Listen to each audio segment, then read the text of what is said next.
afternoon, good evening, good night, and again, good morning. It's a full day. My name's host Eric. I'm the host of Talking with Famous People,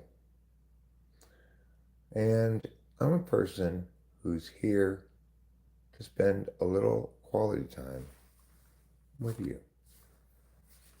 That's right. You're sitting wherever, in front of a laptop perhaps, on your phone perhaps, who knows. And a sigh comes forth from your thirsty soul. Oh. And then the notification. Quality time? Well, I think that's exactly what I need.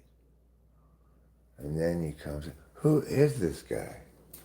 Well, I'm your quality time professional.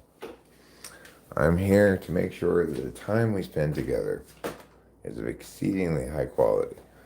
Now, I am thinking it's possible this may be another one of those false starts. I've had a couple of them in the last few days where I seem to start it, but then it only shows the live stream as upcoming. It doesn't actually show it as ever having started. So I will check if nobody shows up in a minute or two. I'll check to see if that's the case here again. And if it is, then I will, oh, there's somebody. I will restart it. But it's not the case. I'll confirm that on the laptop, but it appears that's not the case. Urias took one right on the grill. Ouch. Well, there we go, Urias. You got yourself a 2-run double. 2 RBIs for you, and a whole lot of cheers for the Oakland Athletics. Hi there. I'm going to put you guys up on the big screen so I can see you more easily.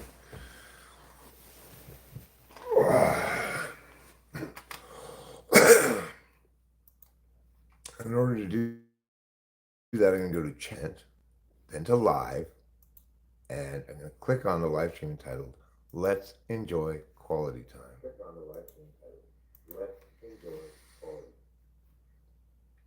Time. WDJS, open your fridge. I can open my fridge. Sure, you want to look at my fridge? Let's look at my fridge. I am from California, America. I'm from specifically Mariposa, California, which is the county where Yosemite National Park is. Stinky Ann, I like your name. I just generally like using stinky as a pejorative, like, y'all stink. All right, we're looking in the fridge. That's what we're doing. Let's see, what do we have in here? Non-alcoholic beer, some drinks, some old leftovers that need to be thrown away. Actually, these are not that old. I could eat that. That's just from 2 nights ago.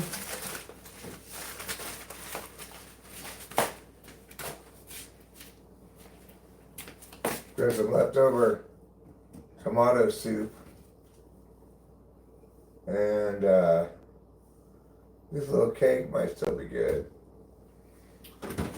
Onions and potatoes. Most of our food is not in the fridge. It's in the freezer because we get a lot of frozen dinners. See, I got sweet and sour chickens. I got chicken pot pies, pizza logs, Italian dinners, frozen sausages, frozen hamburger patties, hamburger buns. Those are our staples, those things. Well, I'll eat this cold rice. That's fine. I am a little peckish at the moment, after all. What's going on here? Something happened. Something terrible happened. What was it? There. Now we're back to normal.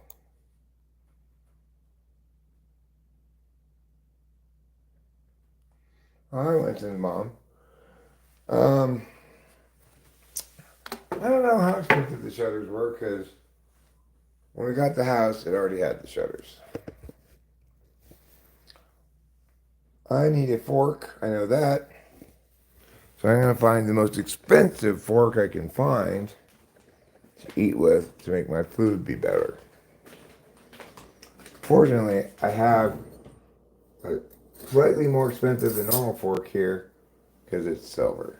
We actually use the silver I inherited as forks and knives. Most people put it away and ignore it, but I said, you know what? Why don't we just eat off this shit? It's my grandma had it at her house, our silver forks and spoons and knives and stuff. And then my parents had it. I never saw anybody ever use it. Well, you know what?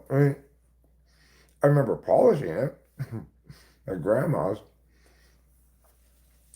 One of the chores she had me do, you know.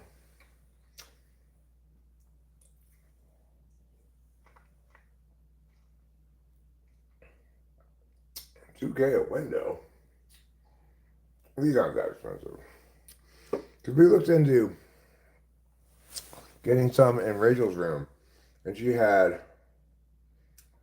3 windows, and I think the quote was $1,000 or something. We tried to buy those, but the guy we contacted to provide them, he had problems with his invoicing and billing software, and we never were able to pay him. It's like he didn't give us any way to pay him. I don't know. That was it. We never got those plantation shows. I'm glad we didn't because Rachel doesn't spend much time up there. The SJs believe that sterling silver must be polished before, after, and sometimes during dinner. No.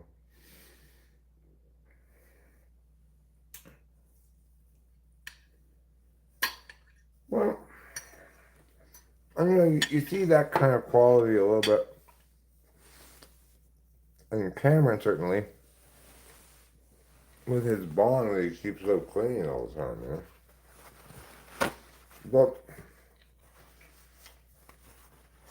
we talked about that a little bit while he was here. He said he's segueing into a methodology where he cleans it less frequently, but it still stays pretty much as clean.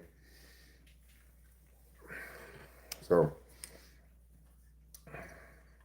I think maximally this ESTJ, like my grandma, who's the one who wants to polish it, before, after, and during dinner.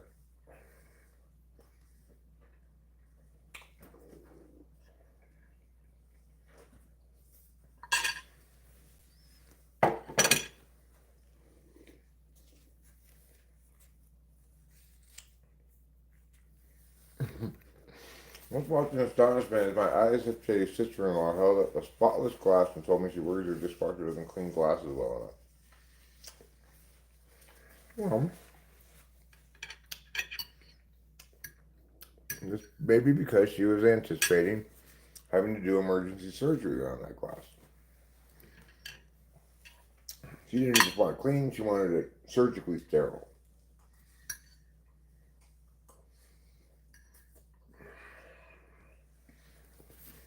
Alright, good enough. Rachel's leftovers did not go completely to waste.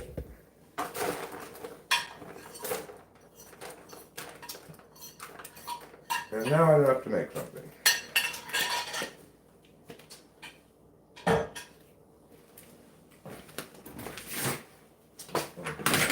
Earlier I was like, oh, I wish I hadn't already started the dishwasher earlier. Good news there. You put the little soap thing in, close the little soap drawer, and close the dishwasher, but you never turn it on. There. Okay, now, I did go to Rich Ed today for a very specific reason. We're out of those weed drinks. And I felt like having one. But I just opened one a little while ago. And I instantly lost it She's in bed. She's napping.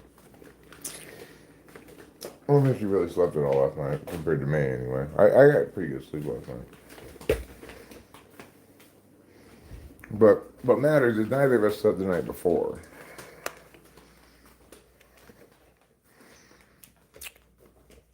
I took more Adderall, so I'm still up, but she didn't. Because check out how all oh, wonderful times, wonderful ways. Sitting down times and sitting down days.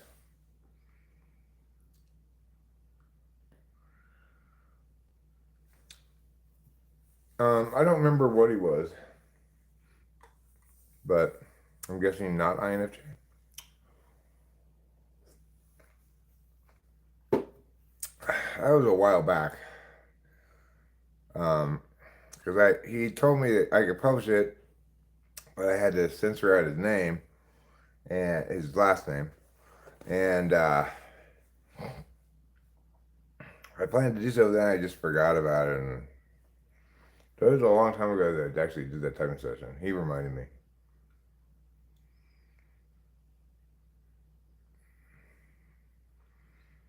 Oh, did I type my STJ? I can usually. I don't usually feel too much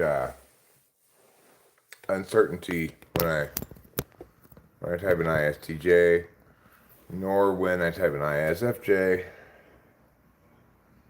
because the SI is easy enough to distinguish, to eliminate them as possible NI types. It's easy enough to note that. And then with ISFJs are actually easier to be definitive about because they also have TE polar, and we've got a great test for that.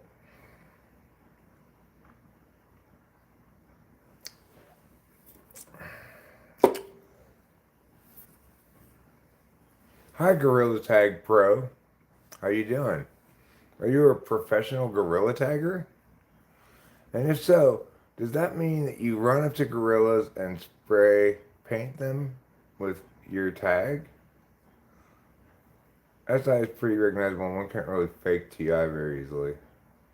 No, one can't. Well, one can't fake TE at all if one's polar. That's the weird thing. I mean, for the ones that we have skills tests, hi there, the deal for real. For the ones we have good skills tests, you can't really fake them. What makes them good tests. You can't fake TI very well. You can't fake TE if you're polar. You can't fake NI if you're polar.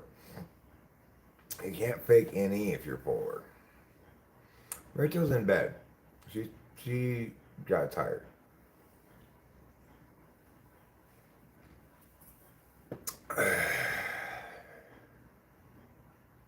What type are you? I don't know what show media. Who cares? Doesn't matter. You're show media. That's what type you are. How would I know what type you are? Oh, I typed you, huh? Yeah, I know I did, but I don't remember that typing session. Patrolling the Mojave makes you wish for a nuclear winter. Is it because the Mojave is hot? Or is it because it's boring? And you think a little nuclear holocaust would spice things up a bit?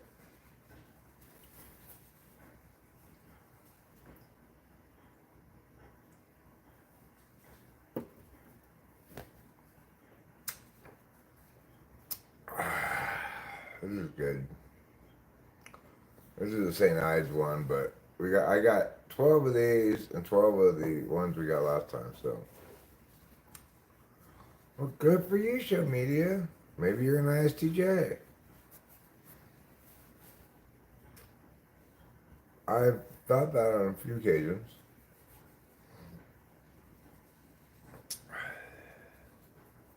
I think Putty Cat's an ISTJ.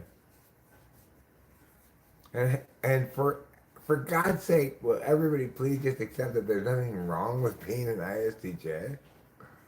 I do think Putty Cat's an ISTJ. But I've never typed it at all. That's just my intuition, right? So I shouldn't really be making those kind of statements.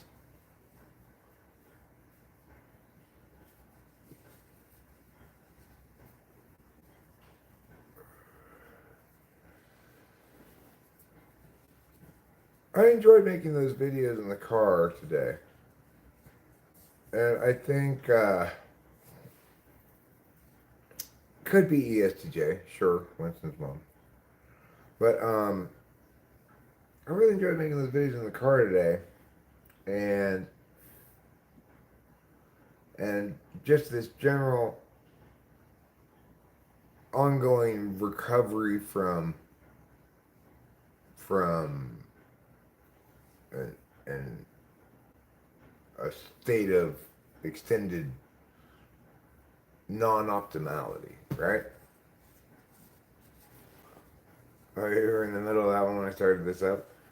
I uh, I watched the first half of the first video towards the end of my drive home because I couldn't remember what the topic was, and I wanted to figure out what I was going to title it when I got home and uploaded it.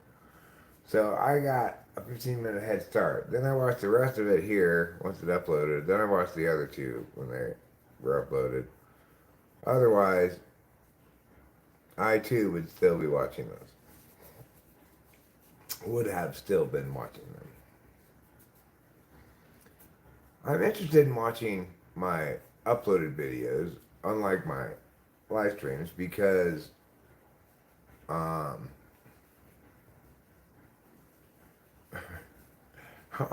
I wouldn't reply though once in a while. I would just heart it. It's fine. It's like I don't feel really any obligation to reply to people. The only person I feel a little obligation to reply to is Mariel, because she has so much to say and plenty of interesting things to say. Uh, but I just don't. It's like I just don't feel up to. I don't want to do at explaining with my fingers. I like to explain with my voice. I just feel that maybe you're lonely deep inside. It's clear Rachel isn't enough. I'm thinking you need a new nanny. I'm sure it would be welcome surprise to the environment. What can go wrong? No, I mean, I was depressed, but I'm not anymore. And that depression may have sometimes taken the form of not exactly loneliness, but a sense of being too isolated here. However, the reality is my state of ontological distress stemmed from the the very difficult last year of my father's life and eventual death. The last 2 years maybe. Things were. I was with Kimberly, which was horrible, but I was in a lot of ways my normal self until I went to move back in with my parents to help with my dementia mom and dealt with my dad for a couple of years, and then and then literally had him die, bleed out in my arms, after he shot himself. I didn't expect it to have any lasting impact on my state of being, but it did, and it took a couple of years to really process all of that shit, to be where I no longer suffer from that Greek word that I still can't remember that means loss of pleasure in things that one formerly found interesting.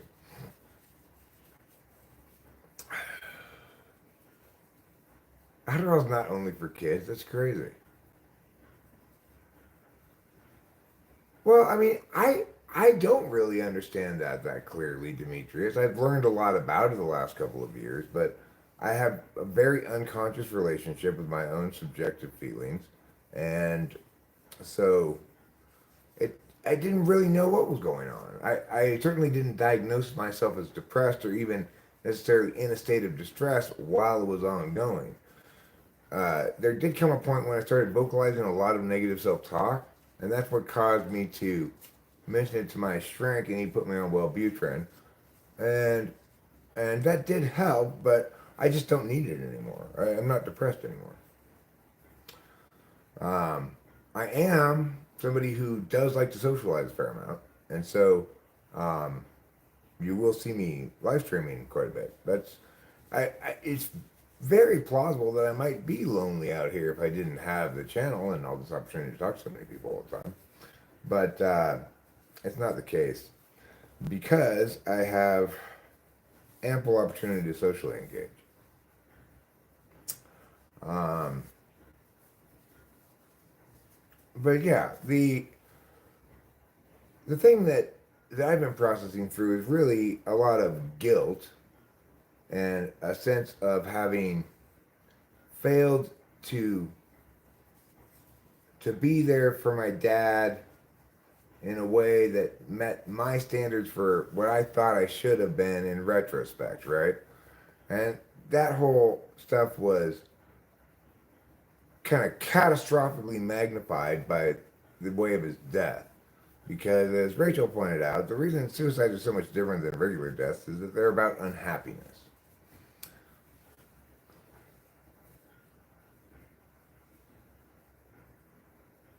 Demetrius DeMarcus, I'm not saying anything that would make anybody think I'm not relaxed. I'm just telling my story, you know? If you genuinely aren't trying to be insulting or disrespectful or whatever, you're doing a good job of nevertheless being both disrespectful and insulting because obviously everybody, you especially, but me too, should trust my own articulation of my nature, my being, my states of being, my transitioning from a less ontologically healthy state to a more ontologically healthy state. You should trust what I'm saying, obviously, because I have access to the only data that matters, the subjective data. In this instance, we don't have any objective data indicating to you that I'm not relaxed, that weed is a problem, or any of these other things that you're saying. So you're either trying to be provocative, insulting, or you're just, I guess, wildly tone deaf or something. I don't know. Regardless, I'm not in the mood for it.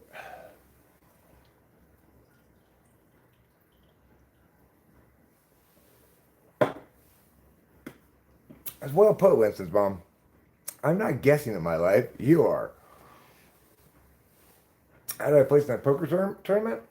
Well, I don't know which one you're talking about, but the one that I did was doing pretty well, and I finished 8th place. Got $130 off an $11 buy-in.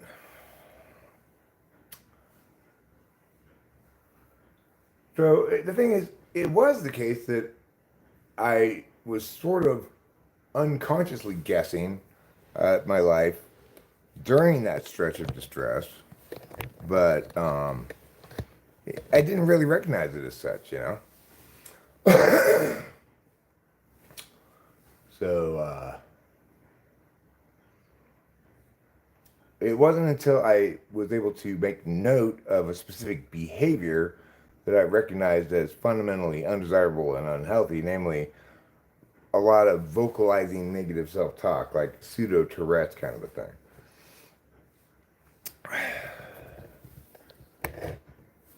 But yeah, we all have our strengths and weaknesses, but I'm not good with my subjectivities. I'm fine enough with SI, but you know, in terms of prioritizing that which is precious is a bit of a challenge for me sometimes.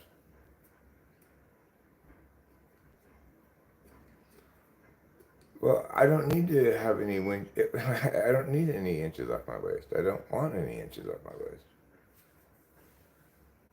I mean, it is true that it's a good idea to take action to change your life if you're having problems of some sort, right? Like, oh God, I'm depressed. I should talk to the shrink about it. He prescribed me Wellbutrin. That's a good thing to do, take action when you're having some sort of problem. What you're trying to do is paint me as inherently problematic because there are aspects of my behavior or ways that aren't consistent with how you experience health. You're just projecting SI stuff.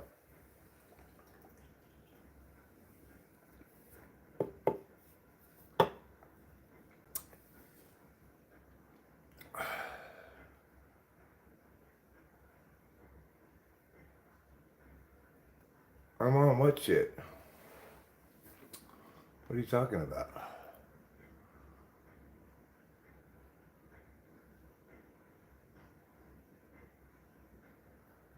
You mean exercise? Not expertise? Not second comment?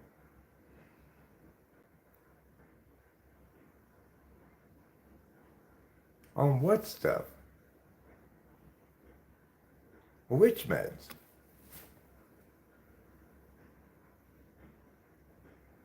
You have to be specific because, I take multivitamins, for example. Are you talking about that? ENTPs, ESTPs.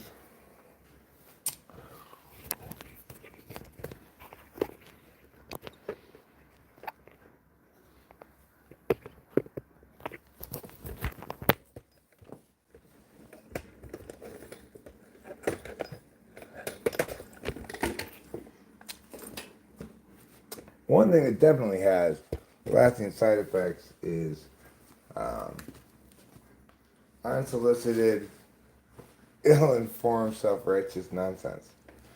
So you might want to cut that out of your diet if possible. But what is important is relaxing. You're like four edibles in, huh? Well, I'm halfway through, almost all the way through this high tea. Probably have another one afterwards as well. I'm not relaxed. I don't know who would ever get the impression that I'm unrelaxed. I don't really have any things stressing me out. I guess I'm vastly more relaxed than most people. Not that I've ever done a relaxation census.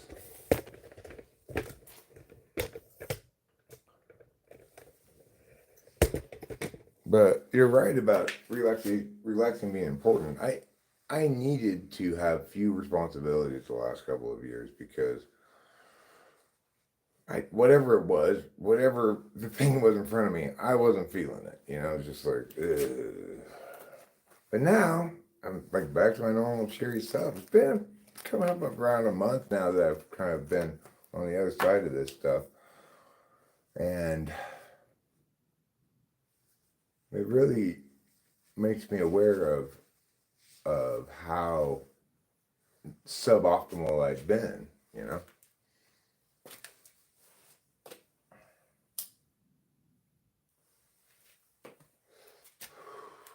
Because I like to party and I like to play. I like to have fun every day. And if I ain't doing it, something's wrong. If I'm not having fun, something's wrong. It's easy for me to have fun. Like, I didn't start. The other thing I did for a little while there before I started live streaming was worked on this music stuff I'm making. I've got a few different music projects that I've started working on. When I'm right, I'm not always live streaming because sometimes I want to make long form videos. Sometimes I want to make music. Sometimes I want to. When I'm not right, then I just live stream because it's like it's not any kind of project, right? It's just chilling, just hanging out, spending quality time with my internet pals. Cheers, everybody.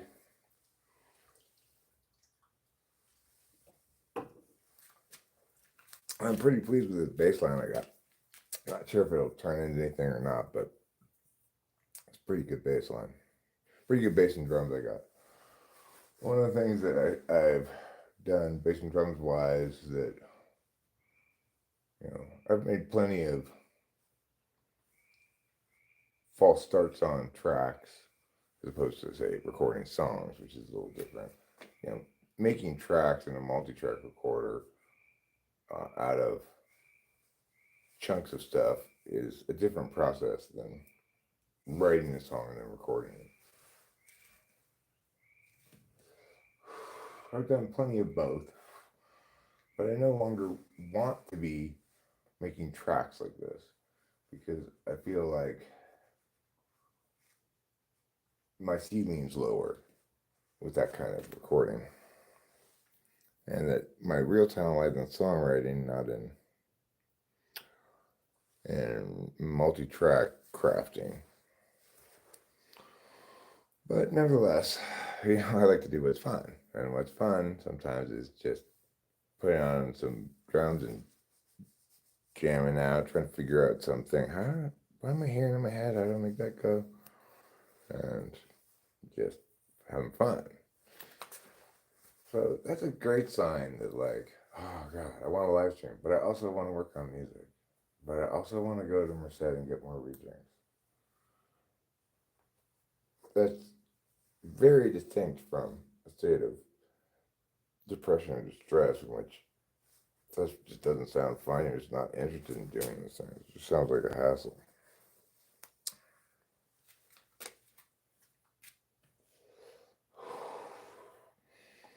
I'm going to expand my pond/fountain thing too.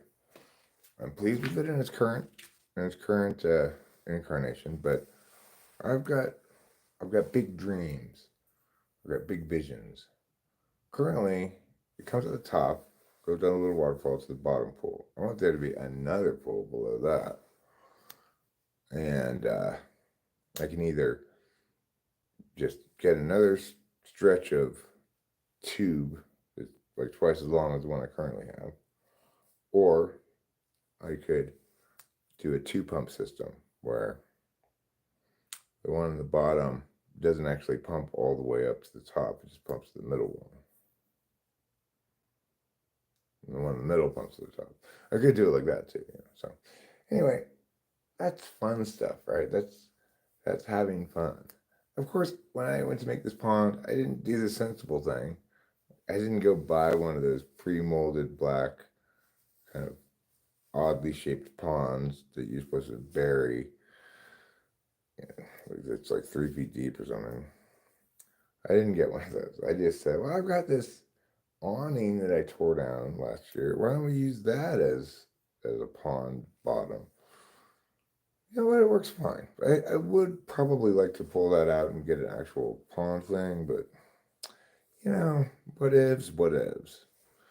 It doesn't have to be a perfect pond. It can evolve over time, unlike species.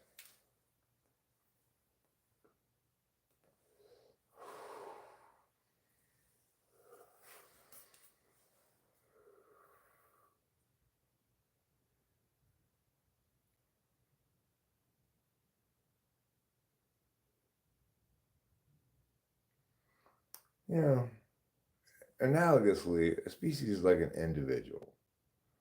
An individual may start off very small, grow taller, grow fatter, grow skinnier, get gray hair, go bald, whatever, all these various changes as the person evolves over the course of their life.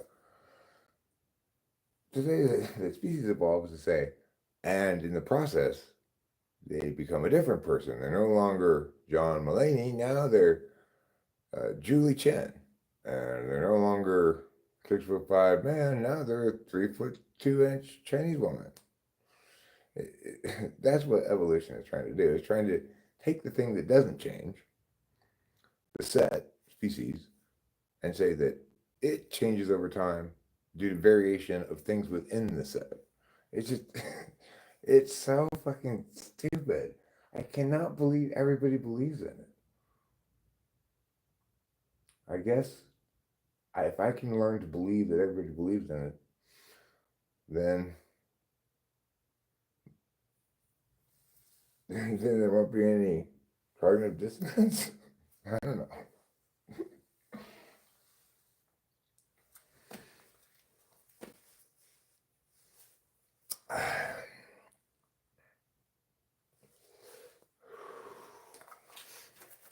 One thing I'm very sure of, though, and this is something that everybody in the world should accept and understand. I know very much clearly which drugs I want to do, how much of them I want to do, when I want to do them, etc. And it's a wonderful gift from God that I'm able to continue to do drugs. So when anybody comes around and says like, oh, you should stop, blah, blah, blah. Fuck you. I should not stop doing it. I should keep doing exactly what I want.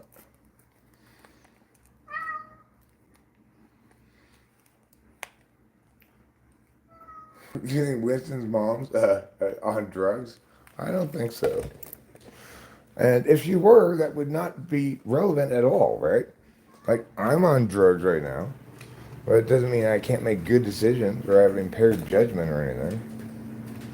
It just means I successfully accomplished some kind of head change.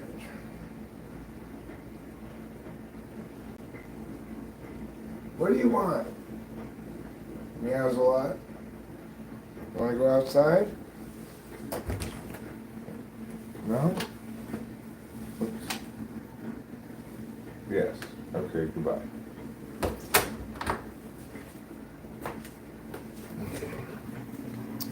The thing is, there are substances that I definitely can't do and won't do and don't want to do, right? I can't do alcohol, won't do it. I guess don't want to do it, but, you know, it's because that's something that I actually, for me, I had to quit that, right? I won't do, don't want to do, don't like opiates, opioids, whatever. So if I were taking those because I had some sort of dental work done or something, it would be foolish to say, oh, you better stop taking those, you're going to get issues. I don't like those things at all. They make me feel super pukey. Other people, on the other hand, it might be good advice, you know, like, oh, well, you seem to really like those opioids.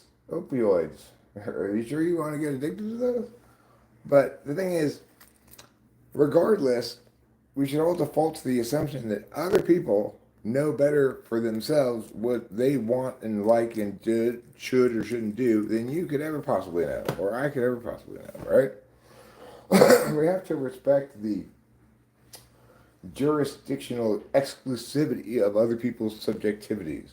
We don't have access to their subjective data, so when we're talking about their subjective stuff, namely stuff that doesn't have any kind of normative status, it's not like smoking weed is either moral or immoral. It's just potentially prescriptively ill-advised if you think it's bad for you. But the thing is, different people react very differently to different drugs. I can drink 3 of these fucking teas, no problem, and still only be sort of headed. Rachel's a huge head too, but she can only drink 1 of them or 2 at most. 2 and she's just like a baby, basically. It's just like, oh, yeah. But my daughter, she takes 1 5-milligram gummy. She says is well, way too much almost. It's ridiculous. She grew up with me as a father smoking weed her whole life. But she's a different person than me. She reacts different to it, you know? She's also just not addictive. She's not an addict. She's also not an addict.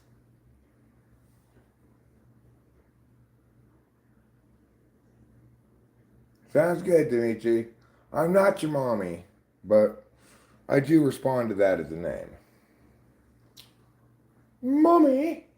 Yes? Mumsy? I prefer Mumsy, actually, I think. I don't like gummies either. I much prefer the drinks. It's like, there's nothing unpleasant about drinking the drinks. Gummies always taste like weed, and they're not.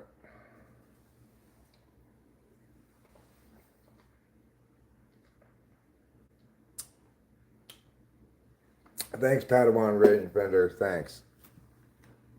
Thanks for that. Turns out I'm the wrong archetype. Gosh. The great thing about personality theory is it helps me to understand all the ways in which I'm deficient. Hopefully somebody can help me TE a solution to that.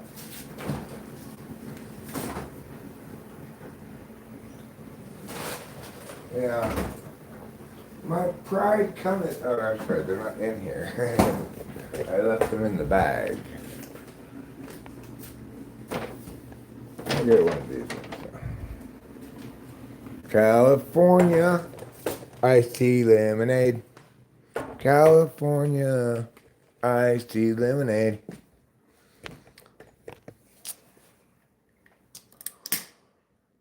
I mean, I think the critical thing is for everybody to kind of recognize that occasionally, very occasionally, somebody needs to be checked before they wreck themselves or others. Very, very occasionally. But almost always, people are under too much ongoing antagonism from the world. Too many different people saying in too many different ways, there's something wrong with you.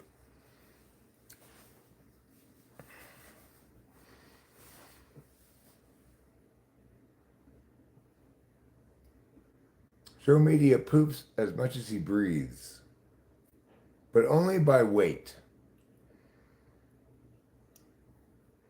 How much does show media's breath weigh? Is it weigh the normal amount of normal breath, or is it extra light or heavy? Does he breathe out helium?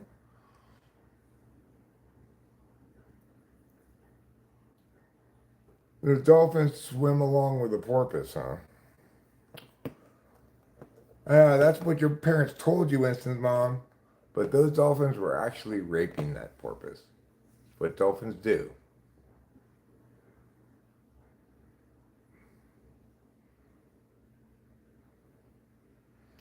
Yeah, we don't need to know your poop stories.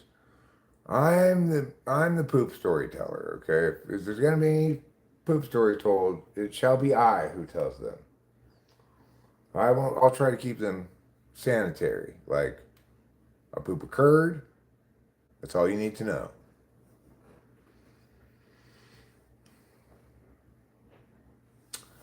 So let me do this. You're bailing. See you, Demetrius, DeMarcus.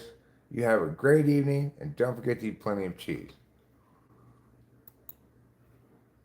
I've been working on this. This is the bass line I'm talking about.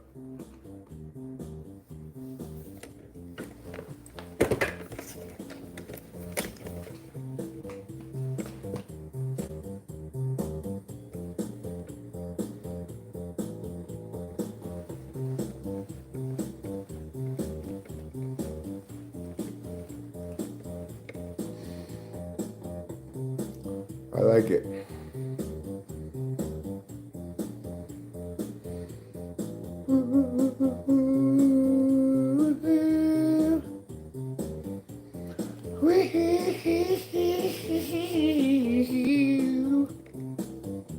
Yeah, like that. Hoo hoo hoo.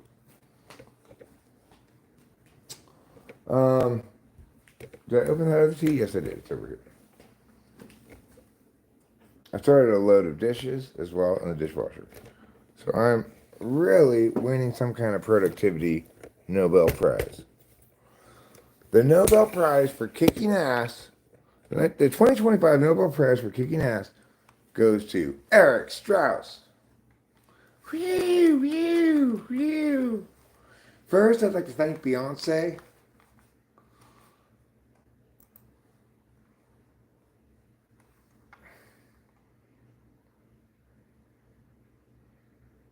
Duke Doggy Dog.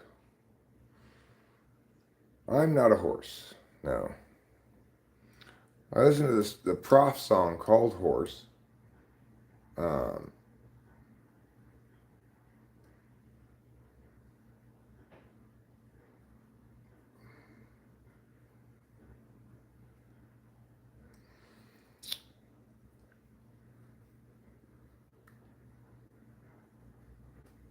I can't remember the exact word. But the gist of it is, he feels like a horse because he takes all the load on his back. He feels like a horse because he has to bear the brunt of the whip. And third, he feels like a horse because of the way his cock looks. That's the gist of the three. things there.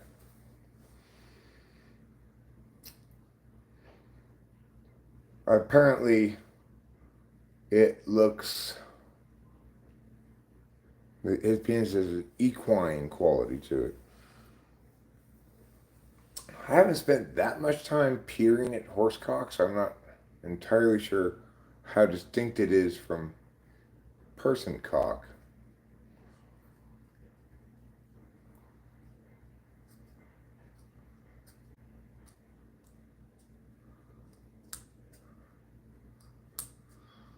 Buddy Cat told a good joke in the chat the other day. It was a joke about one day a boy killed a butterfly and his father said, no butter for a week. Later, he killed a, um, later he killed a bee, a honeybee. And the dad said, no honey for a week. Then they went inside, and the boy saw his mom kill a cockroach. And he said to his dad, are you going to tell her, or am I? Hello, cannabis brother. I'm having cannabis tea right now. And I will pull a couple of bowls of this Durban poison in your honor since you're here. I can even transubstantiate one to you if you'd like. It's my favorite strain, is what I was saying the last couple of times I had it. But this one tastes a little different. It's not that great. I don't know. It's good, but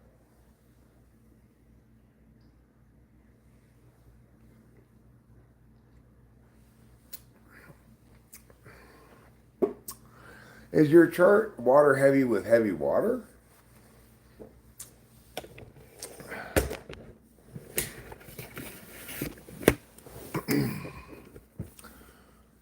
You love Gorilla Glue. I like Gorilla Glue a lot too.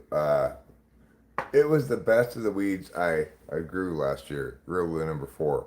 It looked insane on the plant. It was just like all fucking crystals. But Cameron one time brought some Durban poison up. And I was like, man, this stuff's fantastic. It was Claymore, I think it's the brand. Claymore's rendition of Durban poison. And then after that, that wasn't this time the camera came up, the time before. I'd been to Merced and I got a jar of Durban poison. I was like, yeah, this is the stuff. This is great. But this jar of Durban poison, I don't know. Doesn't seem to taste quite the same. That toilet strain.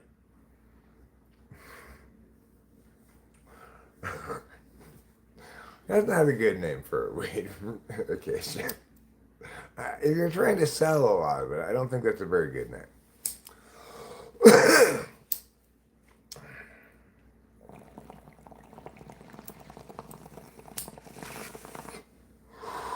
You know what's a good name for a weed strain?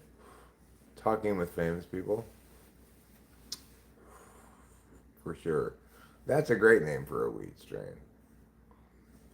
It suggests that smoking it makes you... smoking it makes you... I got distracted by this. Can you shout out my new show, Keeping Up with the Khrushchevs? Is that a real thing? Keeping Up with the Khrushchevs. Is the Khrushchevs family still bigwigs in Russia? I don't know how big Khrushchev's family was. Or are you talking about a different set of Khrushchevs? Who knows how many Khrushchevs there are? Probably more than 5.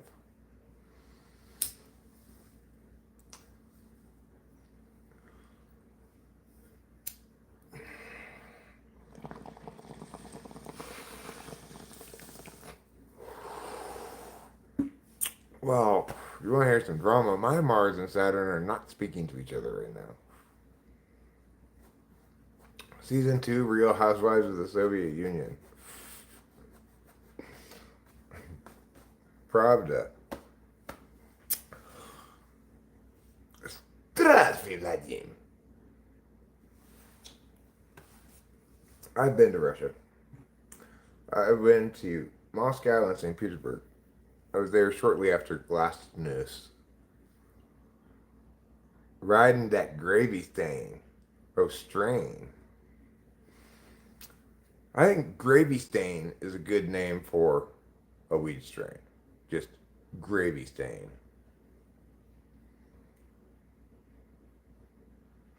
Or stain in the pants. Stain on the pants.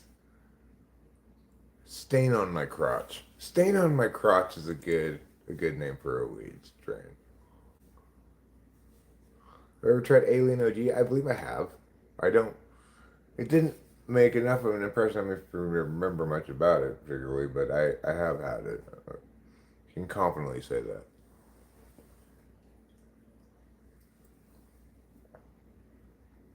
Hi, John Lowe. First time on my channel. Well, how do you even know my name then?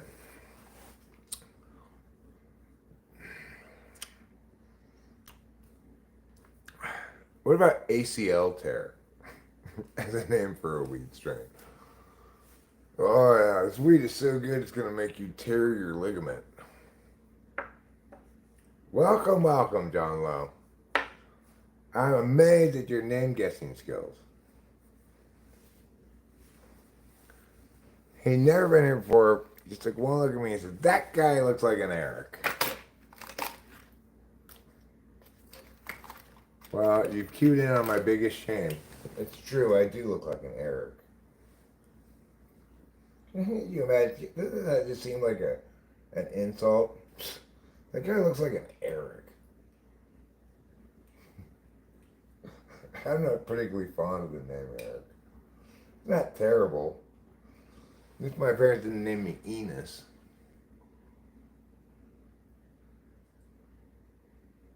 Because Marty Glenn is your big brother?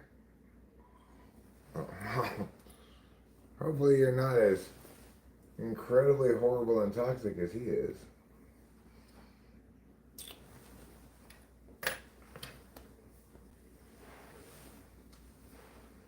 I was thinking about him earlier today.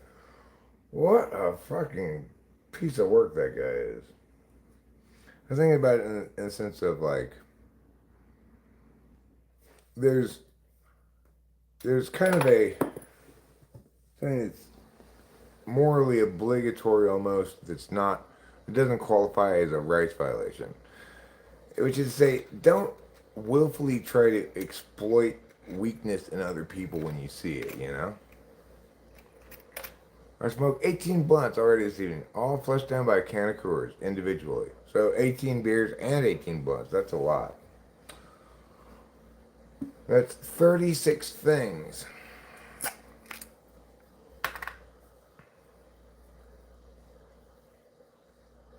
Like a freight strain. That's a good name.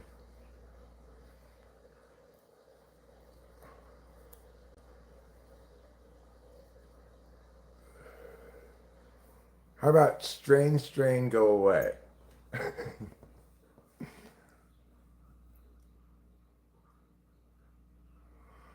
Well, a person can engage with some people in a non-toxic fashion and other people in a toxic fashion, and I feel quite confident in saying that Marty engages with women in a very toxic fashion.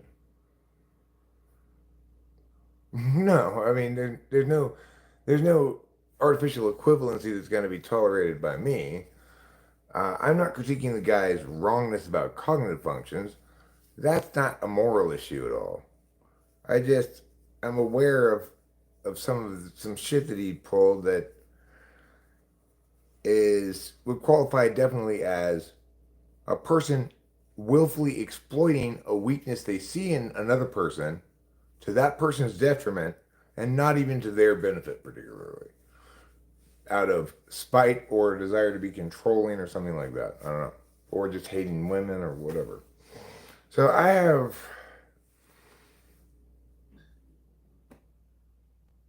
well, I mean, it would not be too much to say disdain for the man, but it's not because he's wrong about cognitive function. Although he definitely is that, and he certainly is no INFJ. Those things are not things that are moral issues. You could be wrong about your type, cognitive functions, and not be wicked. Just be another example of another dumbass who thinks they know what they're talking about.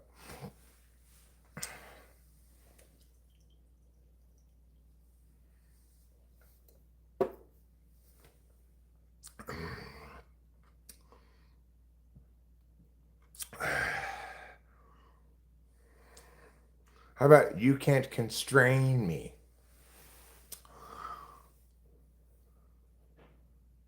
Rogan has bought into Elon's snake oil.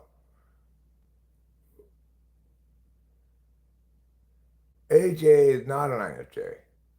You're TBI, two butt information.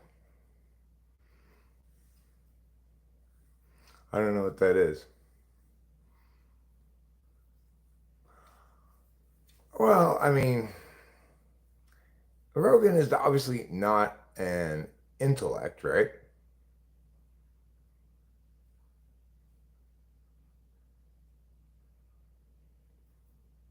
Uh, Let me see what's going on here. There's a lot of interesting things going on that I'm just distracting me from actually responding to things. You actually hear your side. I'm a judgment free to others is my own personal law. Yeah, well, I probably would be relatively judgment free as well if I didn't have personal experience with one of his, for lack of a better word, victims. Hearing the deeds, seeing the actual exchanges between them. You know, it's like I don't know if you remember this, uh, but I guess it was Alec Baldwin that he left a message for his daughter, calling her all these horrible names and telling her she was disgusting, all this kind of stuff. You know, talking to his own kid like that. When you hear that, no matter how much you don't want to be judgmental, it can't help but impact your impression of the person somewhat, right? Like, okay, I'm not in the business of going out of my way to judge, but you should not be talking to anybody like that, let alone your female child.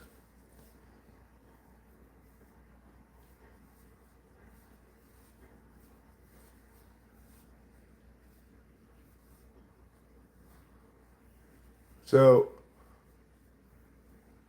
obviously, that's not the sort of thing that Alec Baldwin made public on his YouTube channel. Equivalently, that's why I feel as strongly as I do. Because I got to see behind the scenes, you know? And it was not pretty.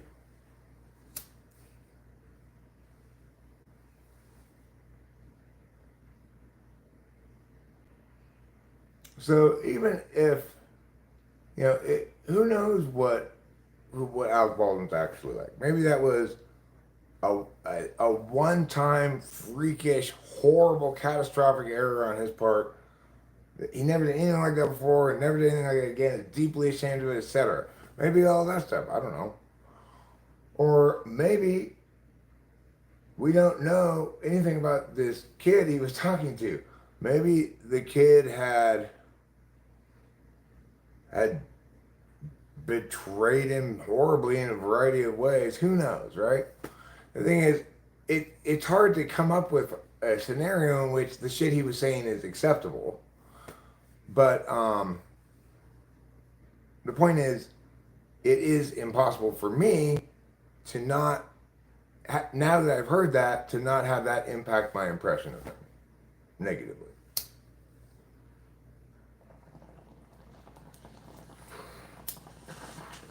I also try to keep in mind that if you were to highlight each of us at our worst, then and say, now, here's all you know about this person. Tell me all about them. You say, well, they're obviously a horrible fucking scumbag. Probably for every single one of us, if they just, if they just, if we were to just show our worst moments, right? And no, Yvette, that's not the case. children have rights too, right? And and they have something more than rights. They have a reasonable expectation of what you call regency, which is guardianship intended to create a healthy adult, a healthy, well, successful adult.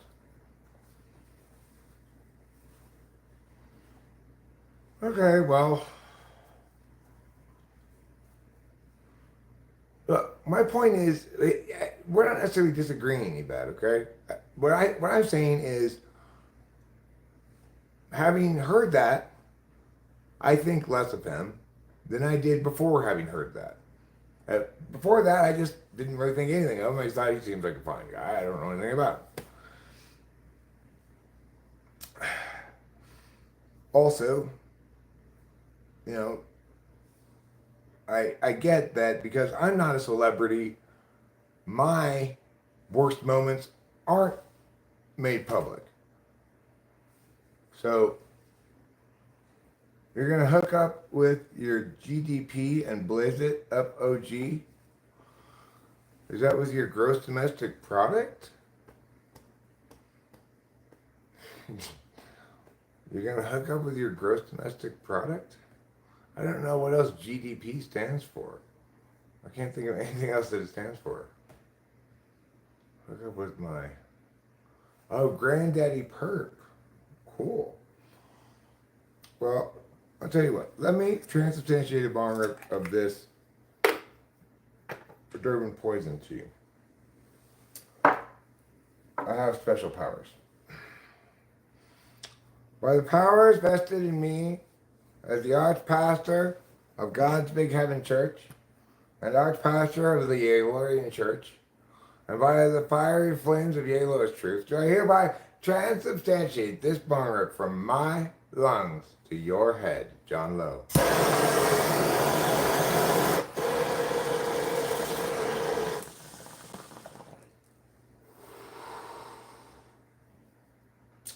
I couldn't feel it, obviously, but I think it might have been a bit of a boner.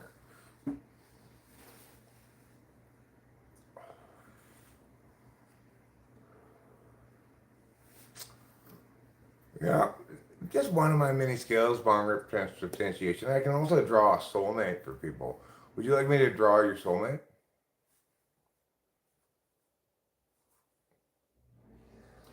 Okay, well, you know what, Yvette, I don't remember all the details of it at all, really. I remember him calling her names like disgusting fat pig, right?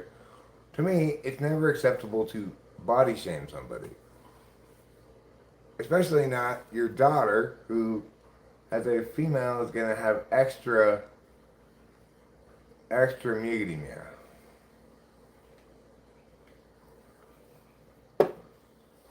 Oh, a rude little pig? Well, okay, fine. So, so I don't exactly sure what the point of all this is that it was that um, there are some, maybe Alec Baldwin is a bad example, but there certainly are behaviors that are despicable. And there are people who are toxic and behave in toxic fashion to other people. My friend Corey has a BPD wife, and she has, over the years, turned him from uh, an alive, artistically active, fun INFJ friend into a hollow shell of his former self. Now, sure, you might blame him for putting up with his stain. I get that. But,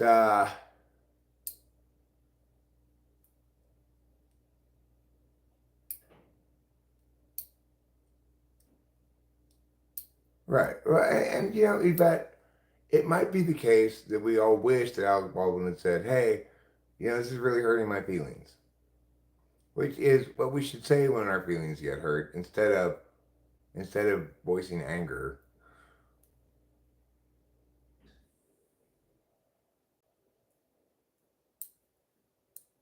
But I get that he, you know, it's a bad example. Forget that example. Didn't he also shoot somebody? Is that the same guy? Regardless, we can all agree, for example, that Epstein deserves our harshest judgment. He was a sex trafficker who spent his considerable fortune and influence collecting blackmail material on rich people and sex trafficking minors and stuff. You know, there's no there are some behaviors that we need to be perfectly okay with us being judgy about it, right? Because there are certain things that appall the conscience.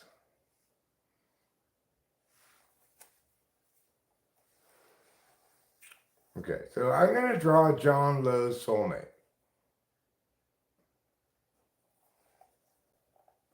John Lowe, I will draw your soulmate, okay?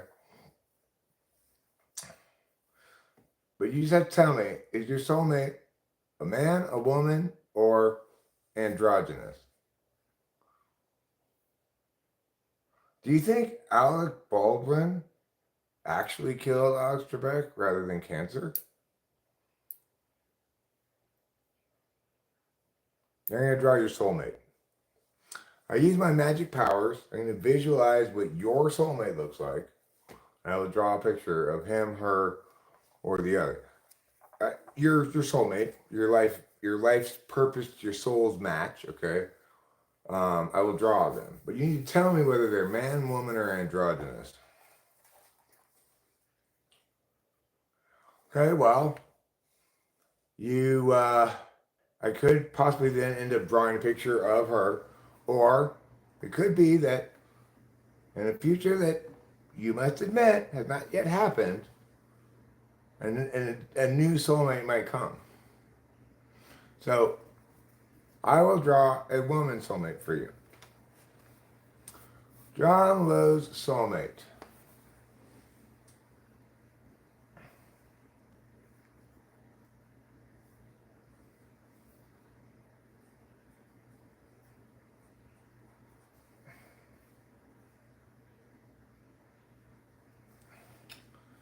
Come on, pen. Stop giving me biscuits. Come on, pen. Stop giving me hell.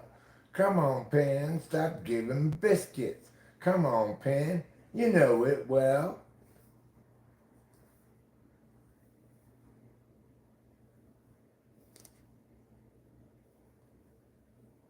She's got big, lush lips.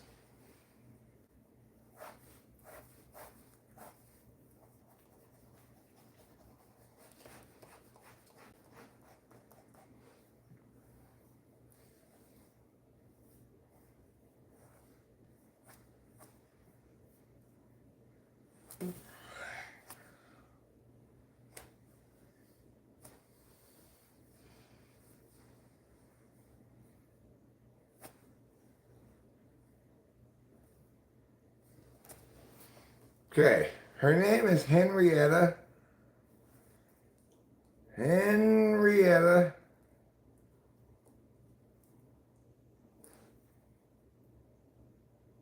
Moykins. Henrietta Moykins. And this is your soulmate. Henrietta Moykins. You are J-Lo. J-Lo's soulmate, Henrietta Moykins, has been visualized by my magic powers and rendered here in pen and paper. All right, whose soulmate it is so we remember, okay? John Lowe's soulmate.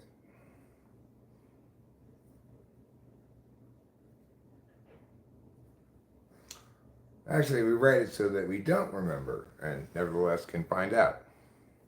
She looks like she's from LA. You know, actually written on her shirt is I heart LA. So you might be right.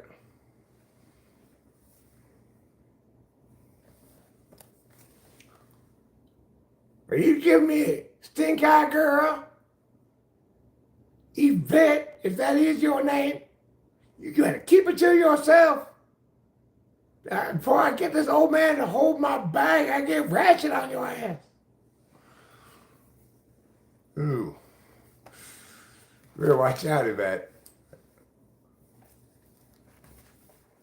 Thank you, AJ. Thank you. AJ, have you had your soulmate drawn yet? Because if not, I can draw your soulmate. I try not to draw more than one soulmate per person.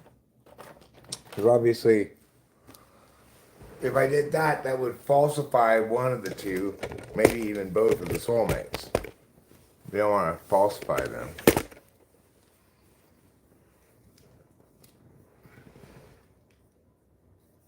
Hold my earrings. Do you want me to draw your soulmate, Yvette? I can draw your soulmate.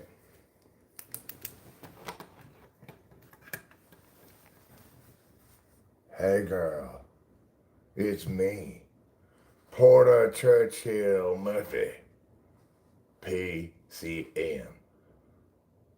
I couldn't help but read what you said about your soulmate, Yvette. That's just because you ain't never had a real man like me. Porter Churchill Murphy. Here, you got a little dust on you. Let me get that dust off. Ooh, you look pretty with this dust off you.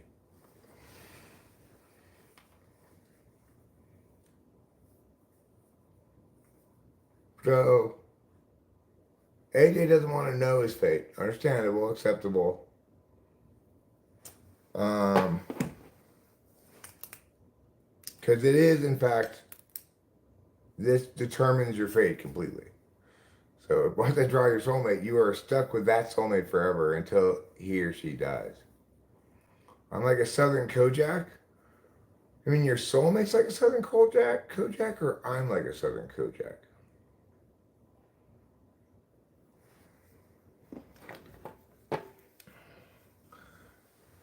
Ain't no woman alive, Porter ain't man enough to handle. All right, ladies. Hey, I know what you're saying. Hey, that's a cute little baby. Well, come over here and find out if I'm a baby from the waist down. Girl, that's right. Porter, you are a baby from the waist down.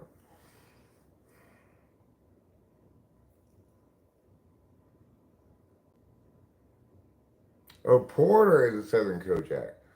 I don't know what Kojak's like, I guess.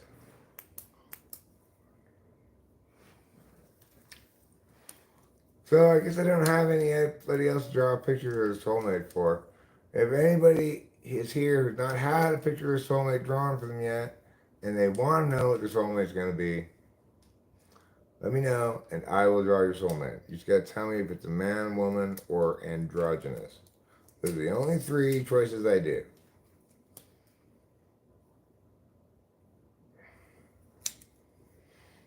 I've only had one person request androgynous before.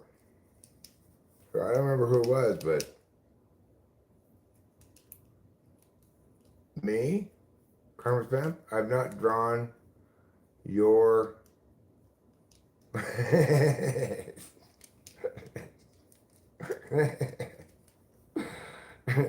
You bet that's a good joke. They call me Thunderdome. 2 men enter, 1 man leaves. What happens to the other one? Does he get stuck up inside of you? And just eventually he trills up and falls out?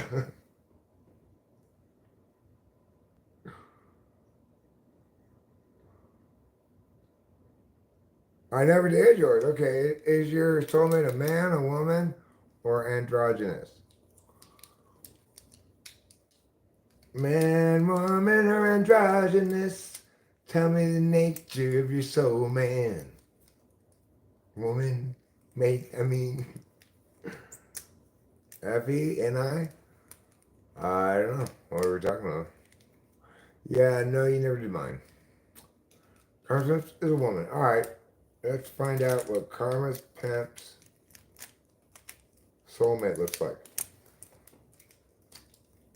Let me do a little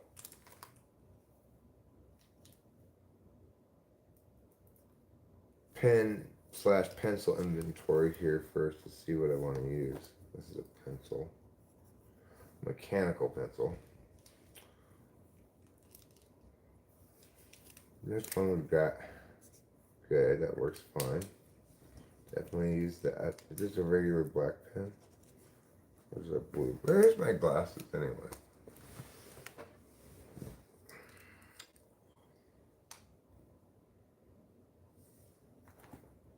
Yeah, this is a black pen. Oh, this looks like it's a pencil too. This is the black pen. Yes.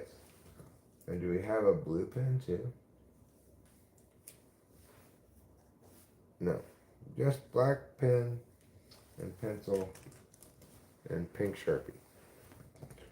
Okay. Karma's pimp's soulmate.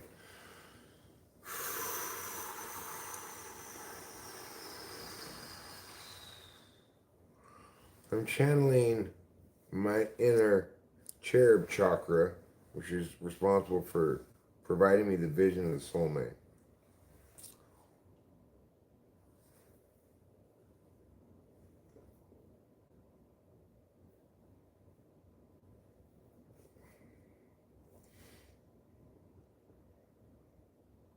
It's an unusual one because the vision begins with a vision of her arm.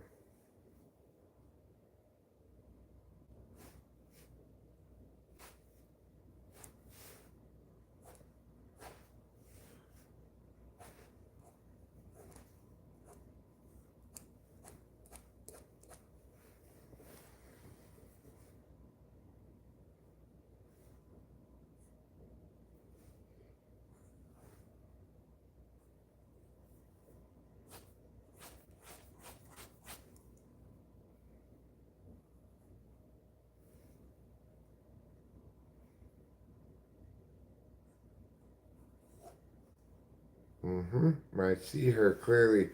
She's coming in clear. The signals from the spirit world are loud and clear.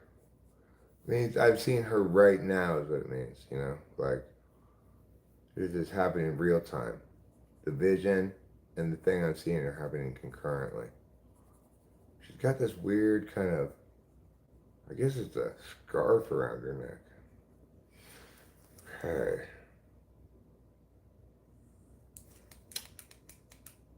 What are you trying? Are you out of now? Oh, there. God. Uh-huh. And?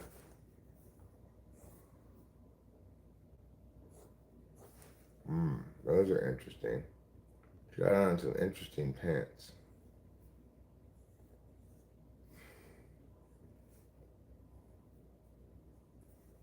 Hey. Uh-huh.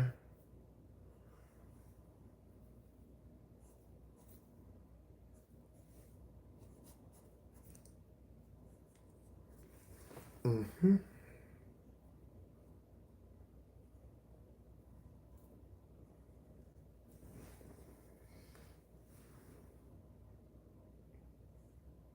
Mm-hmm.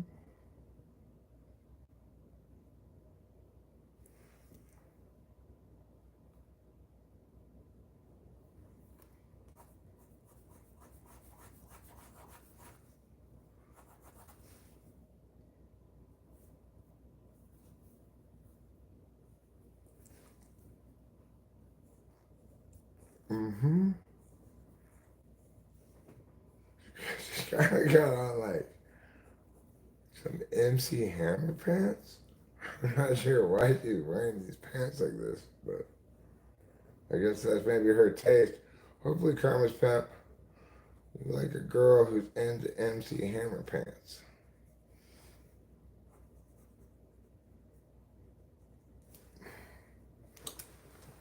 You're causing problems. we're going to finish off here with this. We use this because this happens to be the actual color of the shirt she's wearing. Pink. Her pants are kind of this sparkly blue and black material. I only have black, so I just used that color.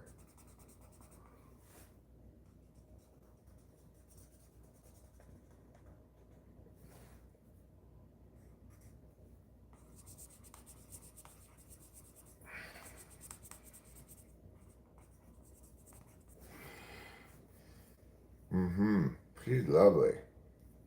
I need to figure out what her name is. Oh.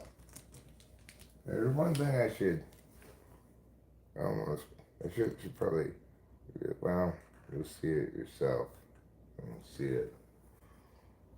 But it is something that's not typically a feature, but maybe you'll like it, I don't know. Her name is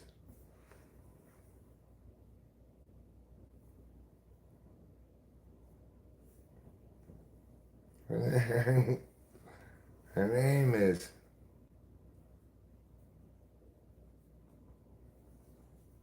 Jenka Luar Simmons. Jinka Lamar Simmons. Jinka Lamar Simmons. This is your soulmate. Okay? Timeouts are over. Thank God. My Australian porn star name would be Mel Bone. My Australian porn star name would be Wombat Fucker. But Karma's Pimp's soulmate is Jinka Lamar Simmons. But it looks like Sima here. Simmons.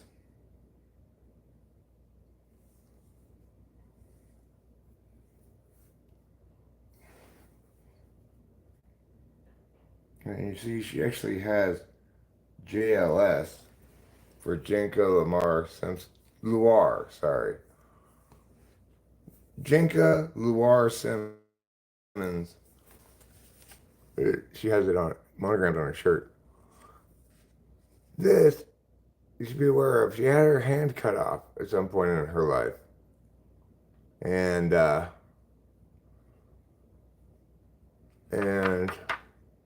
she has a hook for her hand.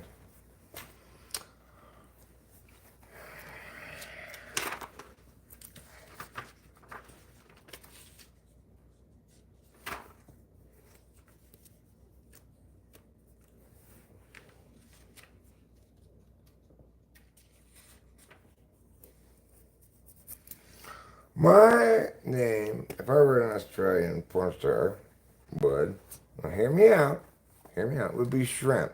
And the reason is because we did make a porn movie called Shrimp on the Barbie with a porn actress named Barbie. It'd be my name, Shrimp, but be like, it's one of those non-descriptive names.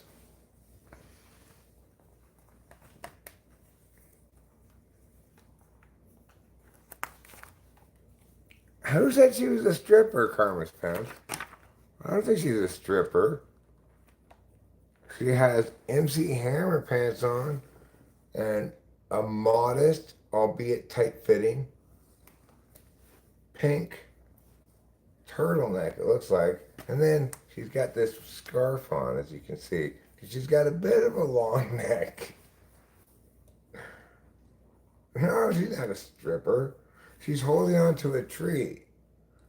I don't know what she's doing right now. She may be working outside in the garden. Maybe she's going on a hike.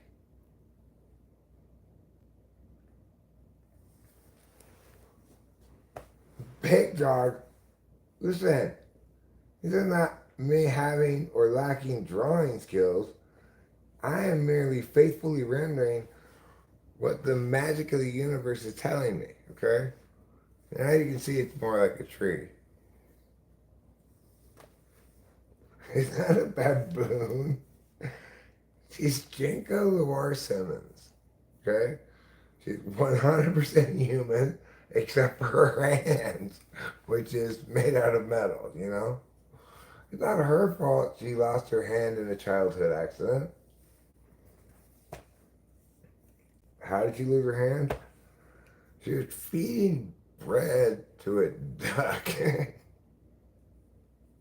When all of a sudden, the duck bit her hand off.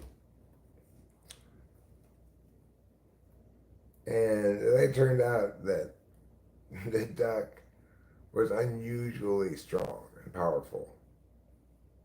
And that her wrist is unusually weak. She didn't have sunglasses, that's her eyes. Big Doc, am I drawing your soulmate yet? Sounds like you want a soulmate. That's what it sounds like. Yeah, if I were trying to draw, it turns out the duck had dentures.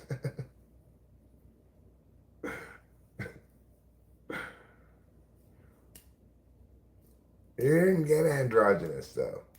You got a woman. So I'm now going to have to do Big Dog Soulmate. Okay. I think Big Dog Soulmate. Oh, I see it. Oh.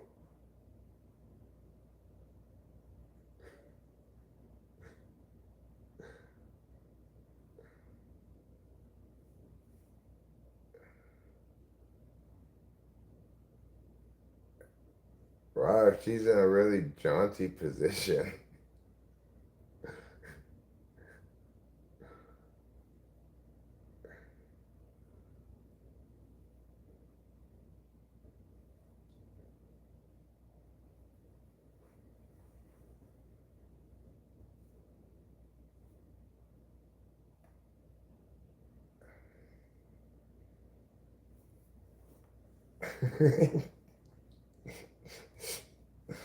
Well, your soulmate's cool seeming.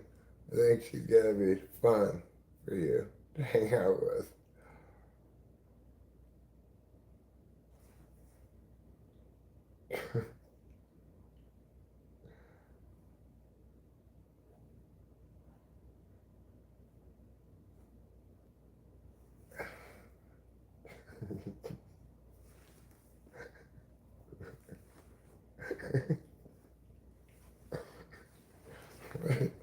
What is this thing she's leaning against? I'm not sure, but she's leaning against something.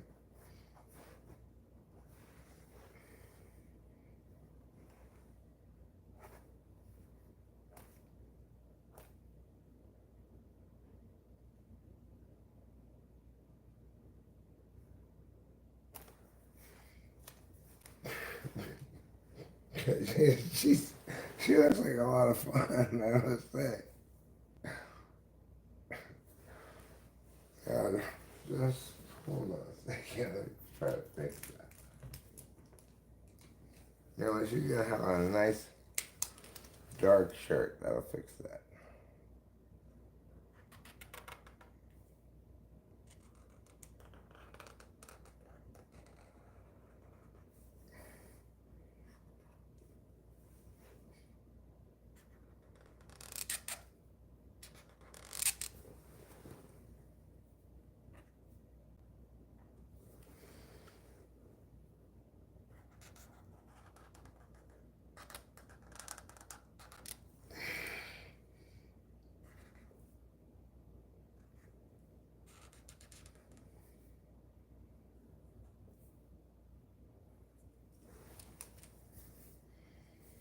Okay, good. Now, we're going to do a wonderful job here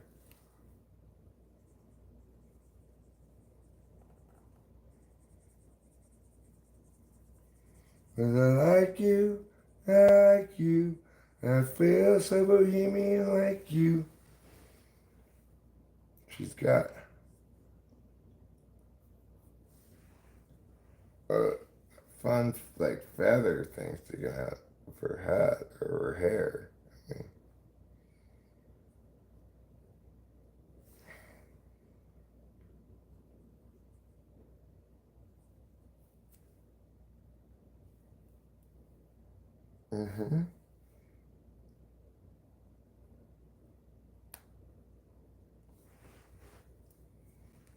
okay, good.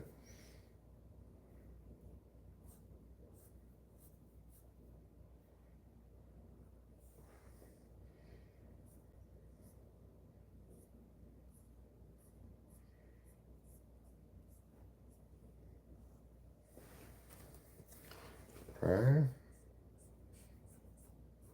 Mm-hmm.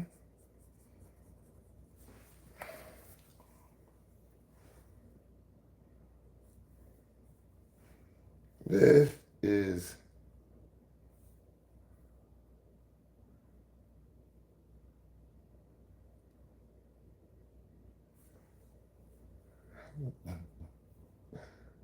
this is a very beautiful lady.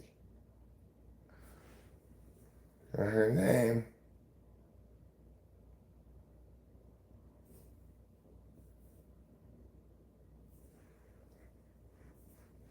is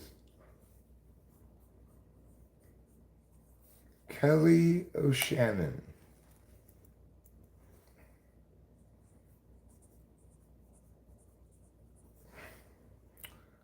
This is Big Dog's soulmate.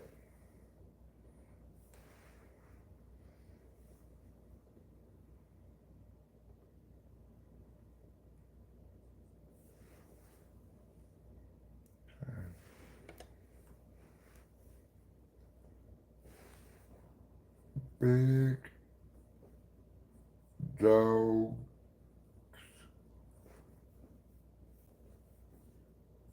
soulmate. Bada bing, bada boom.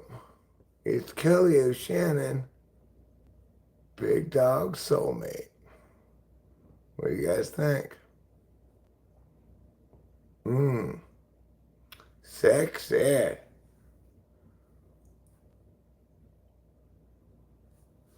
Kelly O'Shannon. She's got herself balanced on these boxes in a jaunty fashion.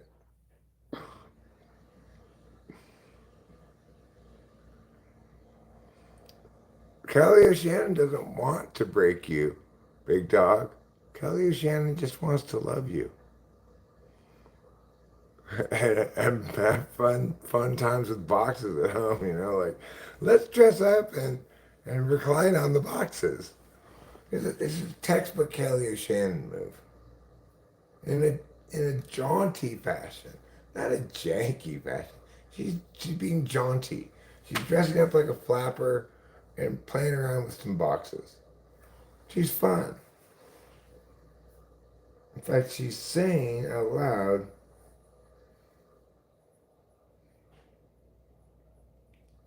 "Oh, this is fun."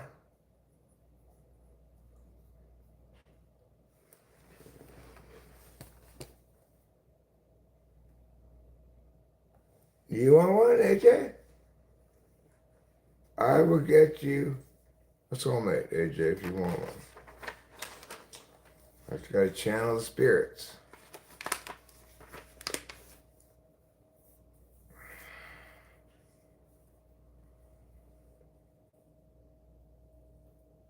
No, social media. I don't. Who? Big Dog soulmate?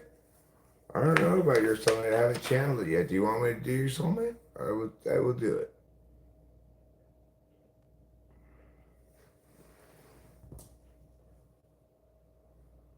Is your soulmate a man, a woman, or androgynous?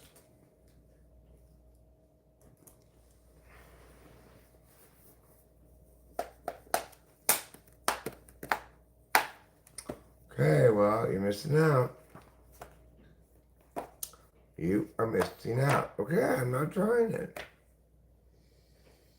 Maybe I'll draw some picture of some random thing. Like what even happened? Let me see this. Is it still going or did it end or what? Oh, it's over. Oh, it restarted. Boo failure, boo, a boo failure, boo failure. I know. I just checked the ESPN for the score. Yeah, we won 3-1. That's what the score was when I stopped looking at it.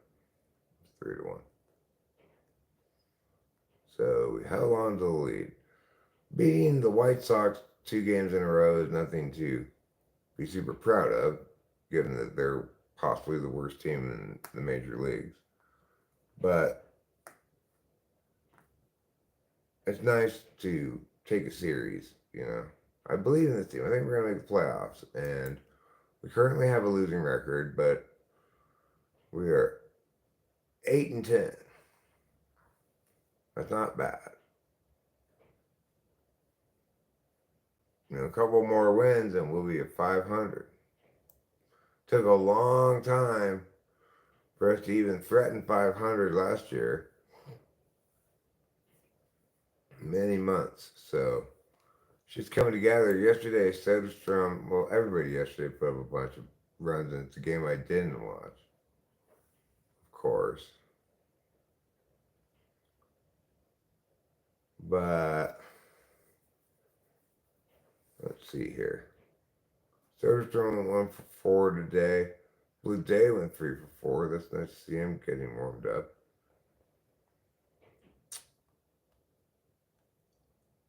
All right. And most importantly, perhaps, Gio Urshela's 2-run triple.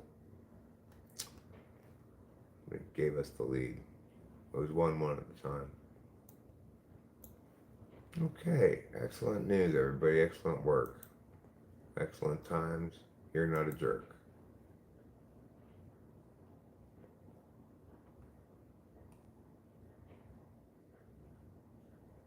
I think what I'm going to do instead of drawing any more soulmates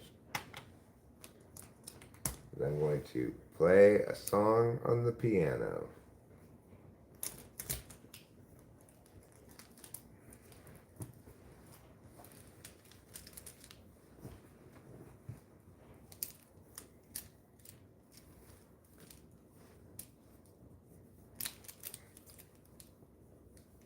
Don't worry, I'm not going to play just any song on the piano.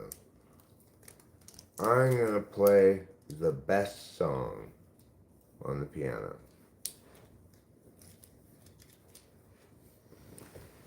You mean the very best piano song ever?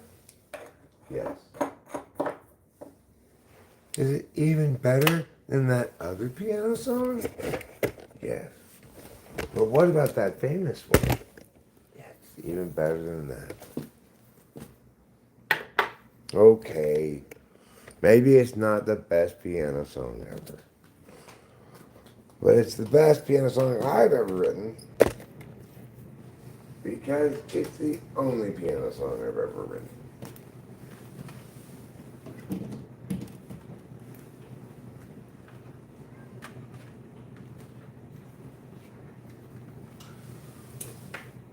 Yes, it's true. I have written a grand total of 1 piano song.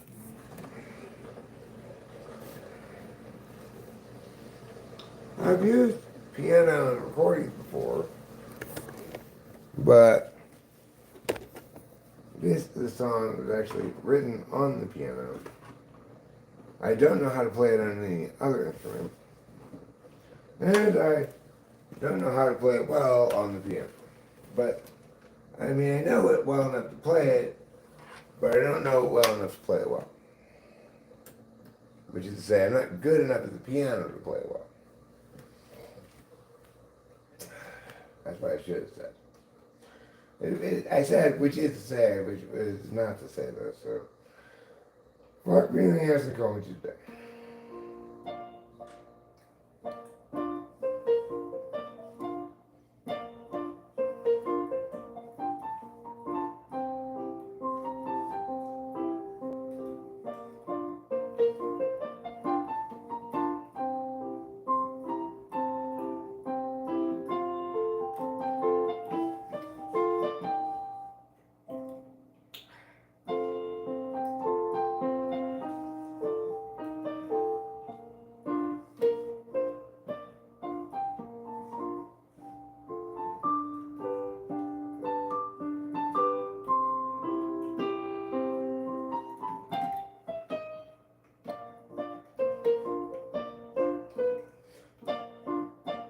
Here we go. Russ and Stephen delight in delivering cheese every day. And the dairy that employs them in cheese they earn quite reasonable pay. Russ has cheddar, American, and Swiss too. They'll bring them all to you, Steve.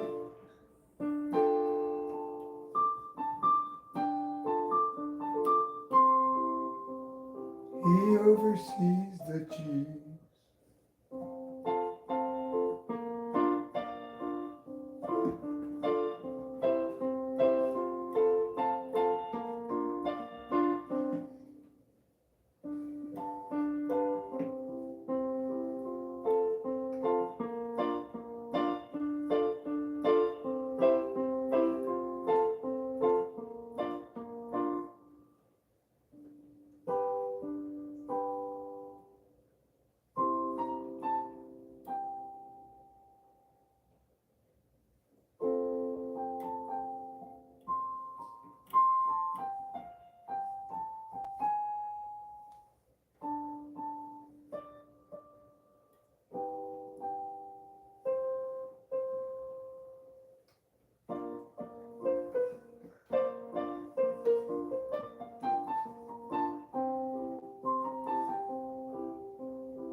I'm getting better at it. I can almost play it.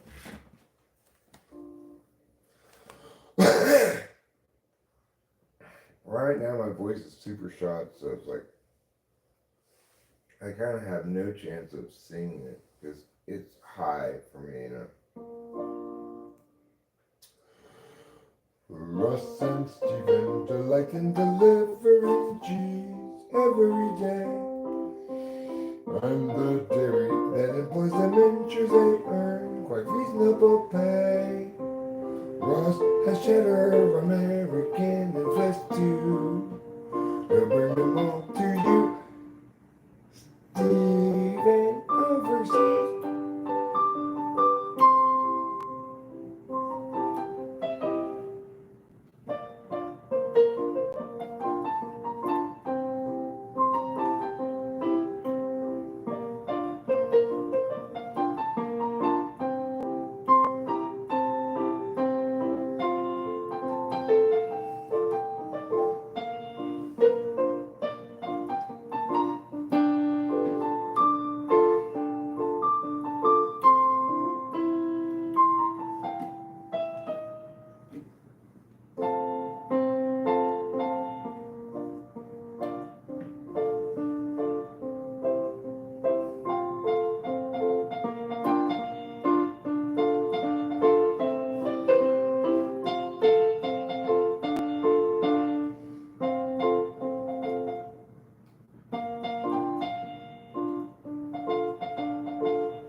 Yeah, like that. Just like that. That's how we do it. Just like that.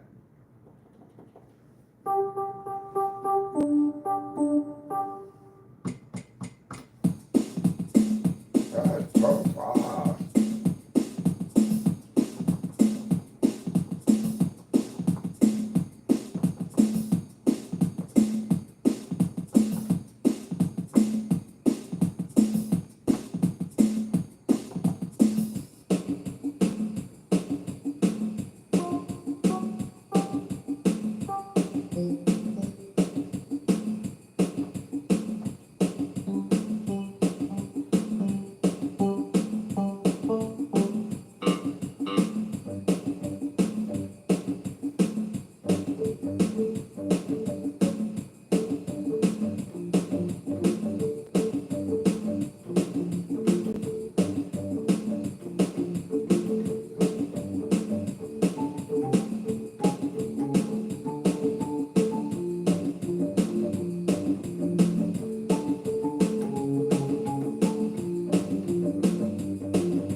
Oh, the piano is, you know, hard on my hands. Maybe it needs to be taller. I wonder how much taller it needs to be. But we're going to make it taller. I need to make it shorter to make it taller. So let me see if I can do that. I'll put it, make it shorter. Put it on the table.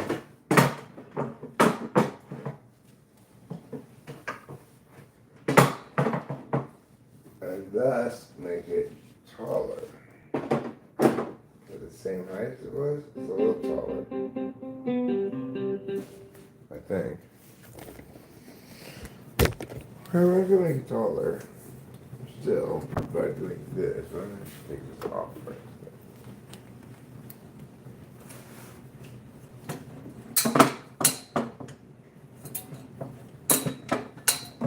That's all enough? That's probably a bit too tall.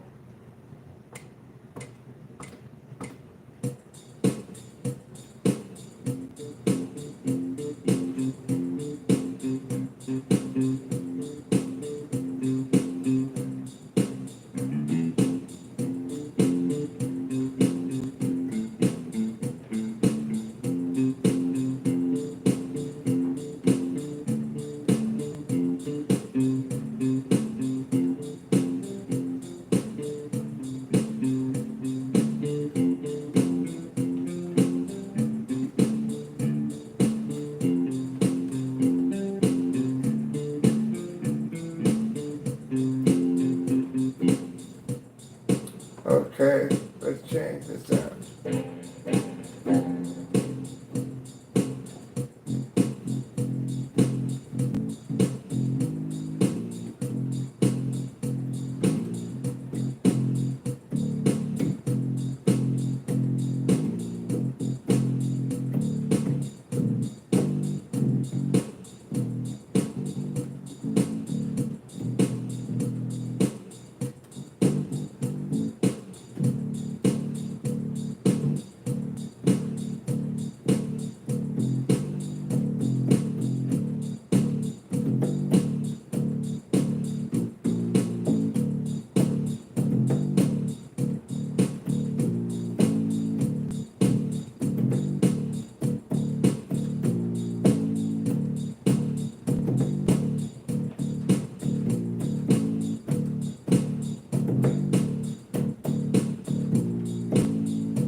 This pizzicato train sound. It's amusing to me. Oops, not that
Well, that was wonderful. Wonderful job, Eric. You did a wonderful, wonderful job.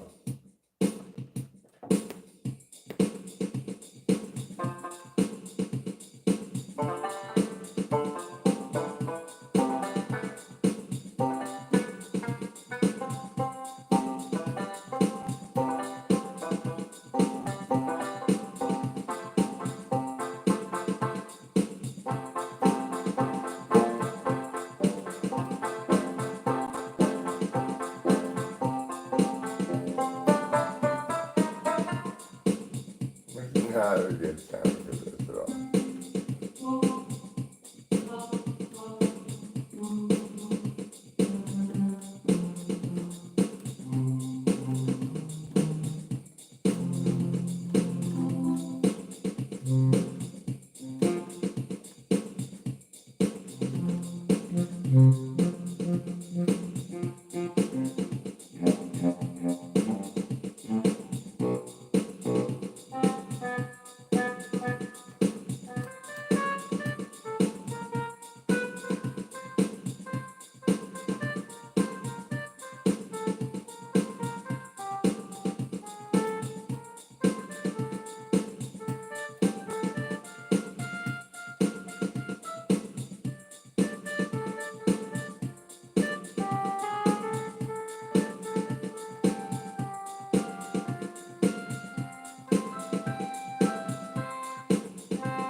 that one. That's the one that has to be done. That's fine.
Okay, seriously though, stop. Stop being such a rhymes with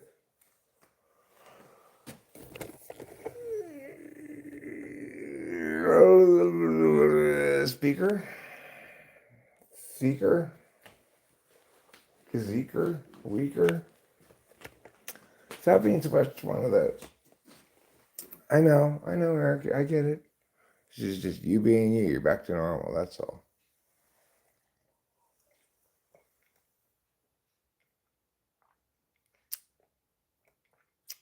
Yes, a little spawn.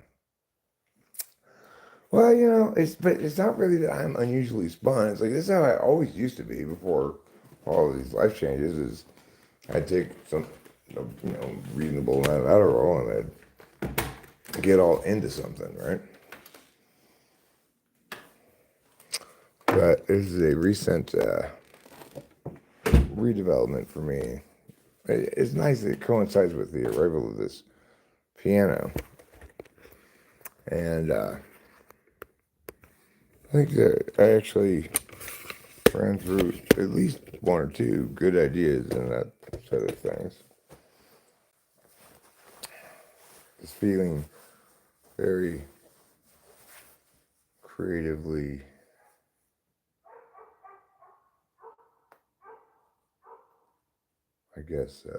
expansive because it's an instrument I haven't been able to play for a long time because I haven't had a keyboard or haven't had access to a piano.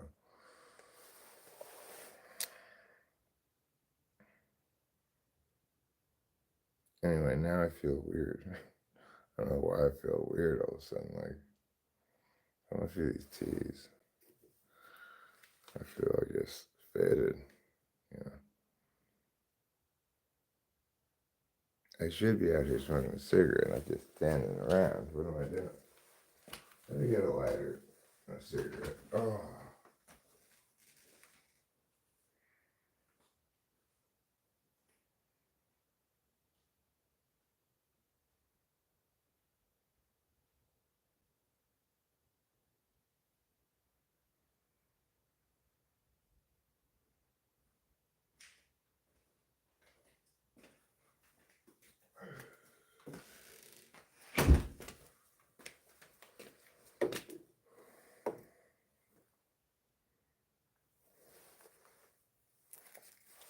I didn't get my glasses though.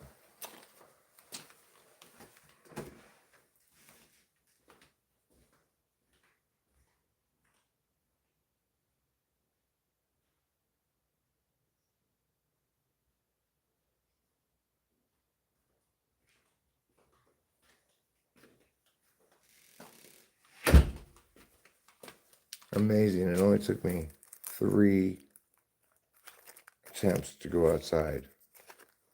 Yes, we do have pizza logs. We do. I could presumably use a little bit of Chizow, but I did have earlier. Oh, I ate Rachel's leftovers from like 2 nights ago, and well, whatever day it was, I had her leftovers earlier today, like earlier tonight, during the stream. A kid snitch. Oh, he ate your snotch. Your snotch. Well, good for him. Presumably it grows back.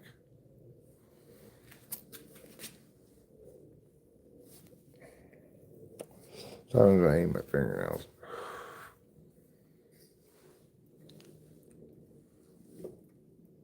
Please stop eating my snotch. It's the only snotch that I got. And I want to save it for forever.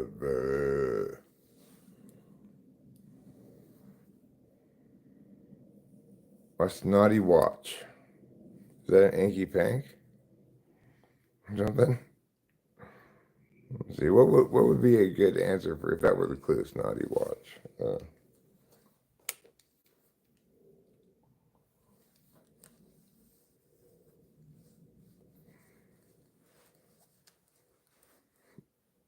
A hottie pocket watching.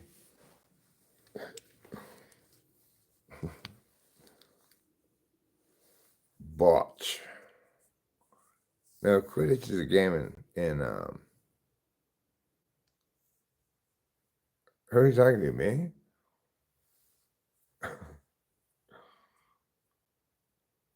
Botch is a word, but it's spelled with T.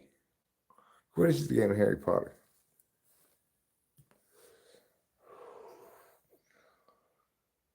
I just like the idea of exploring different vowels that one might put in that word.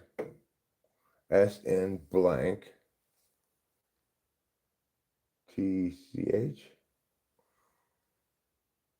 Obviously. Snooch is a possibility as well. Sometimes Y. Snitch with a Y. Oh, sometimes Y. You're the least reliable letter of them all. That's why people just refer to you derisively as sometimes Y.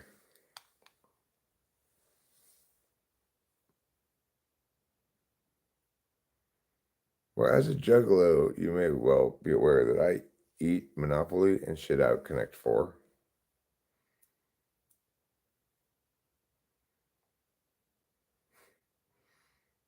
Yes, sometimes Y, Winston's mom, but not that time.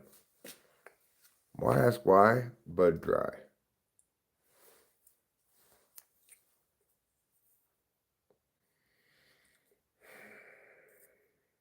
Like, you expect Y to show up to work. Being like, hey, I'm at the front of Yvonne and Yvette. Oh, here I am at the end of Curtain Way, acting like a vowel. And then walks Yellow. What are you pussy vowels doing around here? We're the same, Y. No, I'm capital Y. I'm also capital Y. Me too. You can see how much conflict they have, even among themselves.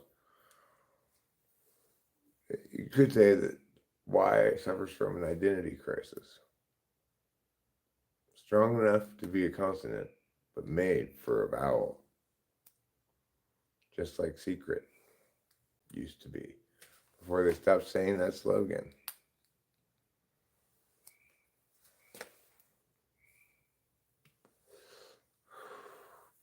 Excellent Scrabble words, or is that what we're doing? Excellent Scrabble words?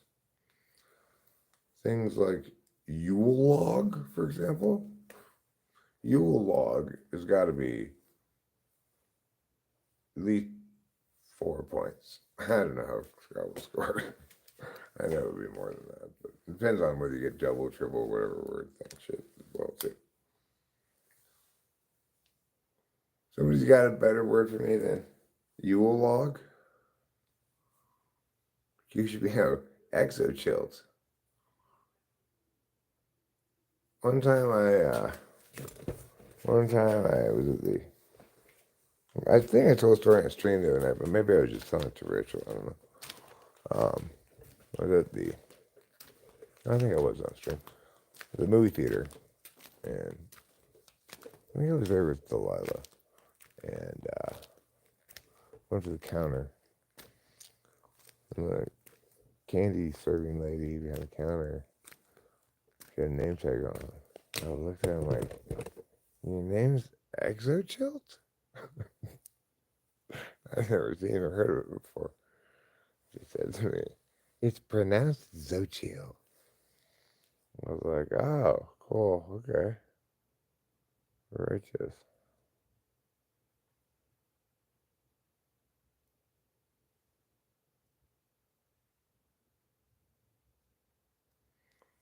So her name was not Exochilt. It was a very Kendall thing to do. Kendall Johnson is her name.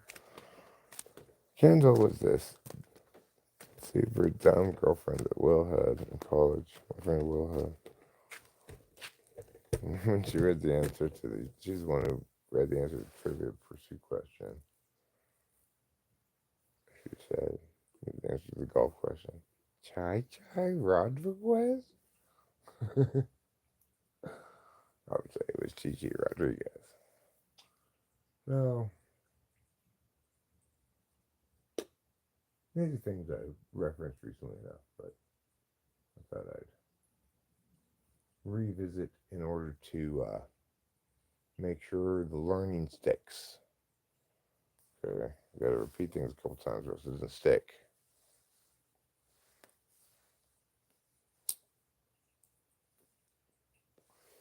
Can you hear the fountain? You go closer to the fountain. You'd be more likely to hear it.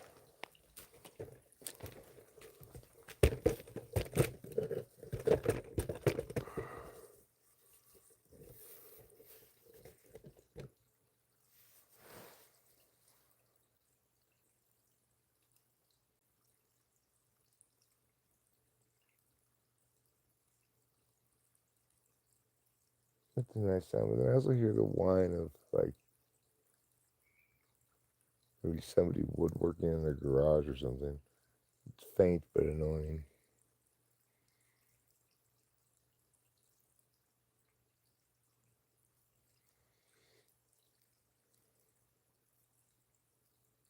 Fountain sounds nice though. You can hear the neighbors' frogs.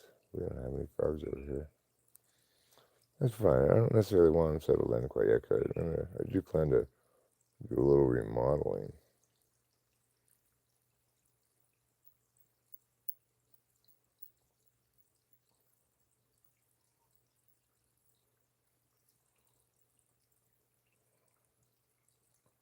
I'd like to come home and remodel my pond. Is one way to convey interest in somebody at a bar, for example.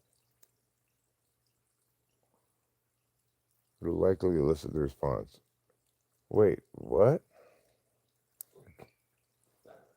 You know, move a few rocks around. um, I know, you could meet my special frogs.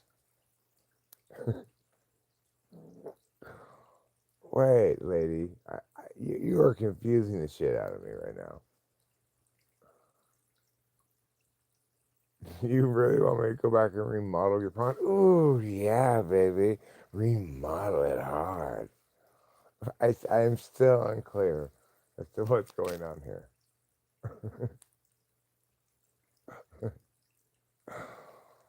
Oh, happy times. I'm having a good day. At least I'm not having a bad day.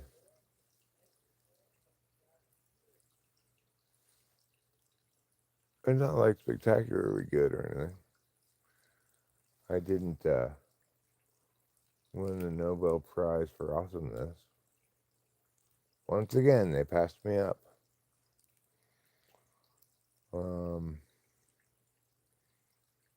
I didn't cure the broken arm. People always want to cure cancer. I want to cure broken arms. I want to develop a pill that after you break your arm, but only your arm, you take the pill, and your arm break is done all of a sudden, just fixed, thanks to the magic of the pill. How many scientists are working on that project, huh? How about cure AIDS? How about cure cancer? How about broken arms, motherfuckers? Why don't you cure something simple like a broken arm before you tackle those complicated things?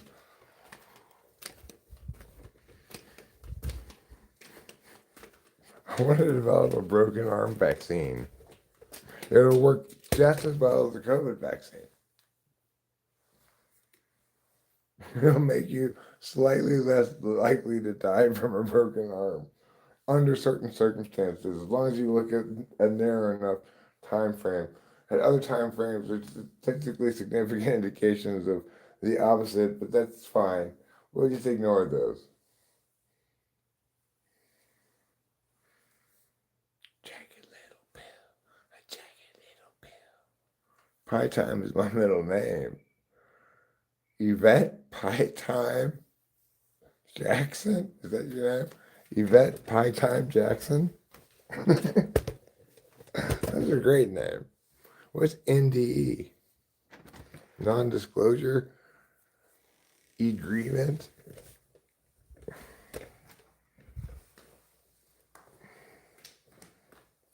Would you sign this non-disclosure agreement? What's an agreement? We ran out of A's. I came to admit it. I thought I had one more A in the stencil box, but I did not. So we spelled it with an E. Oh, near-death experience. Experience what with COVID? Death? Near death?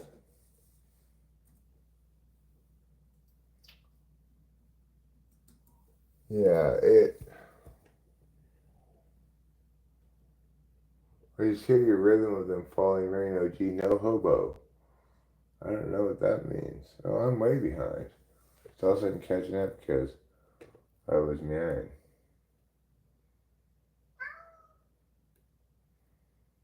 Take one daily until your arm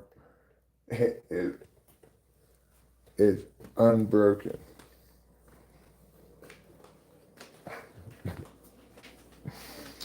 Maybe it's just, you have to come in for a single injection at the doctor's office. But it's like you have to go twice in one day. You have to get one shot in the morning and then one in the afternoon to finish it being healed. And what they shoot into you are little tiny bone repairing men. They leap into action, grab the bone, and convert their own lives into a sticky bone glue that adheres so perfectly the multiple pieces of broken bone, could be many, that there's never any way anybody can tell after the fact that you had ever broken it. That would be a pretty impressive invention. Maybe I should invent that. We just got to figure out how to enslave a race of tiny bone repairing men and force them to give their lives to repair a broken arm.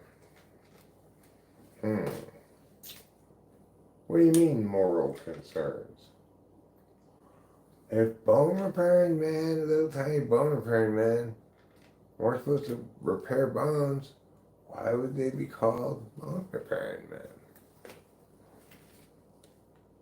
Oh, kitty, you want more food? You're such a food-a-hole.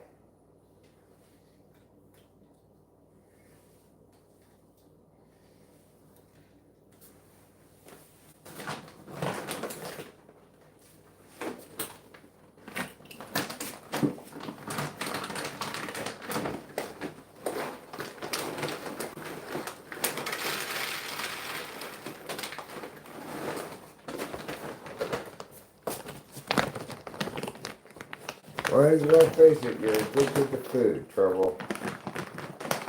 So that's if you're not home, because you are eating food. Well, it's getting pretty faded, actually, from these two drinks. Yeah, when I time I get done with the second one here, it'll just be a little bit sloppy, I think. I already am a little bit sloppy. Plump mud and pink.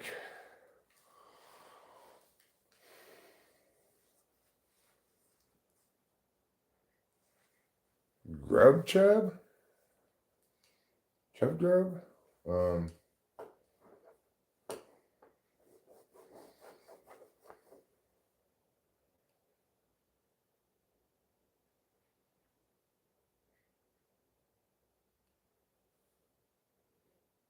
Hudge sludge.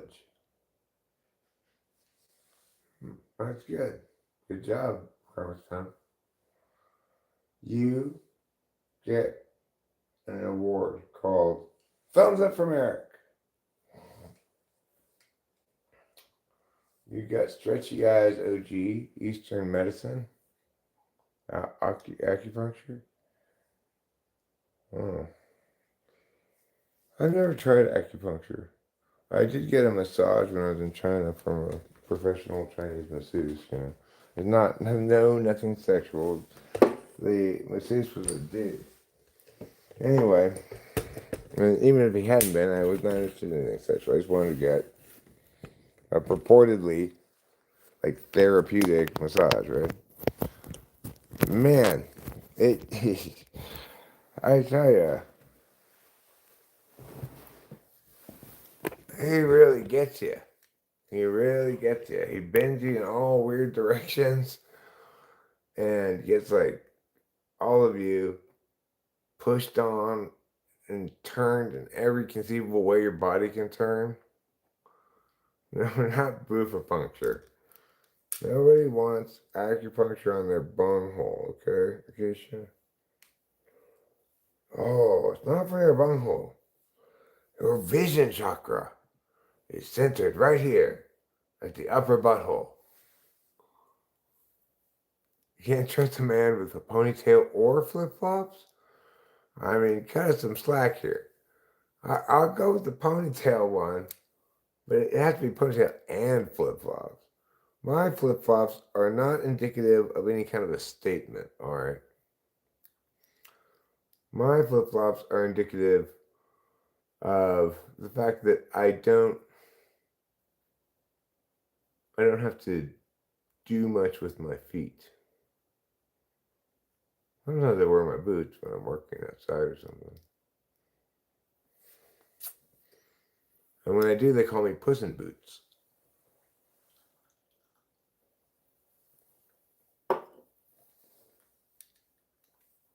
Why? Because of my cat-like reflexes. Sphincty cupping, is that what it's called when you put the cup on your back? Um,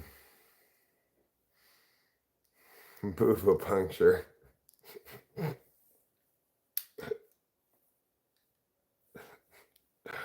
Why would it help to stab yourself with little sticks or needles or whatever? That just doesn't make intuitive sense to me. The massage thing makes intuitive sense. It's like you're physically moving a bunch of stuff around that normally maybe is kind of stagnant or something. It was a legit question about cupping. Um, well, um, it leaves circles on you. Sometimes you see athletes with these circles on them. It's because they've done that. What are the purported benefits? Well, it draws blood to the target area's surface, but really it draws it to the skin, and probably the athlete's not like, I'm cupping my shoulder because I've got a problem with the skin on my shoulder. It's probably like, oh, it's going to help heal my, or prevent, they even say, injury.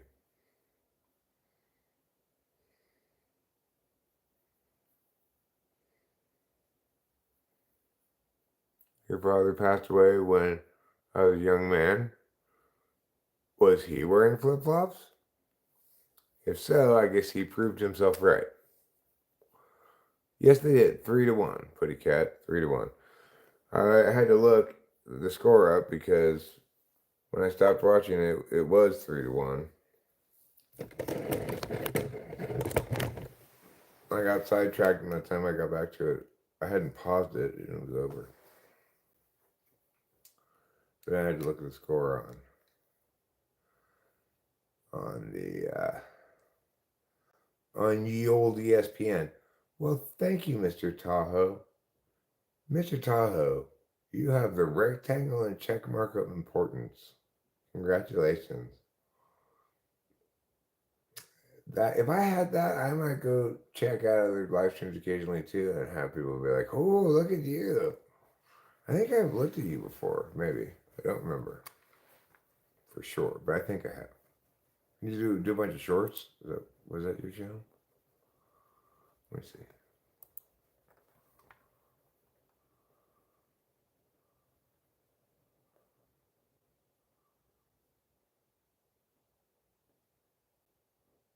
Huh. Oh, that's actually quite a few streams.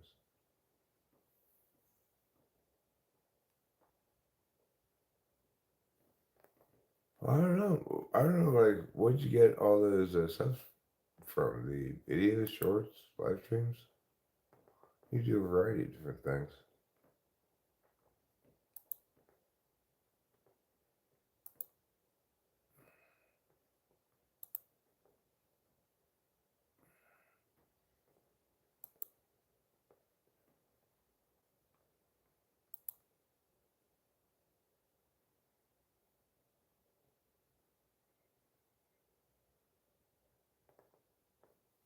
I don't know. I don't know how you did it. But congratulations. Supposedly, you make more money from your videos when you get to 100,000 subs. Is that true? Hi, Italian Stallion 89.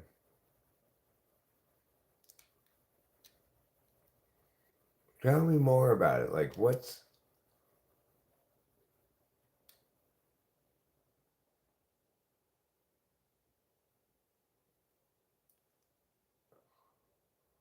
Huh.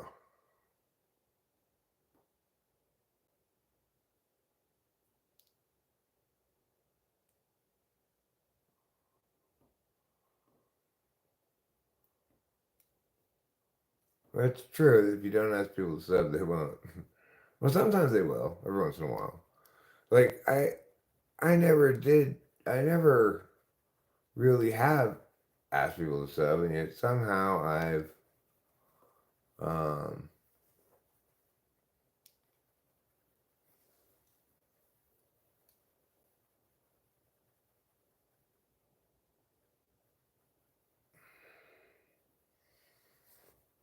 hmm, experimental and a joke. Huh? Well, I mean, that's the thing, Mr. Tahoe, is it it's very much not my. It might be my goal, but I am very much not doing things that would attain that goal. Like I don't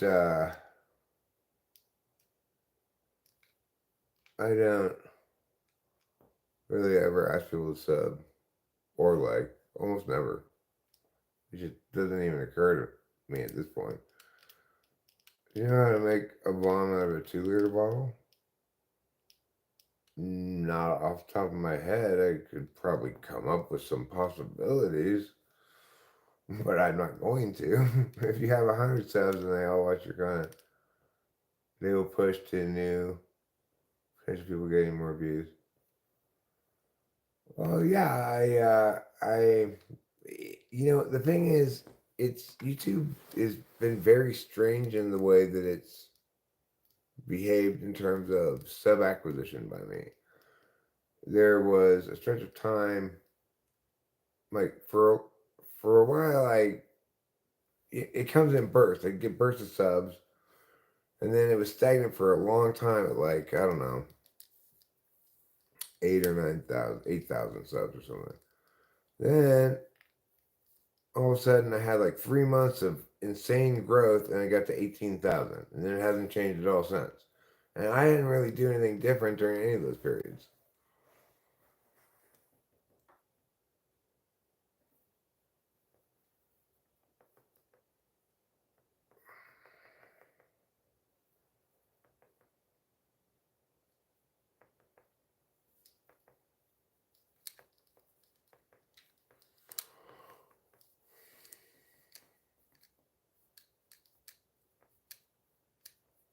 Something continually pushes this channel out of the algos. For example, right now I can type live. Well, the thing is,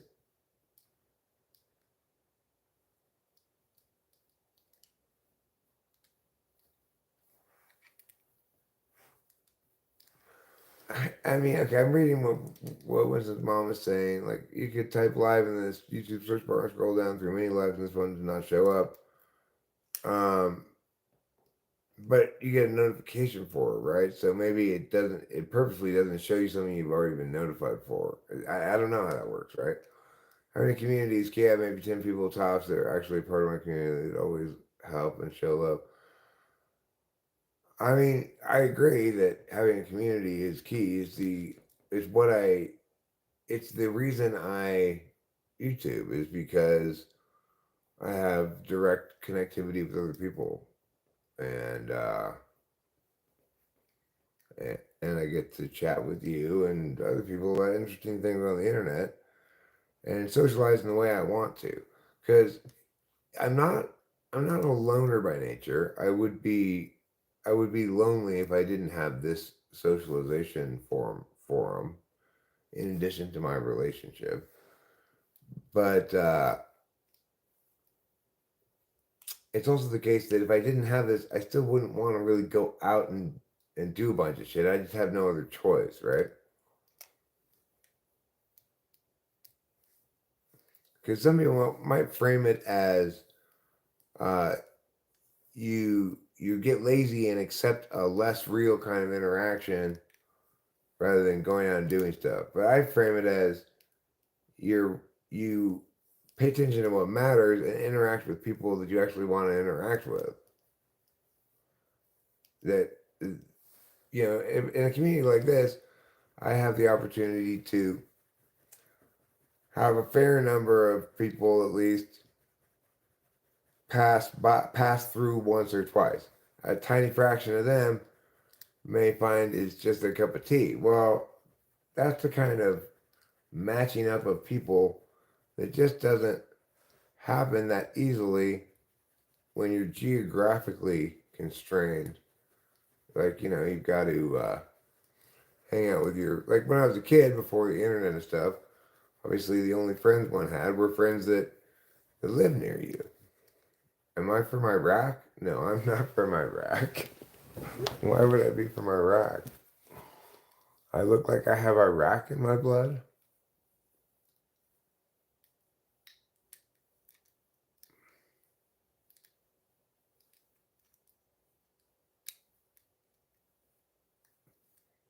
Really? Yeah, the thing is, what's important to remember, Winston's mom, is that the algorithm is not designed to favor any videos over any other videos. It's designed to get you videos you want to watch. It's designed for the viewer. It's a preference engine, for viewers. The YouTube channel creators, they like to think about it in terms of, YouTube's algorithm doesn't like me or does like me or whatever. The fact is, if people watched, if the watch time numbers plus whatever other kind of calculi YouTube uses worked out such that your shit was popular, it would be popular. It's just not good enough or not broadly appealing enough if you want to be kind of neutral about it. You need to get ancestry. I don't want ancestry. I'd like to congratulate. Let me see. Here, hold on. Sorry. I'm behind. Remember, huge. You just have a blur of messages, and that would suck. Not untrue, Karma Spam. Uh, that it suck part is probably, I would say, not untrue from the chatter's perspective, but I'm not sure if it would be true or not from our perspective. I'd like to congratulate you, though you might not know, but you are the top 3,000 most entertaining people in the entire world, according to the stats. That's not true. What stats, like, what stat could you possibly be referring to?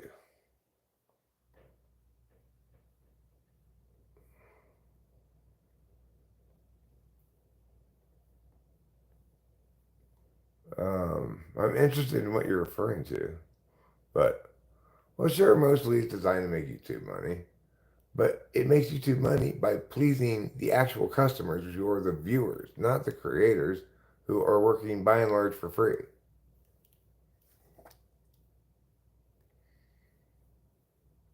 Have I ever done any water blasting? No, I don't even know what it is. I'm aware of how the echo chambers are built. I will delete browsing data, etc., histories at all, but I hear you. Enemas. No, thank you. I'm about to call you Puss in Boots. By no respect. That's fine. That's my name now. It's fine. Ben Laser says, "Sup, retardals, man." I guess you're talking to me. Let's see. Should I respond to that name? I normally don't respond to that name, but maybe I'll make an exception for you. Hey there, Dreamsy Smoke Reviews. How are you doing? Yeah, how are you doing, Dreamsy Smoke Reviews? Social Blade, look for yourself. I mean, what? Like, I'm. I can't be like I don't know what metric they're using to measure that. I don't know. Can somebody who's a moderator pull up the page for me on that thing? Put the link here. I mean, I don't even pull it up for me and put the link here for me. Go climb inside a boiler, inside a power plant, and hydroblast it out. I don't want to do that. That sounds horrible. Who would want to do that? What is that all about? Did I just get a text? Thanks. If that's, thank you. Okay, sure.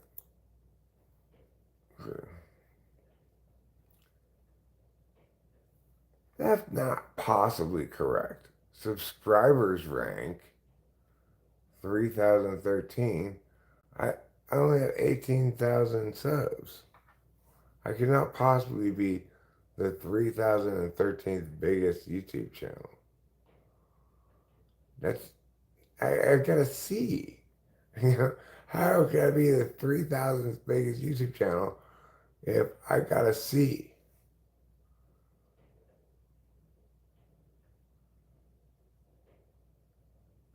I think you want to look at my views rank. That's more accurate, right? One million 600,716th. That seems about right.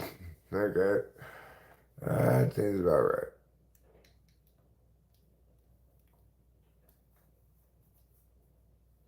How much is it estimate I earn? $9 to $106, $136. That's about right. I make more than $9. I don't think I can remember the last time I made as little as $9. But you know, 30, 40, $50, that happens periodically if I'm not very active, especially. I don't even monetize everything, so.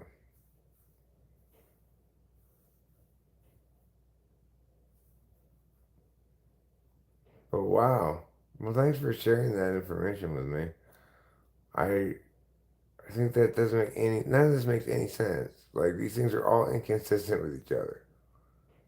How could I have subscriber rank under 10,000, US rank under 10,000, entertainment rank under 10,000, all those under 5,000, in fact, and then have social blade rank of almost a million and views rank of 1,600,000 and a grade of C? Those things all don't go together. And a money making of $9 to $130. All these different things conflict with each other. You see what I'm saying? I'm really pleased the A's are taking care of business with the White Sox. It's like, you know, I would have been very disappointed if we couldn't win the series against the White Sox. We took the first two games because the White Sox look the worst team in baseball.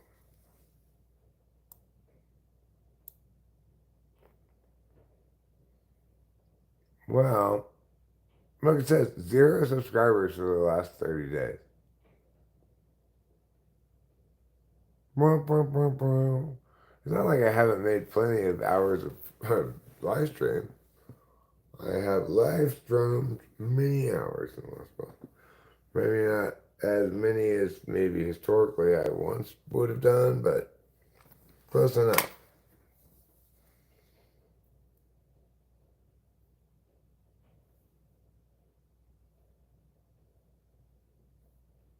Well, like you said, I guess you got, if you don't ask people to subscribe, they won't subscribe. But it's like, it seems artificial to me. Like, if people want to subscribe, I want them to do it because of the merits of the thing. Like, they want to make it easy to find again or something. Like, there are channels I subscribe to eventually after I watch multiple of their videos and go, you know what? This is interesting enough that I am going to subscribe.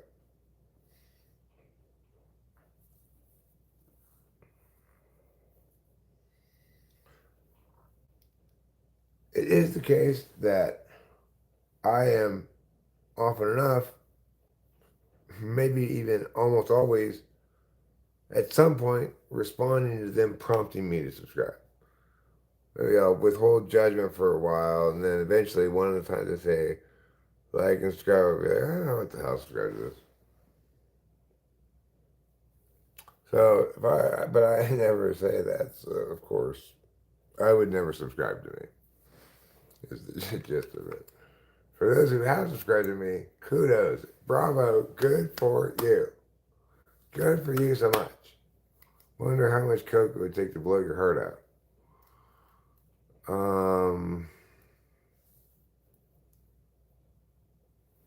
Well, you probably can't. You'd have to digest it. You have to either boof it or swallow it all. And even if you have to swallow a shit ton. Because you basically can't OD on coke via snorting it because your nasal passages stop absorbing it at some point. Supposedly. It's something I've heard, right? Do I know this because I can give you a citation? No. I don't even remember where I heard it, but it's something I heard.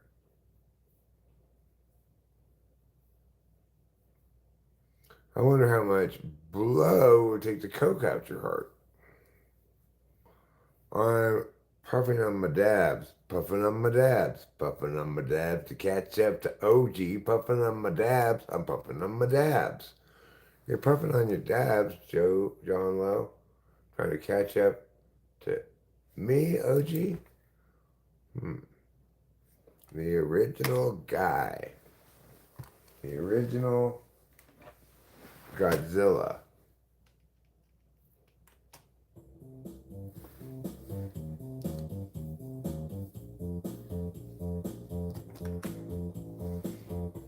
Hmm. Indeed. No thanks, Carm, Miss Pimp. I appreciate your subscription. I'm not saying that I don't.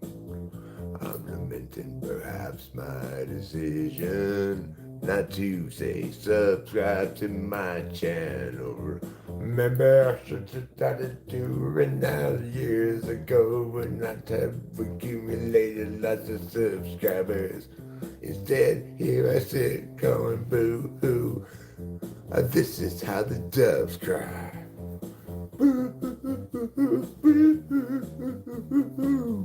That's how the doves cry.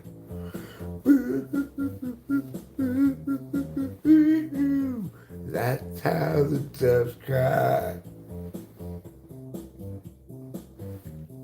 Thanks, Acacia. It's a good bass line, I think. I like it.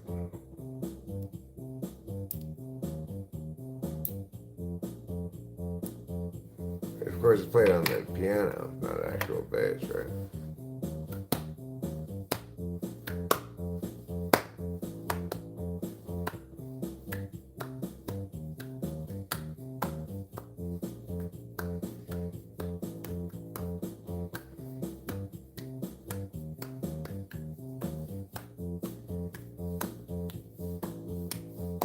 Overrant me, baby. It's the term we use to describe overdosing on speed or cocaine, baby.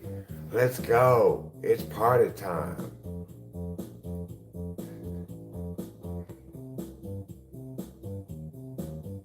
You're a drummer, huh? Cool. I use the drums from the piano here, the keyboard, you know.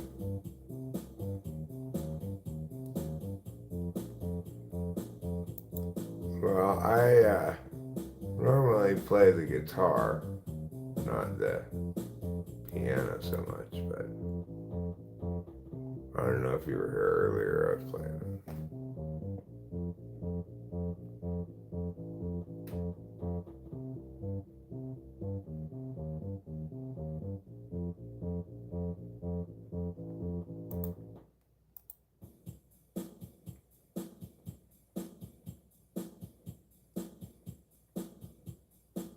All right now, let's rock. Okay now, we're gonna rock and roll. All right now, let's rock. Okay now, we'll rock and roll. Well, come on, girl, all night tonight. We're gonna roll, but first we're gonna rock. That's what we do with our sock. We're gonna roll and then we're gonna rock. We're gonna have ourselves a rock and rollin' good time all night till the morning light. Baby, woman, child, tonight, all night, all right, tonight, all right, tonight, all night. A woman, baby, child, you're the woman that I'm looking at with my eyes. Woman, baby, lady, child, you are the woman that I want to see. All night, all right, tonight, yeah.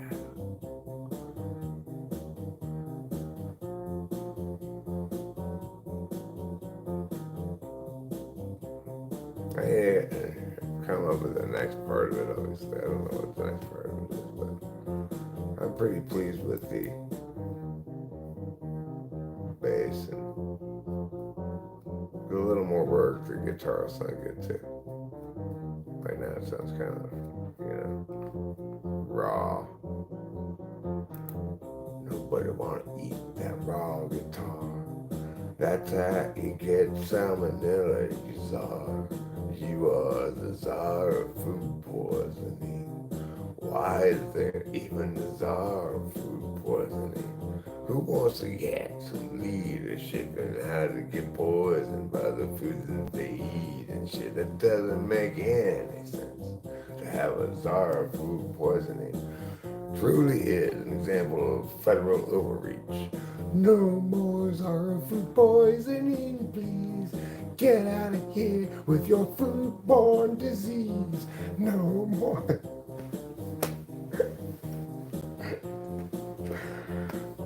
Yeah. So fuck the czar of food poisoning is the message of this. That's how I got E. coli, and I still don't feel like myself. And this playing these drops, like, touch it up already.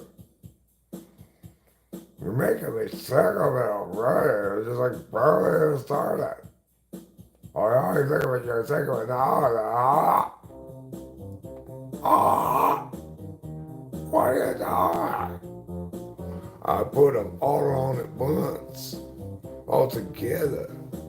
I went from solo to not solo no more. Put them all on at once. There's only three of them. So it's easy to put them all on at once and see them on the screen.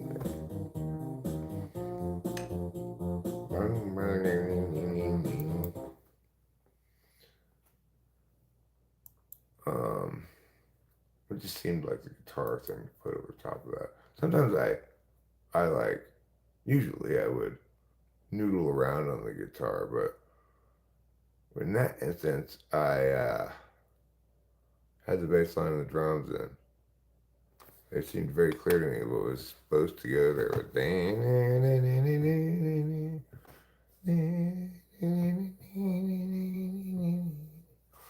So I just put it there. That's an unusual occurrence for me because I'm not introverted intuition front stack. I appreciate it when it does happen though. YouTube.com/clip. Oops. You're a drummer, huh? I've collaborated. That's how the doves cry.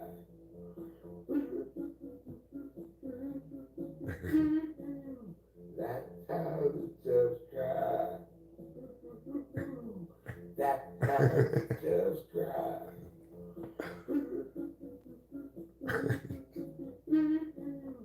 That's how the doves cry. It's a great, fantastic clip. Acacia, thank you for clipping that.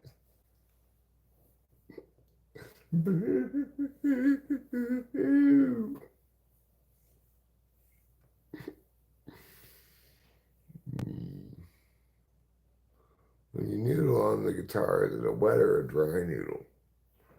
My fingers are the things that are doing the noodling. So it's not the guitar that's the noodle. It's my tongue. I'll take you to K-Town OG from karaoke. Where is K-Town OG? You mean in Los Angeles? Koreatown in Los Angeles? I go to Los Angeles periodically. We could go to Koreatown. I don't drink alcohol, but I could still sing karaoke. Hopefully my voice won't be shot like it is right now. Right now I couldn't sing Mary Had a Little Lamb to a person with perfect hearing standing in front of an amplifier through which I was projecting. Orlando.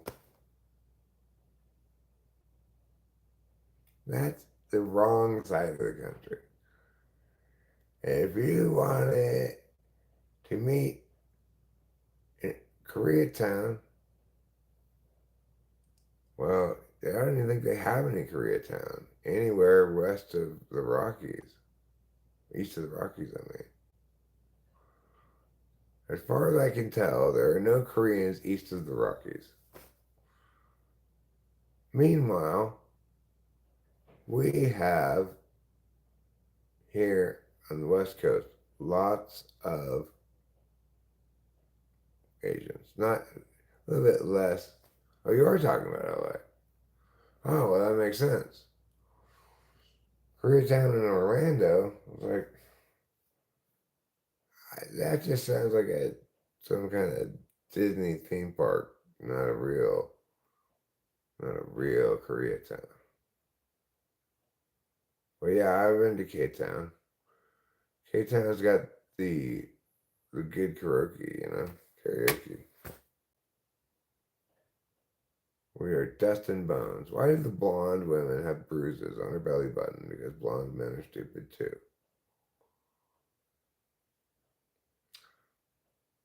I'm not gonna bust my piano into a million pieces. K-Town, a nickname for Collywood, which is really the entire name. No, it's not that K-Town, Winston's mom. John Lowe doesn't want to meet me in India to sing karaoke. If you're gonna go to another country to sing karaoke, you just might as well go to Japan, right? You have to go to another country to sing it. But nobody finds, say, the karaoke available in India preferable to the karaoke that we have available here in the United States.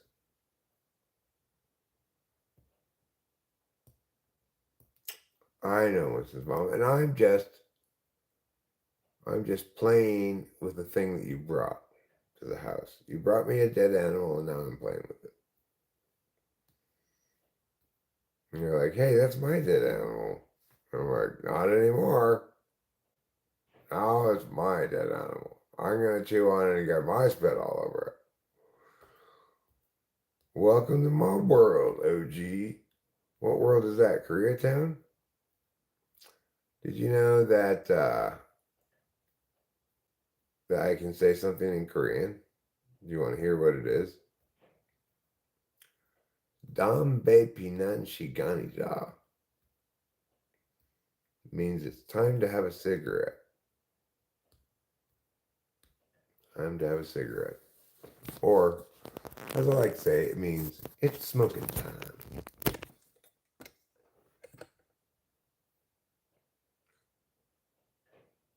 Shoot me in the head. I still get periodically plagued by horrible bad memories filled with shame and disheartenment.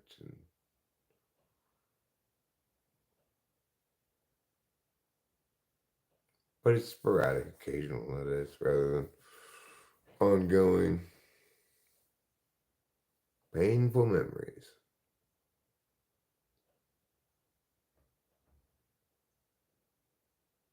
You're passionate about purpose. They don't like your race where? My race is, I'm all the different races. So I fit in everywhere. Because I'm fluidly transracial.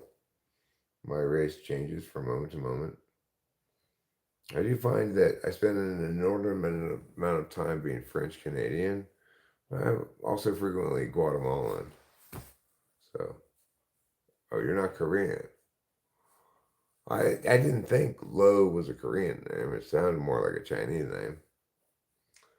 But I didn't know Koreans didn't like Chinese people. If you were a Japanese name, I would expect them not to like you because all that raping and pillaging and stuff.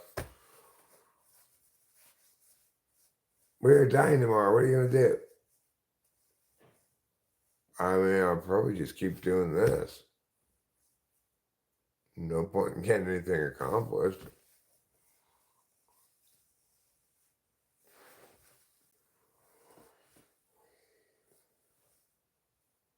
You're OG of this INFJ-ish. I don't know what that means. You talking to me? I'm not an INFJ. Although you didn't say that, you said it was INFJ-ish. But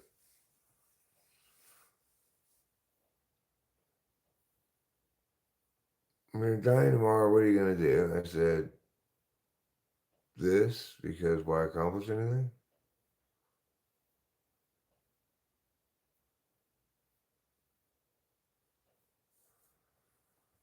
Well, I mean, because I'm happy with what I'm doing right now, right? We certainly have something interesting to talk about if we knew the world was ending. I mean, obviously, I'd probably call my daughter, try to get her to be near me physically, try to get in the same physical space as her. Obviously, with Rachel as well. You're not? You're not what? I don't know what you're saying. You're not Chinese, you're not Korean, you're not Japanese. Okay, well, I don't know what you are. Okay, just tell me what you are, or don't. I don't care. What race do Koreans not like? Well, I mean, most Asians don't seem to be thrilled with black people, but you like Chinese pantang. Is that like poontang, but instead a bad joke?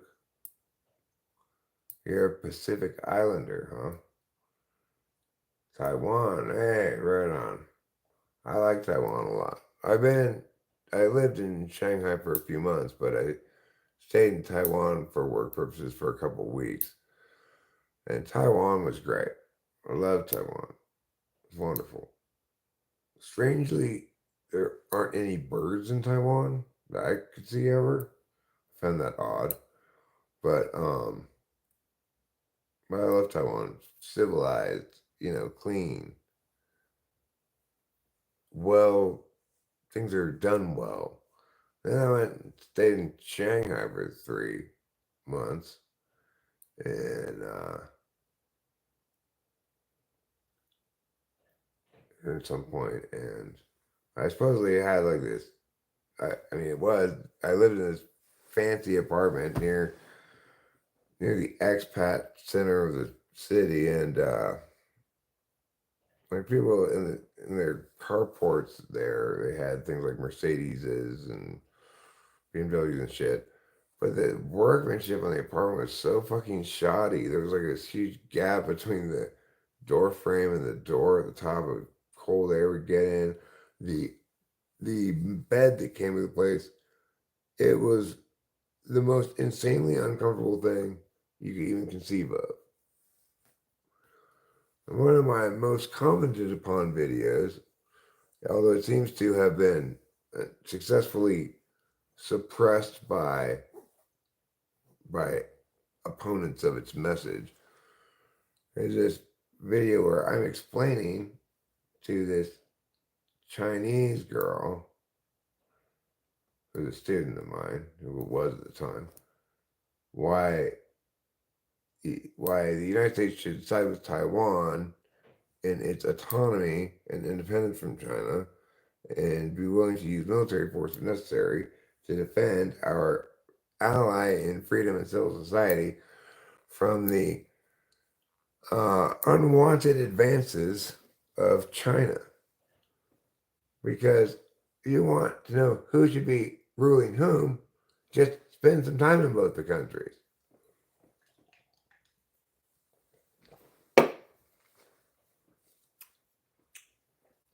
Anyway, it got innumerable comments from Chinese people saying things like, U.S. hypocrite, Civil War, U.S. blah, blah, blah, etc. A bunch of other bullshit. It's like, I'm not here to defend U.S. whatever. I'm not saying the U.S. has been perfect. Unlike you brainwashed morons, I critique my own government.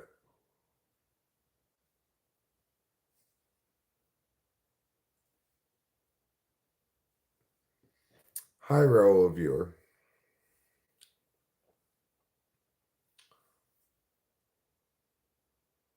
My silly kitty.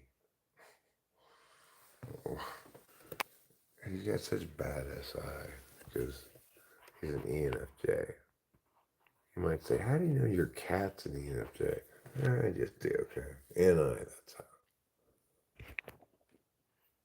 Like, how can that be comfortable? Just face planting into the carpet. I don't want you to love me a long time. Right? Nobody's requesting that from you right now, Big Dog 13.5. What a silly boy. Just like you feeling Marty Glenn the same way. Oh. No, he's not ill. That's a boy cat. He just is SI polar. He lies down in weird ways and, you know, like when you try to, when Capio would sleep with us, it doesn't really happen anymore, but she would. There was a general consensus among the three of us that we were each going to define our little space and try to stay out of the way of the other ones. Trouble has no such conscious presence of himself when he's sleeping.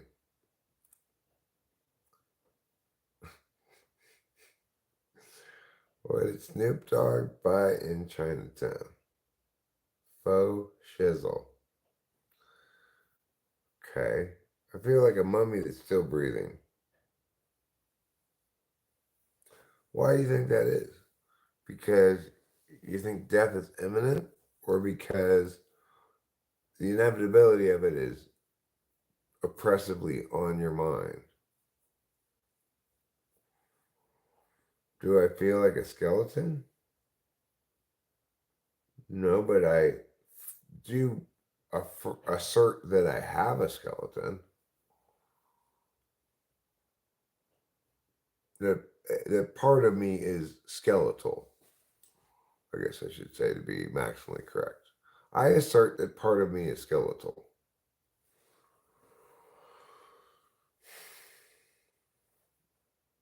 And unlike a lot of people, my skeleton is not made out of bones. It's made out of cartilage and tendons. That's why I'm so limber.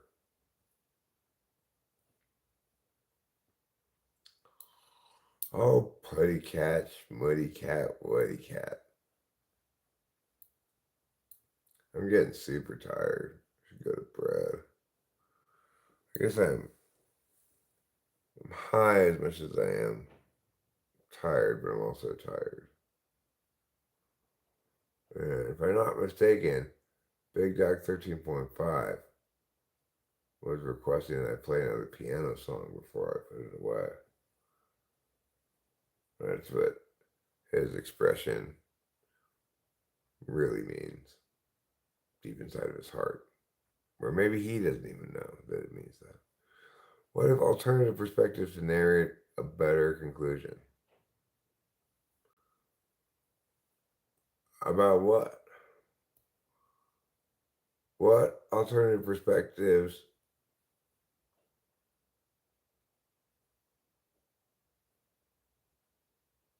I don't know.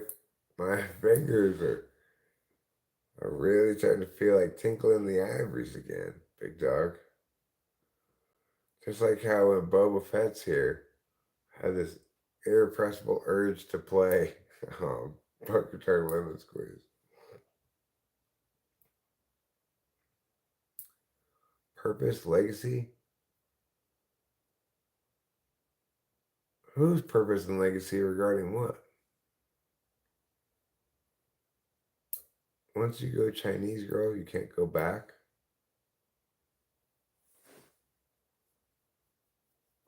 Why not? Back to what? Back to masturbating? Boba does. He can't get enough of it. And Big Dog absolutely adores it when I serenade him with a piano number. or two.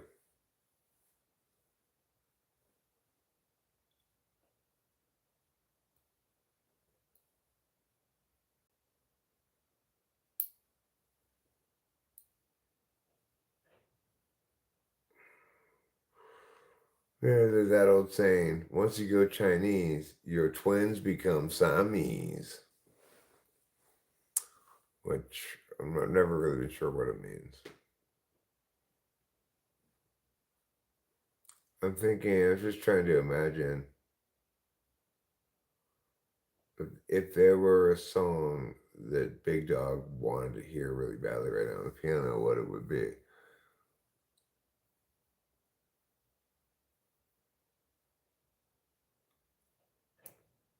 They put it on you, huh? What is it that they put on you that I've never had on me before? Is it like broccoli beef or something? Sweet and sour chicken? Is it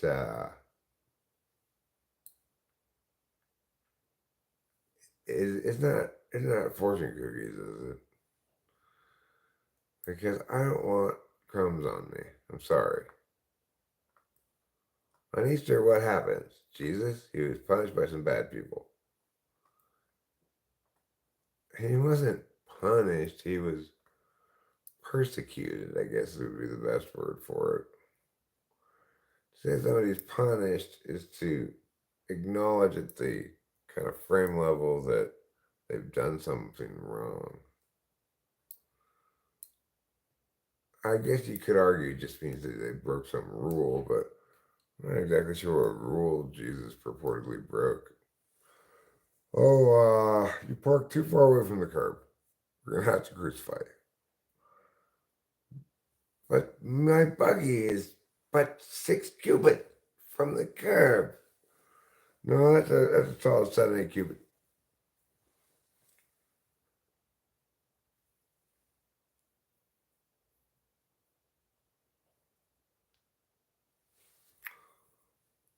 Once you go Fiji, you never again play the Bee Gees.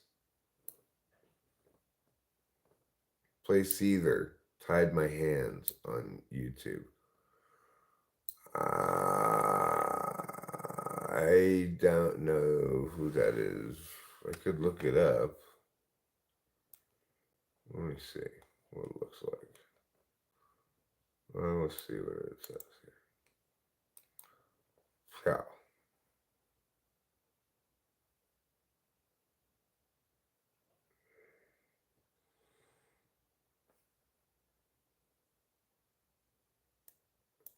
Let me see the full lyrics. Can you remember when we used to cry, but never in distress? Or can you picture when we used to pride ourselves on neatness? Because I can't understand what you meant to me. You made me wild, and you tied my hands. Oh, oh, oh, oh, oh, oh. Can you remember when we used to laugh, all those mistakes we made? Or can you picture then how we used to drive and never reach the end? But I can't understand what you meant to me. You make me wild. Then you tied my hands. Oh, oh, oh, oh, oh, oh. But since you went away, made me find. I have nothing to say. Since you went away, made me find. I have nothing to say. Oh, because I can't understand what you meant to me. You made me wild and you tied my hands. Oh, oh, oh, oh, oh, oh. Because I can't understand what you meant to me. You made me wild and you tied my hands, tied my hands. You tied my hands, tied my hands. And scene. There, I just played the song on YouTube.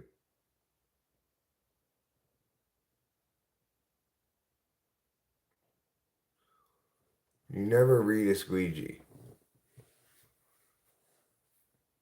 You'll never read a squeegee, no matter what is printed thereupon.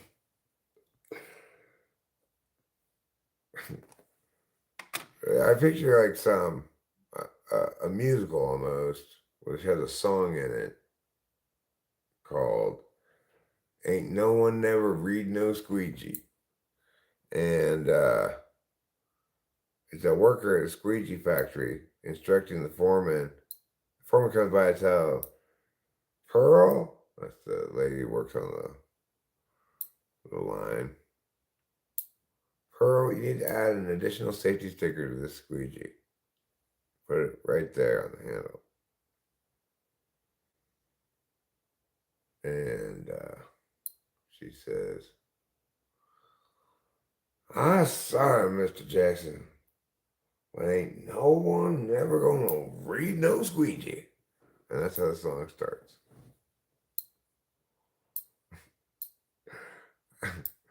I think I've exhausted my supply of spoken word song lyrics tonight. But thank you for the request. I do appreciate it.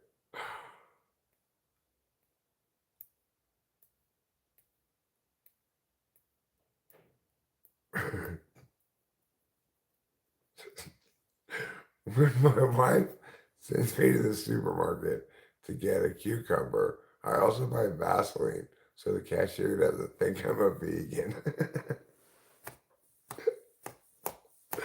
That's ridiculous. You see there's nobody praying for me? Okay, fine, I'll do it. You see there's nobody praying for me.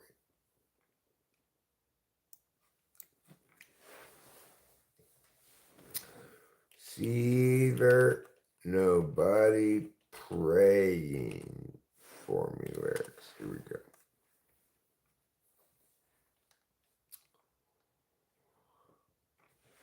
All right, here we go. Let's do it. Let's do it to it. Let's enjoy all the fruits.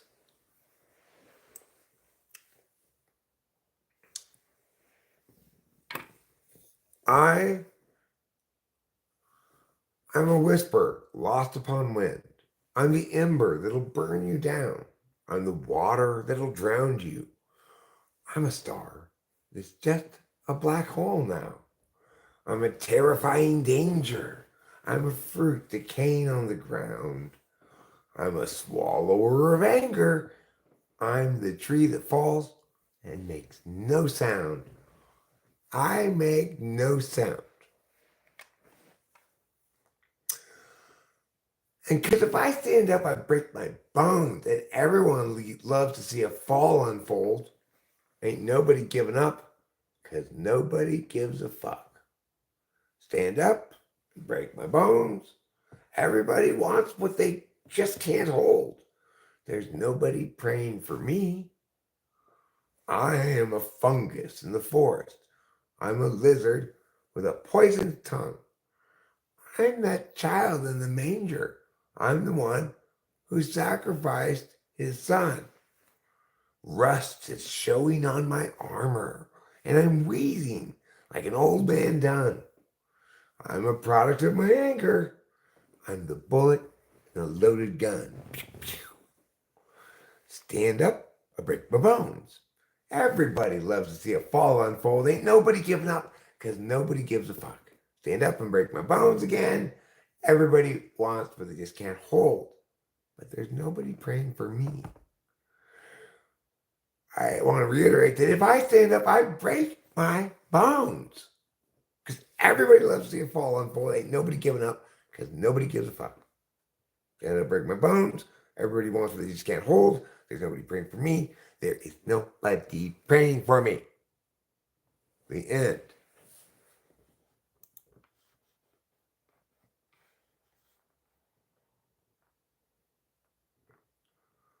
I don't take any disrespect.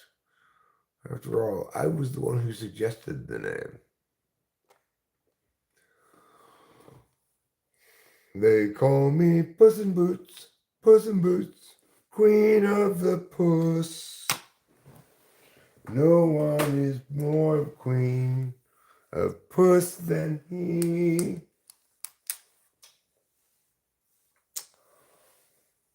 I like your behavior. That's a pretty good song. What song was it? I don't remember what it was. I mean, I remember the Flipper one, but before that. The look he scanned my items at the supermarket was rude, unhelpful, and smelled like he'd been drinking. That's the last time I used the self checkout. Ba-da-ba-da-ba-ba-ba-ba. You copied and pasted that from a British joke place because Americans don't say bloke.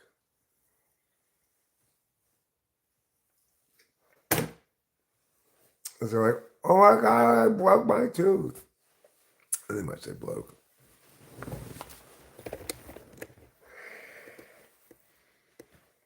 Wax poetical. I don't know, I'm pretty faded right now. I don't really remember what you're referring to.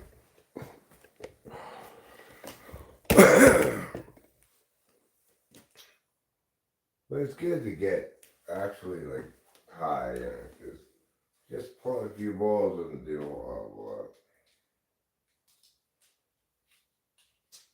I wonder if I should eat some food. What did I eat before I ate Rachel's leftovers? I could eat some more food. What time is it? It's almost 1 in the morning, you guys. You're supposed to give me a heads up when it was midnight. Tell me 1 hour until 1 in the morning. Now we have to start over. It's 1 in the morning. Now 1 is the new midnight. All thanks to your sloppy oversight. Lack thereof, I should say.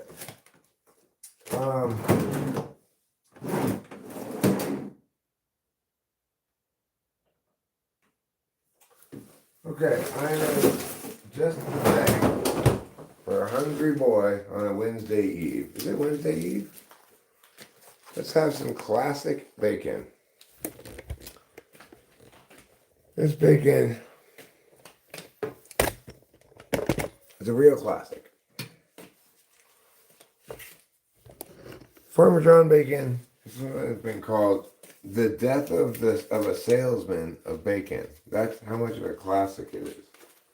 Of course, let's admit something. We probably haven't actually seen Death of a Salesman. I've never seen it. So I'm going to project my own experience on all of you and assume you've never seen it either. Maybe I should have picked a different classic. Okay, it's like Oklahoma. Wait, hold on. I've never seen that either. It's like Cats. I did see that, unfortunately.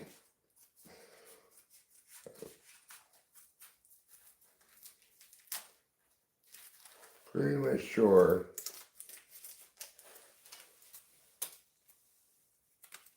I saw it when I was in middle school visiting New York. I guess to see it. It was terrible. I can't conceive of when else I would have seen it, and I have seen it.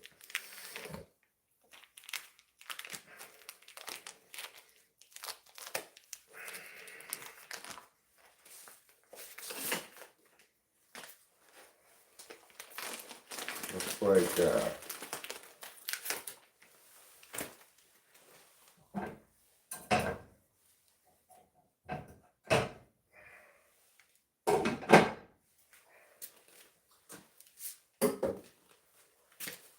Cats.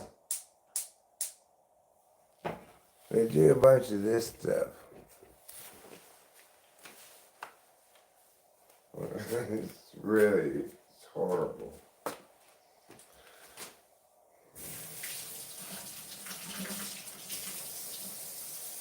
I could not for the life of you tell what the plot of that play is. People moving around on stage pretending to be cats. I think the entire plot of it.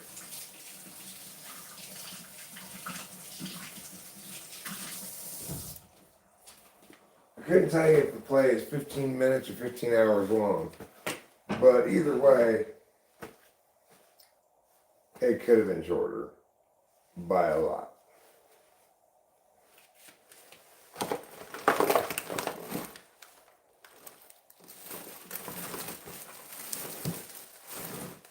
None of no edits that would have reduced the time of that play would have conceivably made it worse. You could not, getting rid of any of it, no matter what part, would have made it better than the longer version. All the way down until 0.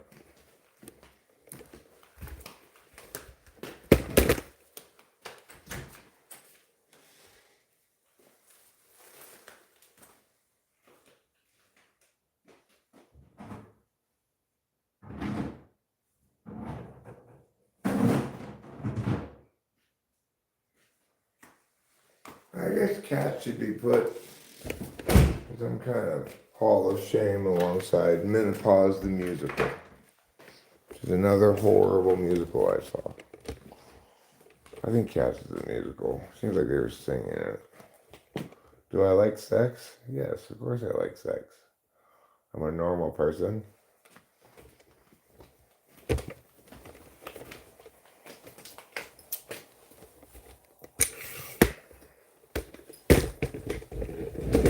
But I'm not obsessed with it.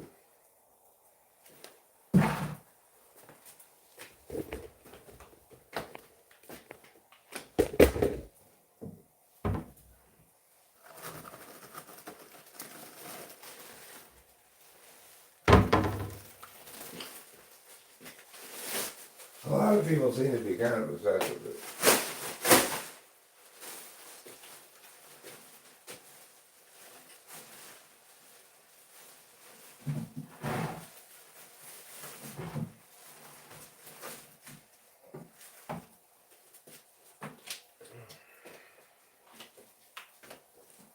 Me, I'm a little bit more classy than that. I'm obsessed with being coquettish.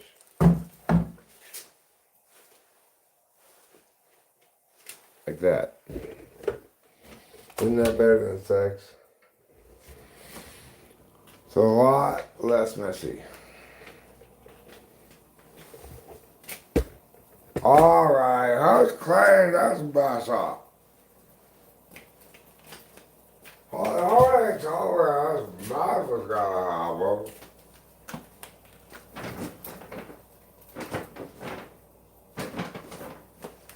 We'll put these in the fridge, might as well. See. These ones, I'm not sure they're gonna fit or not. They'll fit fine. Okay. Let's get some more. Some more of these bad boys, put them in here. And put the ones down here in this little side thing. Give these, well, side thing, there you go. You can take 1, 2, 3, and 4. Put these ones here. I'll put one more on the side thing. We'll let you go up here on the top thing.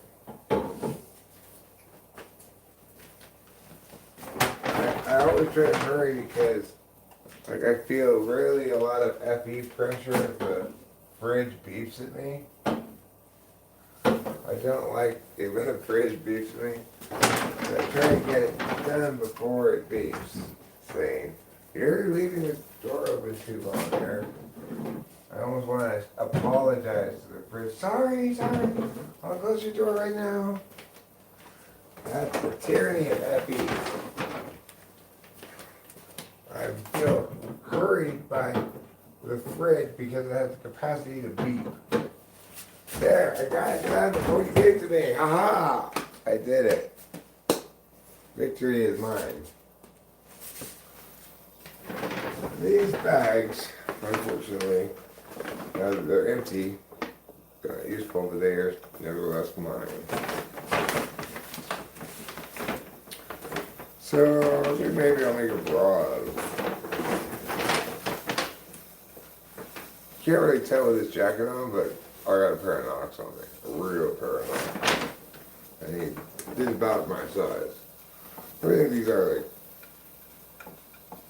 like N cups or something. Triple N. I don't know. I'm not sure how big cups go. But these are perfect for me also because my boobs are rectangular cubes. Rectangular cubes. What are cubes but for rectangles called?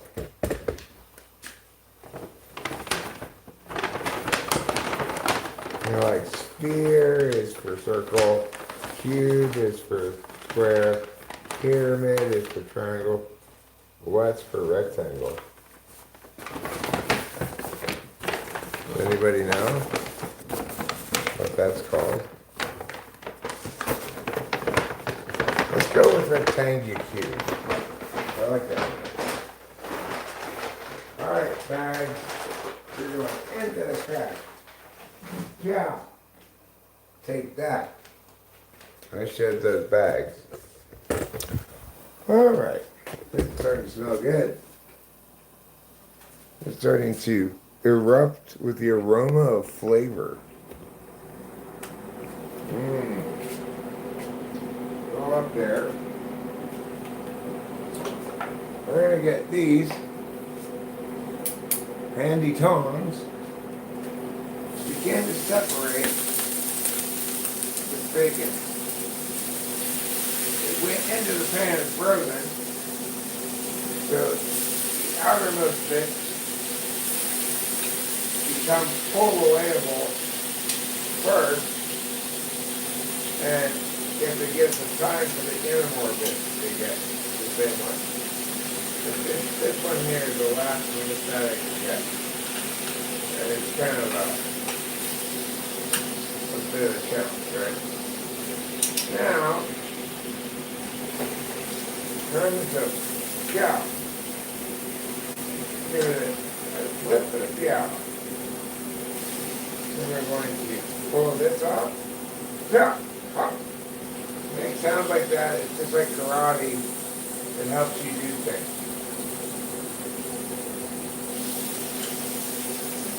And pull this one off. Yeah, let's find out.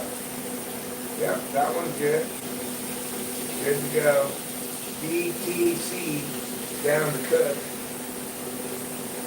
Yep, that one came off nice and easy. Making great progress here. But you can't rush art in the same Toy Story 2. Or perhaps it was 3. I don't remember the difference between the two. So, 2 and 3, although I've seen both of them. It was the one with the girl. The collector guy, played by Newman from Seinfeld, voiced by Newman. It was in that one. Anyway, the collector guy, restoration expert, the Newman guy is trying to hurry him along, and he says, you can't rush art.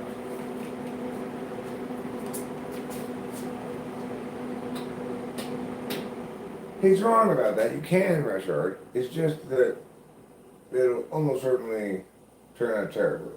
But the thing is, art's a bit of a lightning in the bottle kind of thing, you know. Sometimes things that turn out best, like erupt from you in some kind of vision from the heavens. Sometimes you can work very hard on something for a long time and it never come together. So, of course, you can't rush art means not that you can't finish it quickly, but rather, if you're trying to be faster than you naturally are creating, then you're doomed for disaster.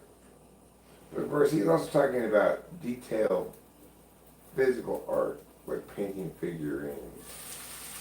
He doesn't really mean art, he means craft. He's just trying to get to look as close to it did in its original condition as possible. He's trying to restore someone else's vision. That doesn't really qualify as art,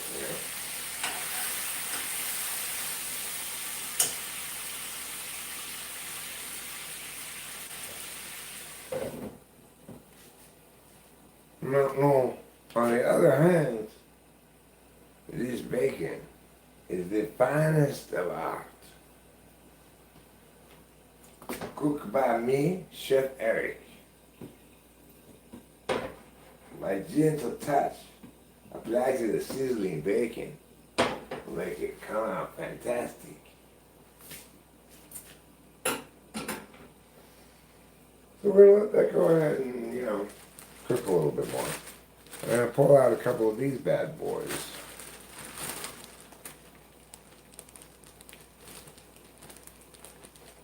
They may be bad boys, but I'm not a bad boy. That's why I deserve 3 Hawaiian rolls to go along with my bacon.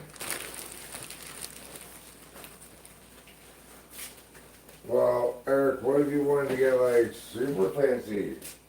I could. What would that entail? You might be thinking to yourself. Well, what I'm thinking it might entail could be a little bit of mustard. Just picture it. Just feel it in your mouth and in your head. Soft Hawaiian roll, salty bacon, and a little tang of mustard. Not a bad idea. I could use this honey mustard, but a beaver made it. And probably it's got a bunch of wood pulp inside of it. If you let a beaver touch any of your shit, and you come back later and look at your stuff, it's going to be covered in wood pulp and sawdust and stuff. Even if it's not wood itself.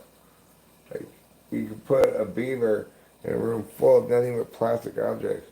Come back and it'll all be covered in wood pulp and sawdust. How the fuck did you make sawdust in here? And that's when the beaver will tell you, I didn't. I bring it with me.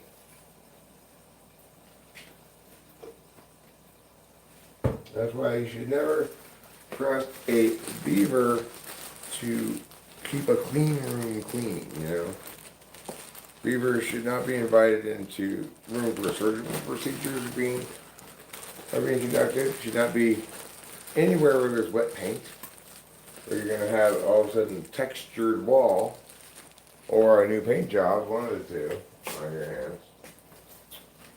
Neither of which obviously is desirable.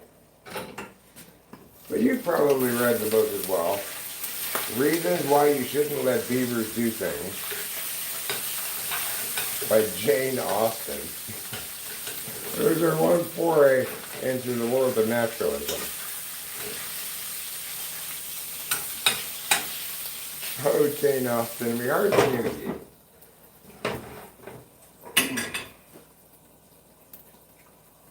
How many Jane Austens does it take to make an Austen Jane? Just one. She just gotta be willing to name her daughter Austen Jane Austen. If she's gonna do that, she might as well move to Austin, Texas. Just go all in on this notion. This is my daughter, Austin.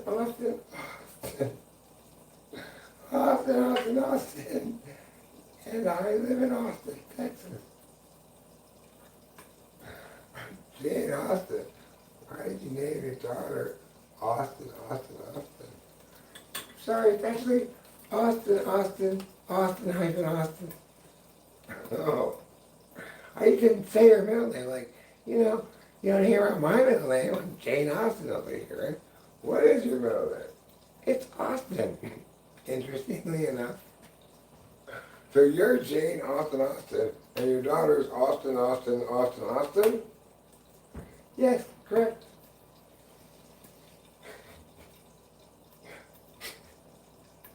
What is your husband's name? Austin.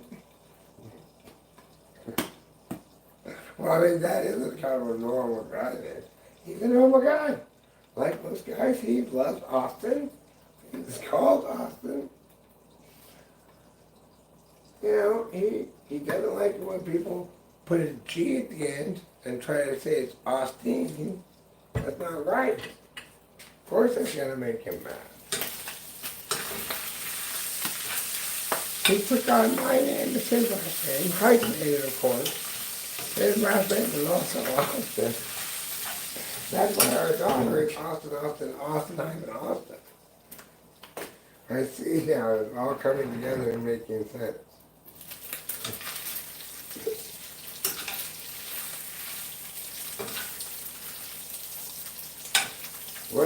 your sister. Didn't you have a famous sister? No, you're thinking about the Brontes. Oh, the Brontes. Yeah, Emily Bronte. Yeah, okay. Who was the other one? Okay, I can't remember either. You caught me, okay? At least I know there were two Brontes, the same as Jane Austen. Well, didn't Jane Austen have any siblings at all? Nobody knows. Historians have been trying to find out for centuries, but nobody's been able to figure a thing out about it. Really? That is a real mystery. Not much more mysterious than what the hell are you doing with this bacon? I'm just moving it around, bitch. Let me cook bacon while I cook it. Don't call me a bitch. I'm Jane Austen. Yeah, wait, were you Jane Austen? I'm confused now. You've been confused the whole time.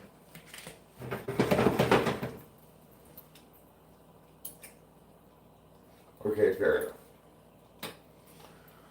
This looks to be about done. It's done-ish. Done enough for me to maybe draw my Jane Austen skit to a close.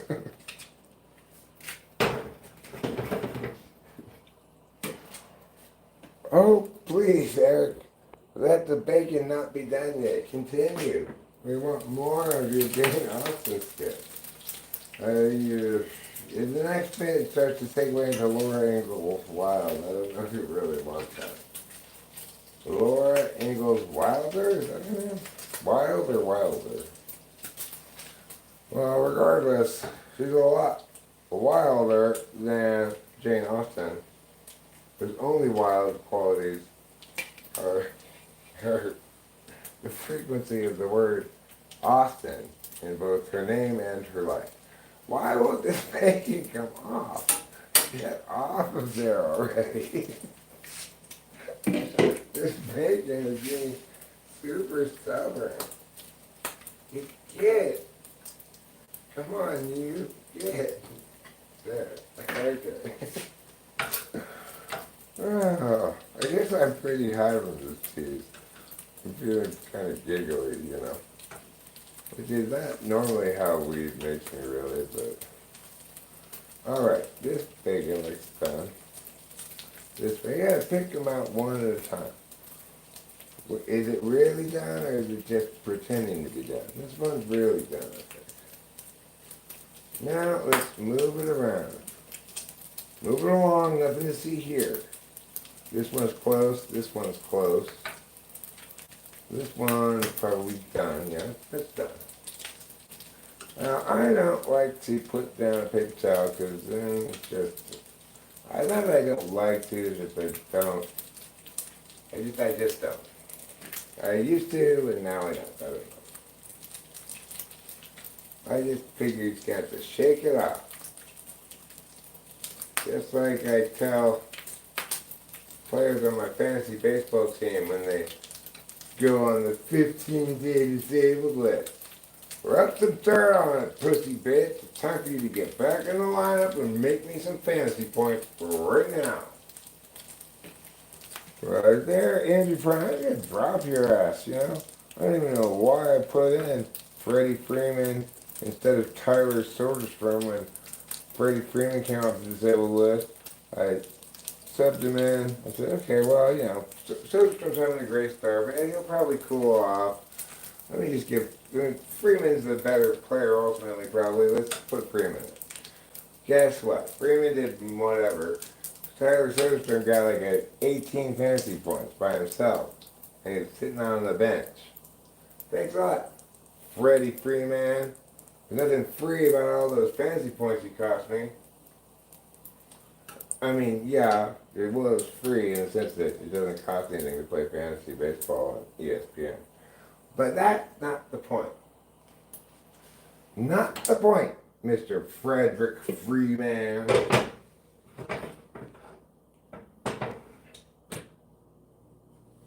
I'm sorry. I want. Additionally, as much as I want to chastise Mr. Frederick Freeman, I also would like to apologize to one Mr. Tyler Soderstrom, who deserved a little bit more faith from me, and shall get it going forward. I'm an A's fan.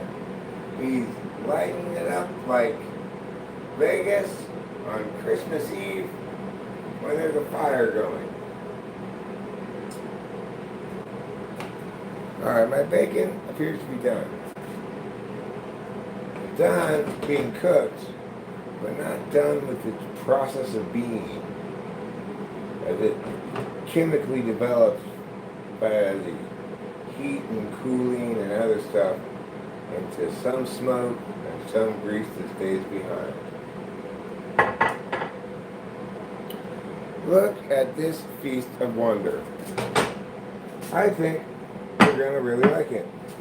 And, just in case I want it, I just bring this with me. I can put a little on the side if I want, but I'll just bring it with me instead. Come on, kitty, watch out. I don't want to bang you with the tripod. Or anything else. Jesus, I almost knocked over the piano. I know who would have been happy about that. Okay. Now I need a beverage. A regular beverage. Well, I have this beverage.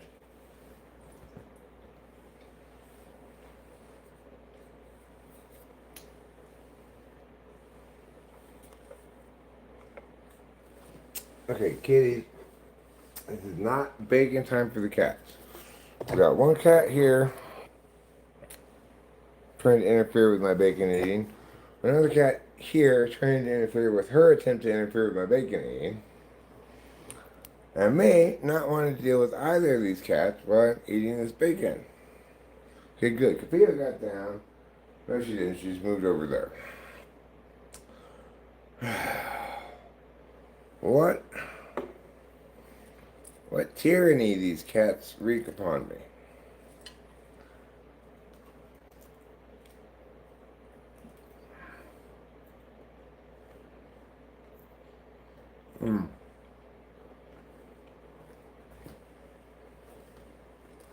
Caroline, the best way to have bacon is just how I just made it. In a pan. Pan fry it. The only reason why anybody would ever eat it like baked to me is because they're trying to make it more healthy. Don't be duped by these lies.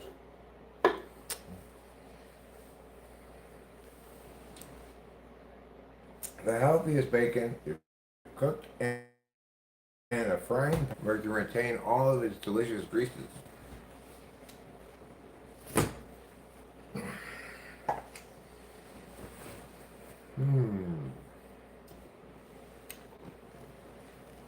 Let me get in on some of that bacon. What we got going on over here? Porter Churchill Murphy. Yeah. Okay, you got some bacon. Oh, what problem? I'm not on solid foods yet. Could you, chew it up for me and spit it in my mouth? No, I'm not going to do that. That's disgusting. But what am I going to eat? Breast milk, like usual. I'll take out my top layer and you can drink my breast milk.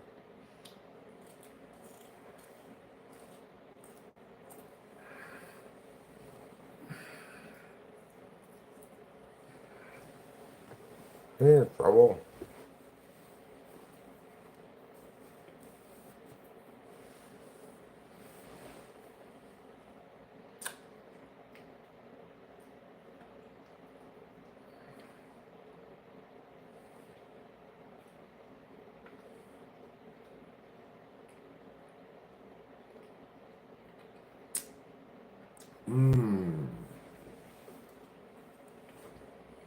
Bacon's good.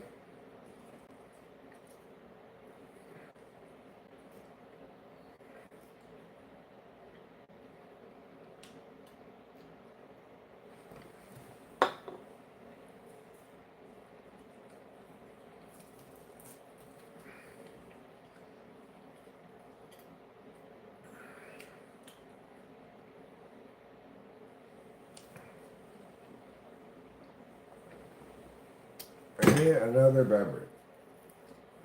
Here you go, Joel.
Good. Good mix. Hawaiian roll, mustard, and bacon.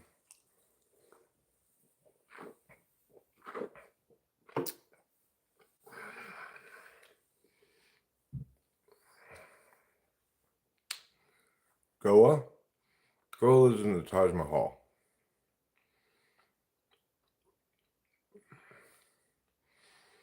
You're a swallower of anger, you're a tree that falls to make no sound. Well,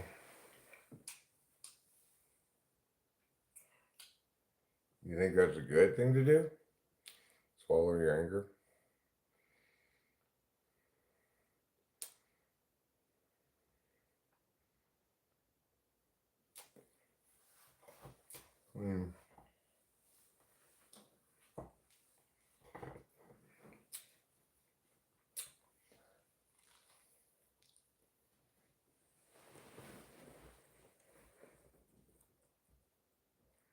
He's a mixed bag.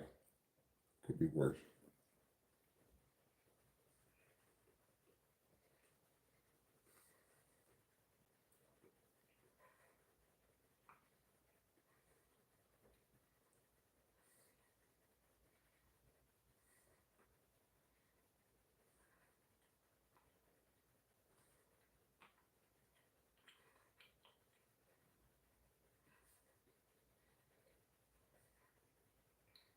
How many calories in those weed drinks? I'm not sure about the mango one, but I know the California half iced tea, half lemonade has. Oh right, it was. Oh, I think it was 11 calories per serving, but there are 10 servings supposedly in the can.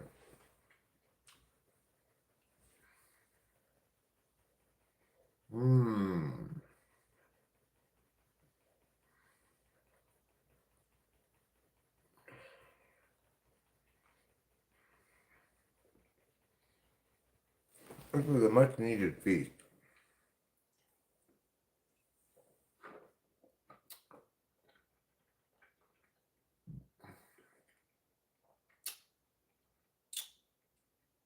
I don't think so, show me.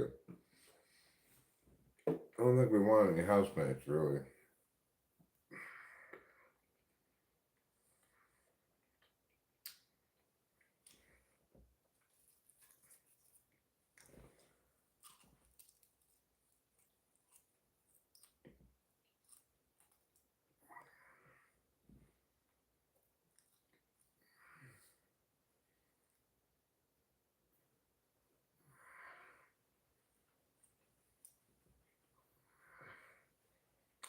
Well,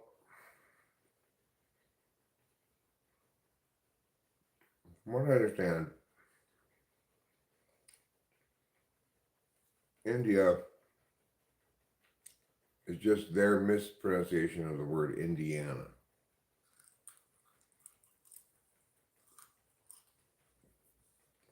Basically, it's an imitation Indiana.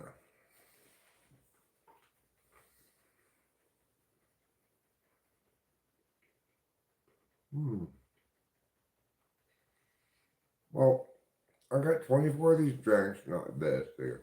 We drink. And 1/8 of this, top shelf weed, which is like $60 an eighth or something. The total came out to $200. So reasonably affordable. You know, obviously, if you had to pay $200 for 24 beers, probably wouldn't drink. Probably wouldn't do that. But we drinks last longer than beers. I used to drink beer. I could drink a 6-pack of beer in a sitting, no problem.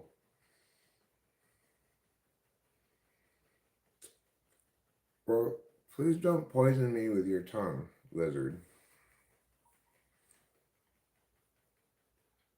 Stop edging, stop edging. I'm not edging, stop edging, stop edging, stop edging tonight.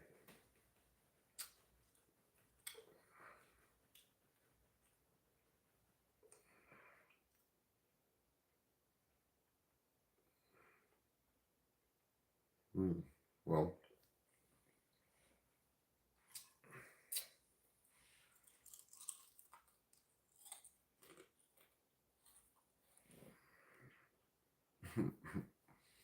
I don't want any more lyrics, big dog.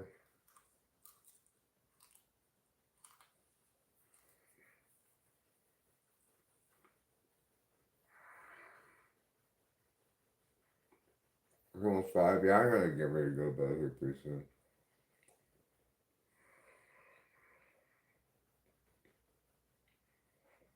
You know,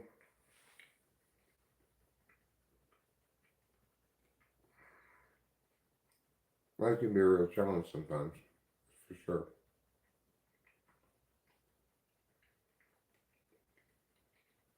It can feel oppressive sometimes.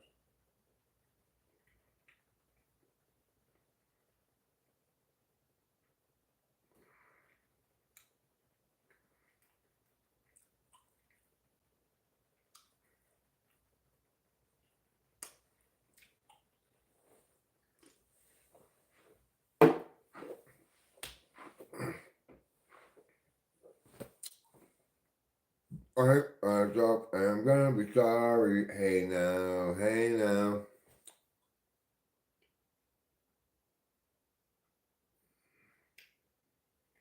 Let's do a little bit of it, I guess. Occasionally. I think it's something horrible. It's not as intrusive as it used to be.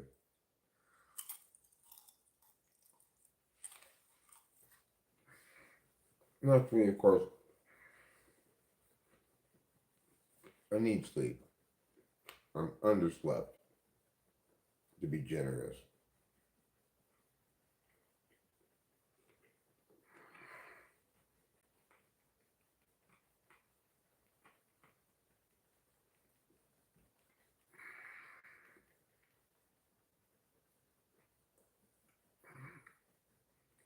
But if you pre-think 2 days ahead of a move, it's still called tactical.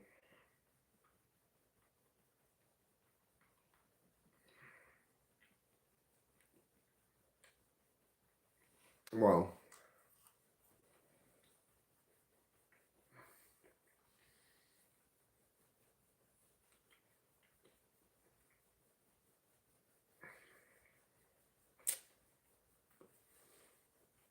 it depends somewhat on the speed of the troops that you're moving, right? Or if you're moving snails, then you have to move them a couple miles, march them a couple miles. It might take a few days. And then that's the speed at which the battle is developing. Accordingly, it would be tactical decisions. That's my answer, anyway. If Winston's mom wants to correct me, I will cede to her superior knowledge in the area.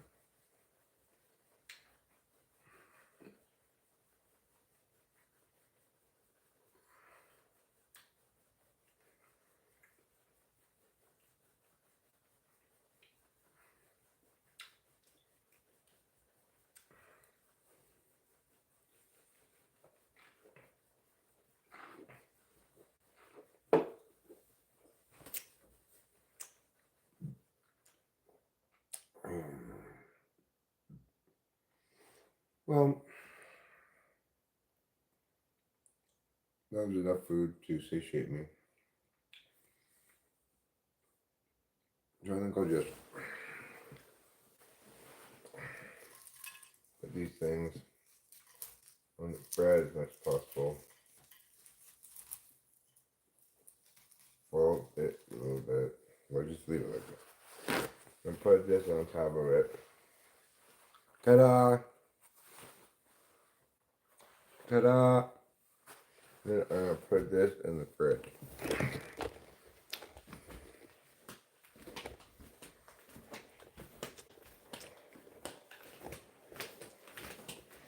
What I like to do is I like to be strategic about being tactical, but I try to stick to being tactical when it comes to being strategic. That way I got the best of the both worlds, you know? Well, true, you may have the better of me in strategy. That's why I'm doing tactical strategy.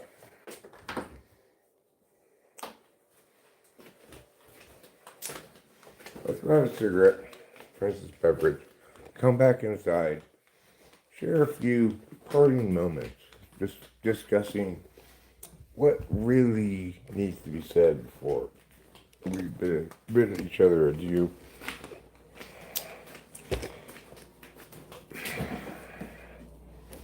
At which point I will make some kind of an effort to go to sleep or possibly do something.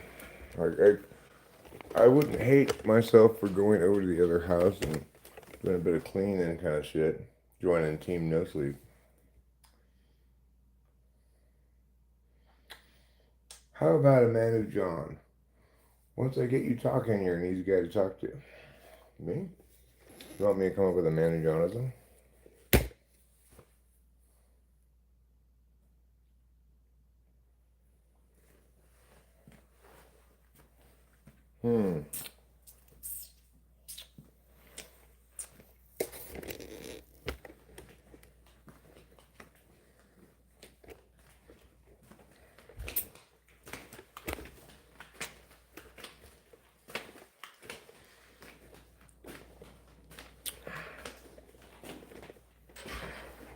You think America is a real democracy?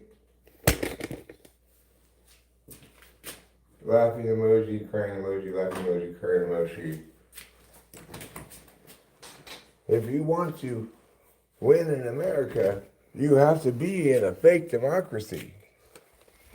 Something like that. It's conceivable as a man of Johnism. So, well, are you pooping over there? Okay.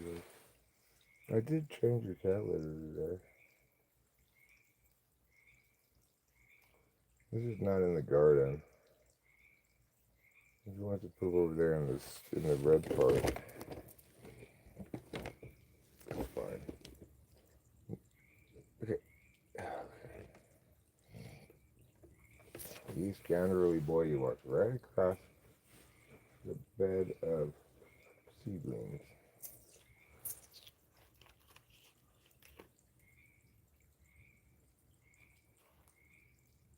Additionally, trouble, should we get any frogs, I don't want you to kill them. Want to go inside? Go ahead.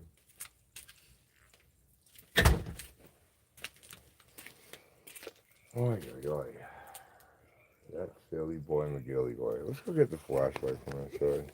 We can see, we get a better look at the pond here. So we can better enjoy our outside time. I'm going to leave you out here. Wait for 1 second while I get the flashlight. It'll be easier.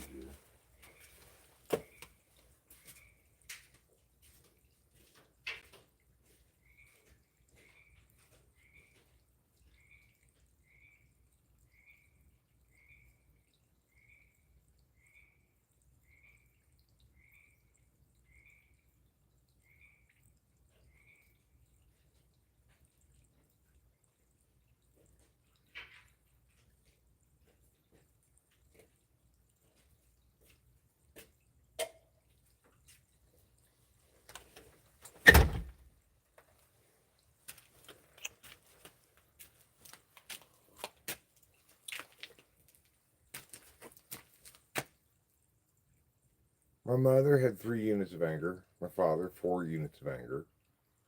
Naturally, I'm 12. I'm a product of their respective angers.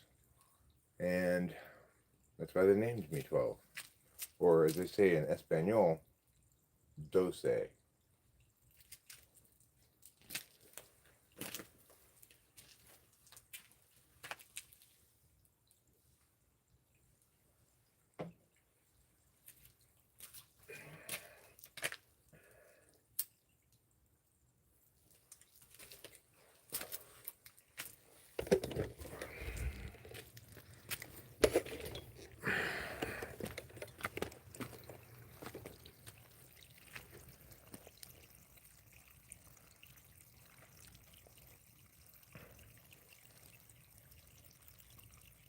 It's not any, but I'll put a little bit more water in. Might as well.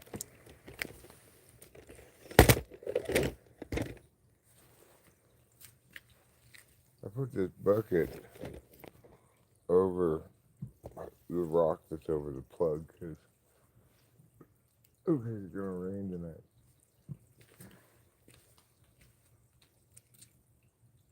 I guess I'll leave it there. It has rained a little bit, just a little spittle here and there.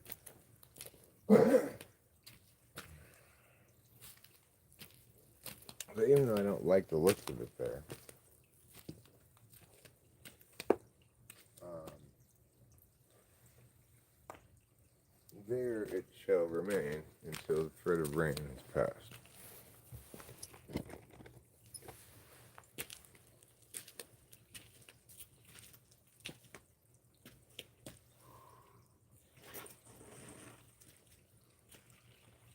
But you know, I need to like reinvent this whole thing here. I'm not happy with the current state of affairs.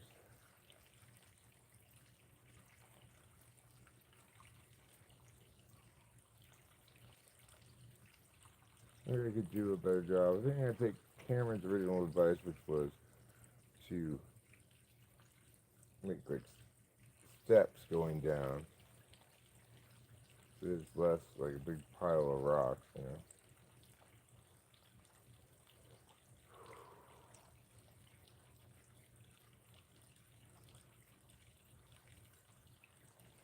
But it might be wise even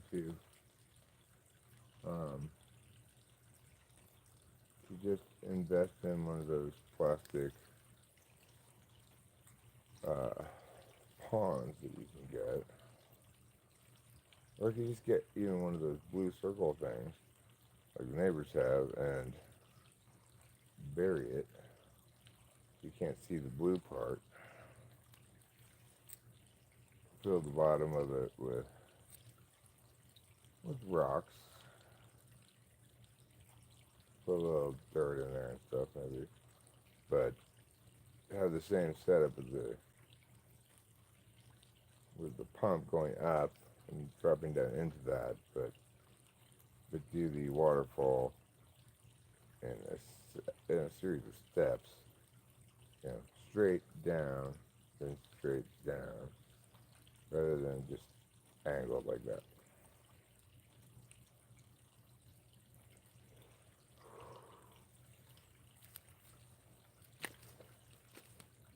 It overflowed pretty quickly, which means it was already very full, but not quite all the way full.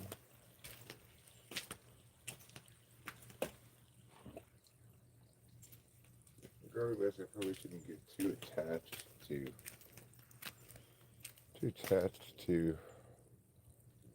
this anyway because I do plan to tear it out and redo it.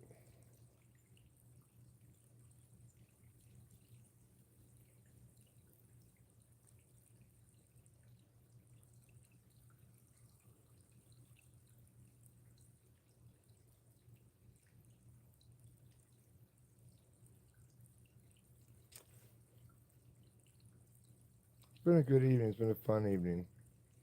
I've enjoyed live streaming. I've enjoyed playing the piano and chatting with people and, you know, explaining things, making jokes, etc.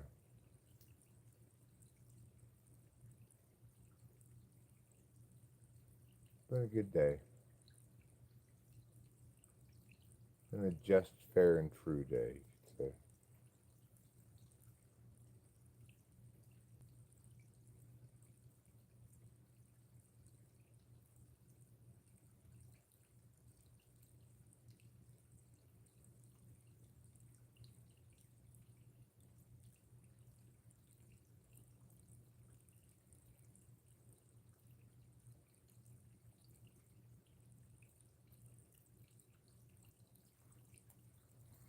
Uh,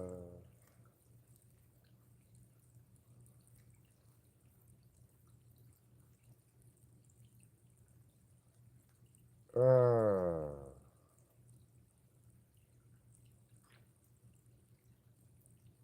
Bad memories. Ancient history memories, but still make me upset at myself for making mistakes that I needn't have and shouldn't have made. But, I mean, shouldn't have, right? I was young, dumb, and I guess full of cum.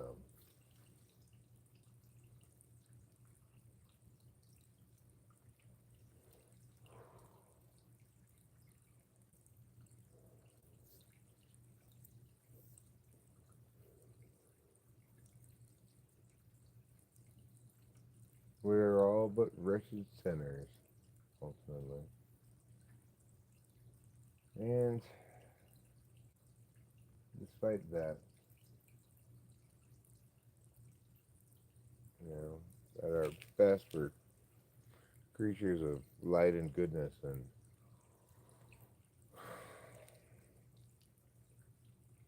wisdom and resonance with the universe and such.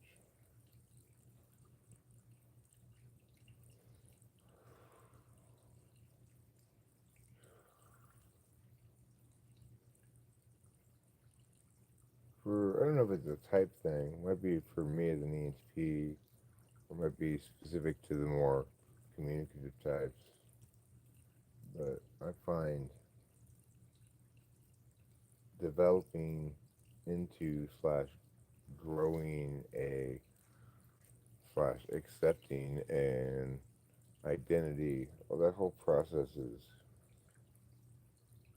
incredibly complicated. You know, perhaps, perhaps more so, not just because of my lack of fluency in my feelings, but perhaps as much because of my kind of double fluency in the knowing functions. 4 5, you tend to be just competent in both of them. You know.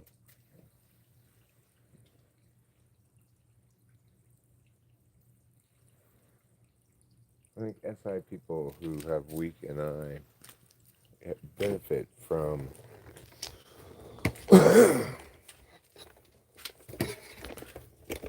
things being normalized by their SI so that they don't understand what things mean, don't have to wrestle with the implications of stuff as much as, say, me. I still have the SI to remember, but,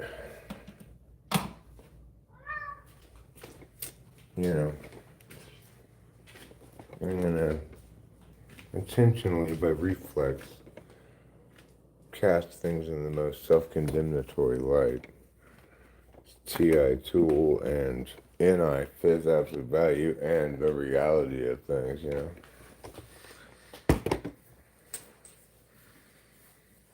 But at the end of the day, we have to remember that we're all human and we all have a growth arc that involves some wreckage.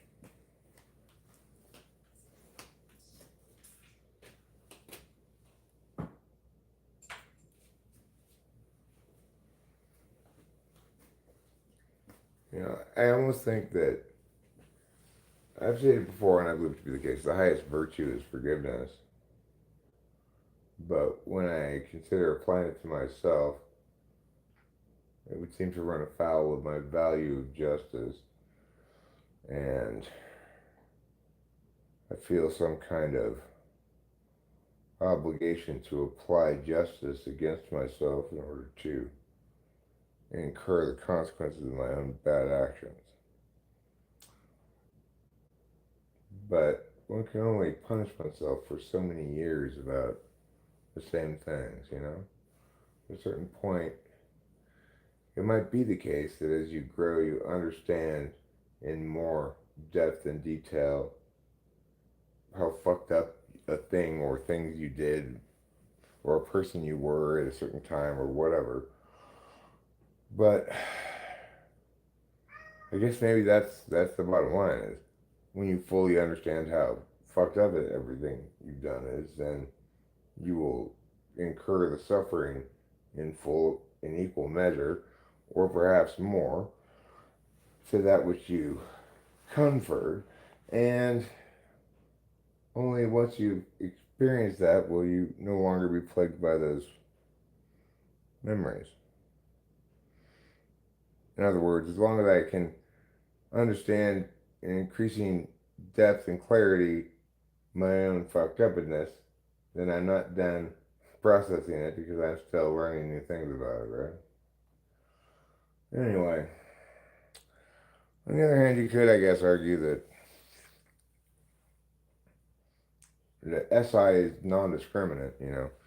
You remember things that you've remembered before, and you haven't remembered it again now. You reinforce it, you're going to remember it again. You've got that kind of reinforcing loop. If that triggers this associative memory, then this time it's likely to trigger it again next time too, because then it's doubled down already. See what I'm saying? I don't know if I'm expressing that well, but I think it's clear enough. Where did I put my drink? I had a course. We have to get it. I'm gonna need to take an antacid pill.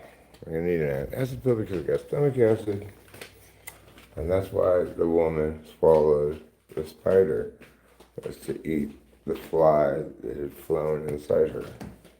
Of course, then she had a spider inside of her, so she had to swallow something else after that.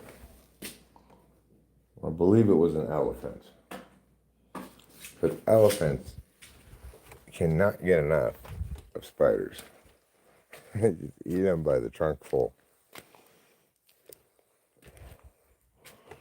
People think that elephants like to be fed peanuts. The only reason they take the peanuts is because elephants have a mistaken belief that that's where spiders come from.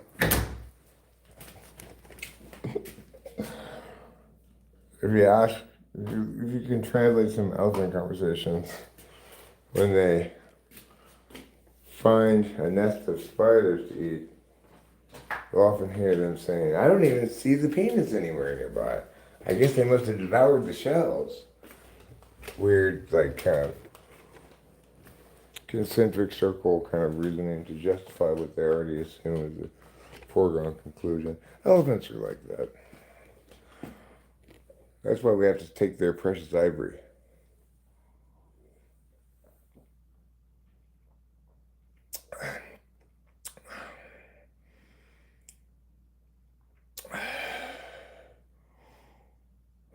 No, I get it. I understand how lucky I am and how much I have to enjoy and appreciate. I just wish my soul were cleaner.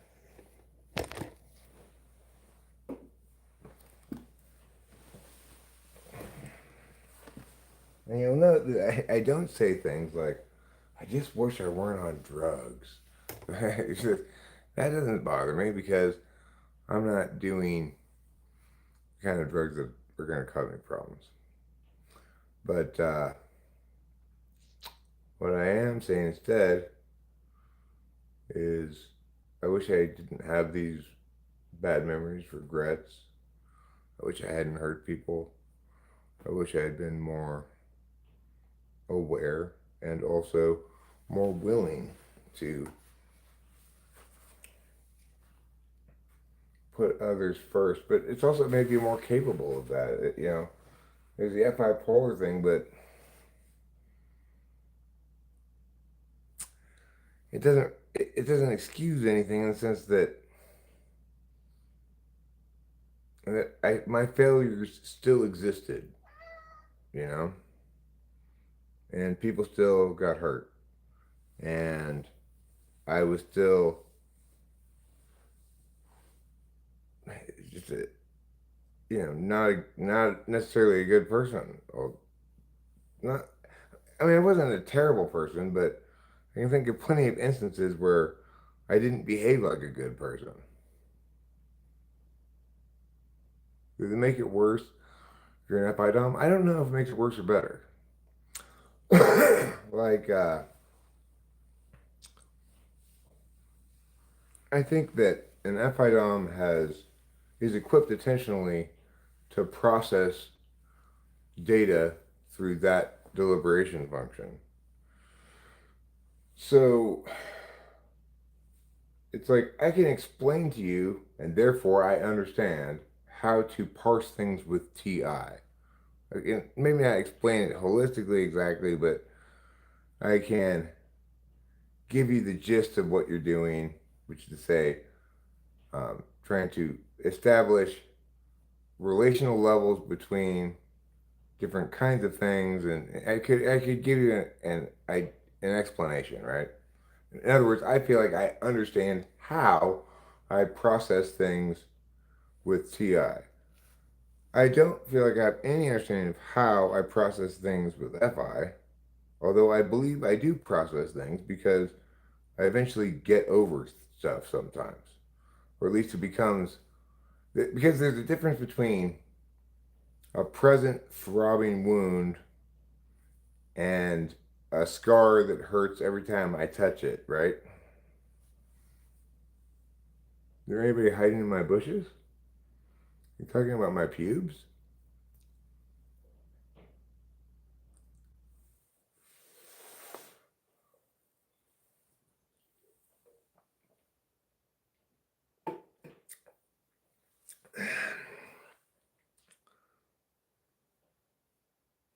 Like it's very difficult for me to put myself in other people's shoes.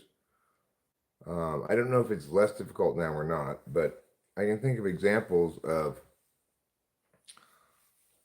it's like I expected my relationship with my dad to be, I expected my dad to be the same as he always was, even though he was going through this horrible shit, right?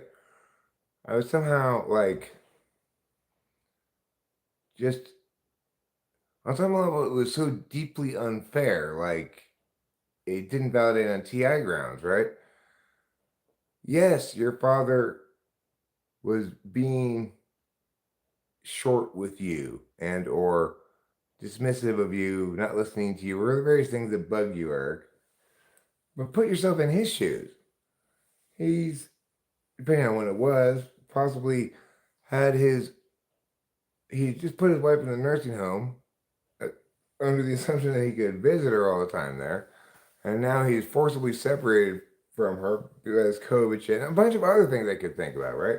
If I had put myself in his shoes, I would, I would hope at the time if I had understood, if I had been feeling and thinking what I feel and think now about it, that I would have been a lot more attentive, compassionate, understanding, um, cooperative, helpful, you know, present. Eric, how do you feel about Nick Cave as a musician? Some 2 nights ago, and after 70 plus concerts or photographs I've seen, it kind of deals with what you're talking about now, but he's INFJ. I'm not familiar with his stuff, actually. I really don't think I've heard really any of his stuff. I've heard of him, but I don't know what he sounds like.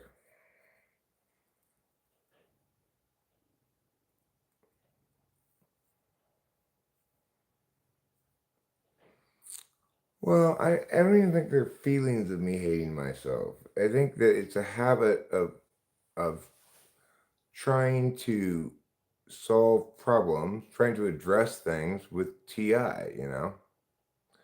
So my TI says, yep, you were wrong. You were fucked up. You need punishment. to create equilibrium again. So, therefore, you will say these horrible things to yourself. I hate myself. I'm a shitty person.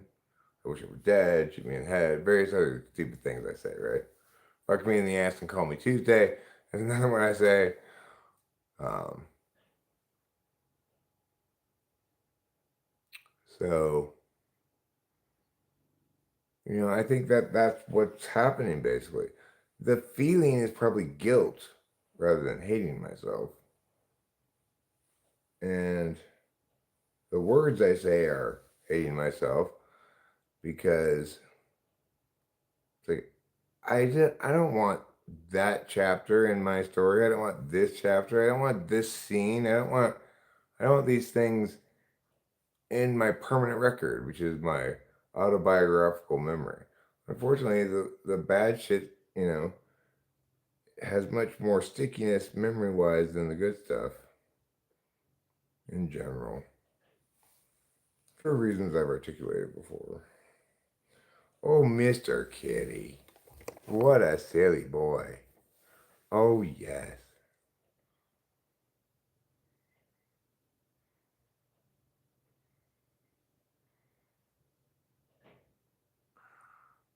Well, I get that my dad wasn't doing me any favors by, say, communicating the stuff that I understand now in retrospect to me. But it's also the case that it seems obvious to me now that if I just told myself, stop for a second and put yourself in your father's shoes. Let's iterate out all the shit that he's going through and try to put yourself in his shoes, be empathetic, and see if that changes how you approach him and deal with the situation. Yeah, I've done DMT. Hi, Carl. This is trouble. Right now, he's being a sweetheart, even though he's normally trouble. He really likes to sit on my lap. If I was sitting back more, he'd be like all up and try to get an entire body on my lap.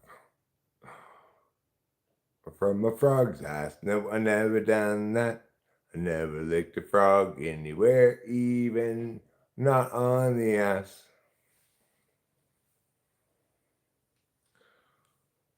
She's not a car, okay, Padawan Rangebender? You cannot take Winston's mom to get detailed. God. Also, I think you owe her an apology. She's not that filthy. Ba-da-bum-ba-da-da-da-da, hilarious jokes. Okay, Kitty, I'm getting up now. Well, because this thing is usually down, and so there's not room for him. Since we started putting this up, then he started sitting on my lap. I know, well, if somebody would hand me that frog that I trusted they do indeed have the right frog, I don't want to bother the frog, but hey, if, if it's got to be licked by somebody, it might as well be me.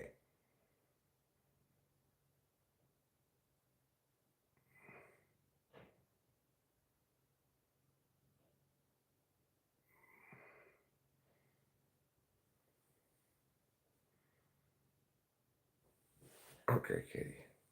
I know Daddy loves you too, and he likes having you on his lap because you're such a big, sweet kitty. But Daddy wants to get up now. Daddy gonna get up. Daddy gonna smoke one more cigarette, and then Daddy gonna end this live stream. Daddy gonna go right to bed if he can. If he can't sleep, Daddy gonna get up. We're gonna do some work at the house. What do you think about that, Trouble?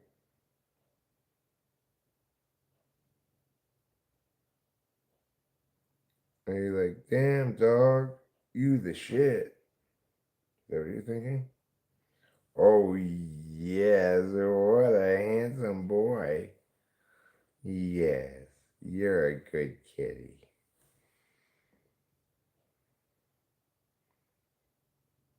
Rehab is for quitters. Well, there's lots of kinds of rehabilitation. You could have physical rehabilitation after you break a limb, for example. And I think that's the opposite of quitting. It's not giving up on your limbs. Like, they send baseball players down for rehab assignments to the minor leagues all the time after they get injured. Usually pitchers. Kershaw, in fact, threw three scoreless innings yesterday in a rehab assignment. So, are you objecting to that kind of rehab? I don't think so. My point is this. If you hab right the first time, you won't have to rehab.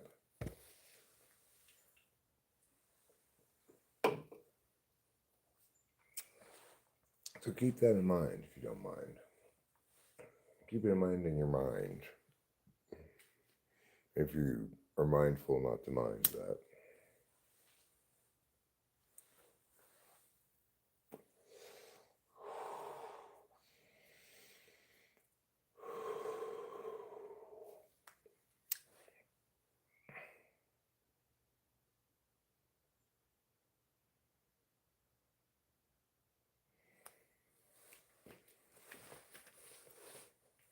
It's what you would call a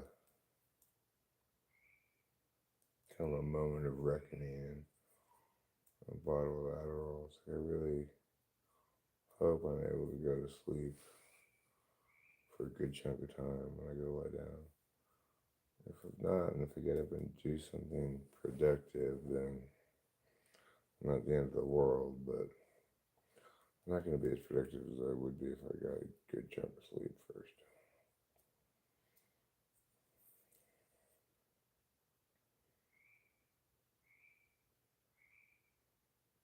I want to get the other house done so I can pay attention to the pond.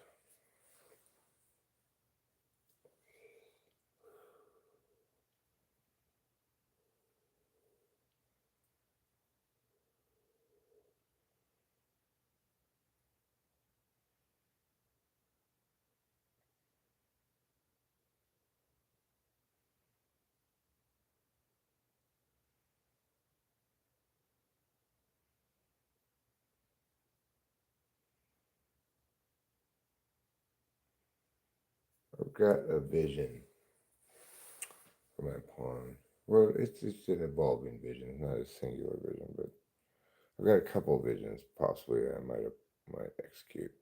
One of which involves kind of buying a pre-molded pond thing that you bury. But I'm leaning against that because I want more flexibility in terms of the shape and layout of it and stuff. And using the mini tarps that I have is a good way to accomplish that. So, because like I've got the awning tarp that I cut down the other year for broken awning, and I've got multiple drop cloths as well that I didn't end up using at the other house because I bought too many of them, which includes one quite thick one. I'm envisioning uh, digging the hole and then putting those things in like one on top of the next. So it's multi-layer in case the top one like gets a hole in it or something, right?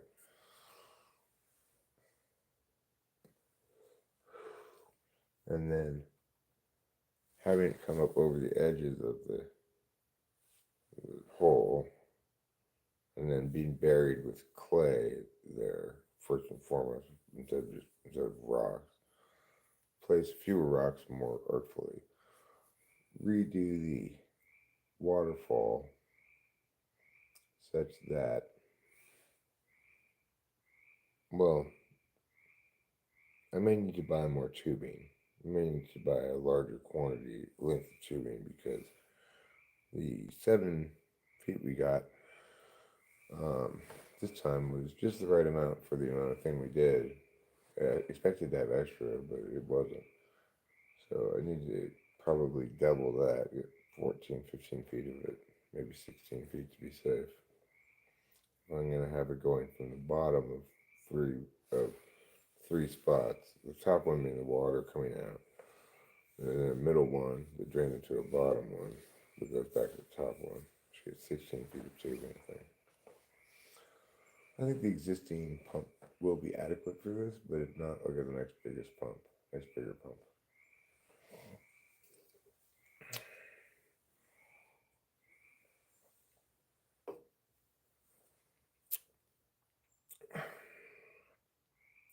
The nice thing about most of the drop cloths as opposed to the current um, tarp slash awning is that the drop cloths are transparent and will be much less visible and much easier to hide than the white awning tarp. White slash blue. It's got kind of a pattern on it. That's something I really thought about when I came up with the idea of using it. When you use extroverted intuition in circumstances where extroverted thinking is more suitable, really, you end up having to start things over and redo them a bunch. Because you're not consciously paying attention to how you should ordinate this task. Even if you tell yourself to pay attention to it, it's surprisingly challenging. Because the thing about being able to properly ordinate something is you know exactly what you want, and to properly ordinate something, you need to want it to be efficiently and intelligently planned out rather than something you want to fool around with and see how it goes, right? You man who prides himself on wearing suspenders. I don't wear suspenders. I'm just wearing overalls at the moment. I'm fucked up too, OG. I love learning and keeping up with the conversation. What, kitty? What do you want?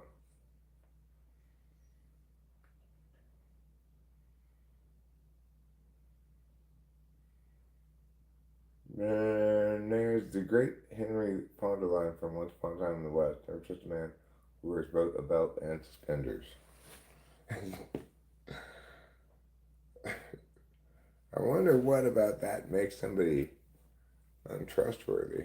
I mean, you have to admit that you could probably feel more confident in trusting their pants not to fall down. That seems a fair conclusion to me. Now, granted, I'd say never trust a man who wears both a belt and suspenders and no pants. That, okay, that makes sense. Because then they're just defiling the purpose, the teleology of both belts and suspenders. Okay. Teleological defilement notwithstanding. I'm going to go to. Are you talking to me? Am I the one you keep calling OG? My name's Eric, by the way. You want to talk to me right now? I'm about to go to bed. Yes, I sometimes do talk to people in video chats, like after a stream or something, but I don't want to do it right now because I'm ready to go to bed. So, return on some other occasion and hit me up again. If you hit me at the right time, I'll be like, yeah, let's talk. Especially if they have something specific you want to talk about. Regardless, right now, what I want to talk about is me not talking about anything, but instead going to sleep. So, I love you all. See you later. And don't forget to eat plenty of cheese.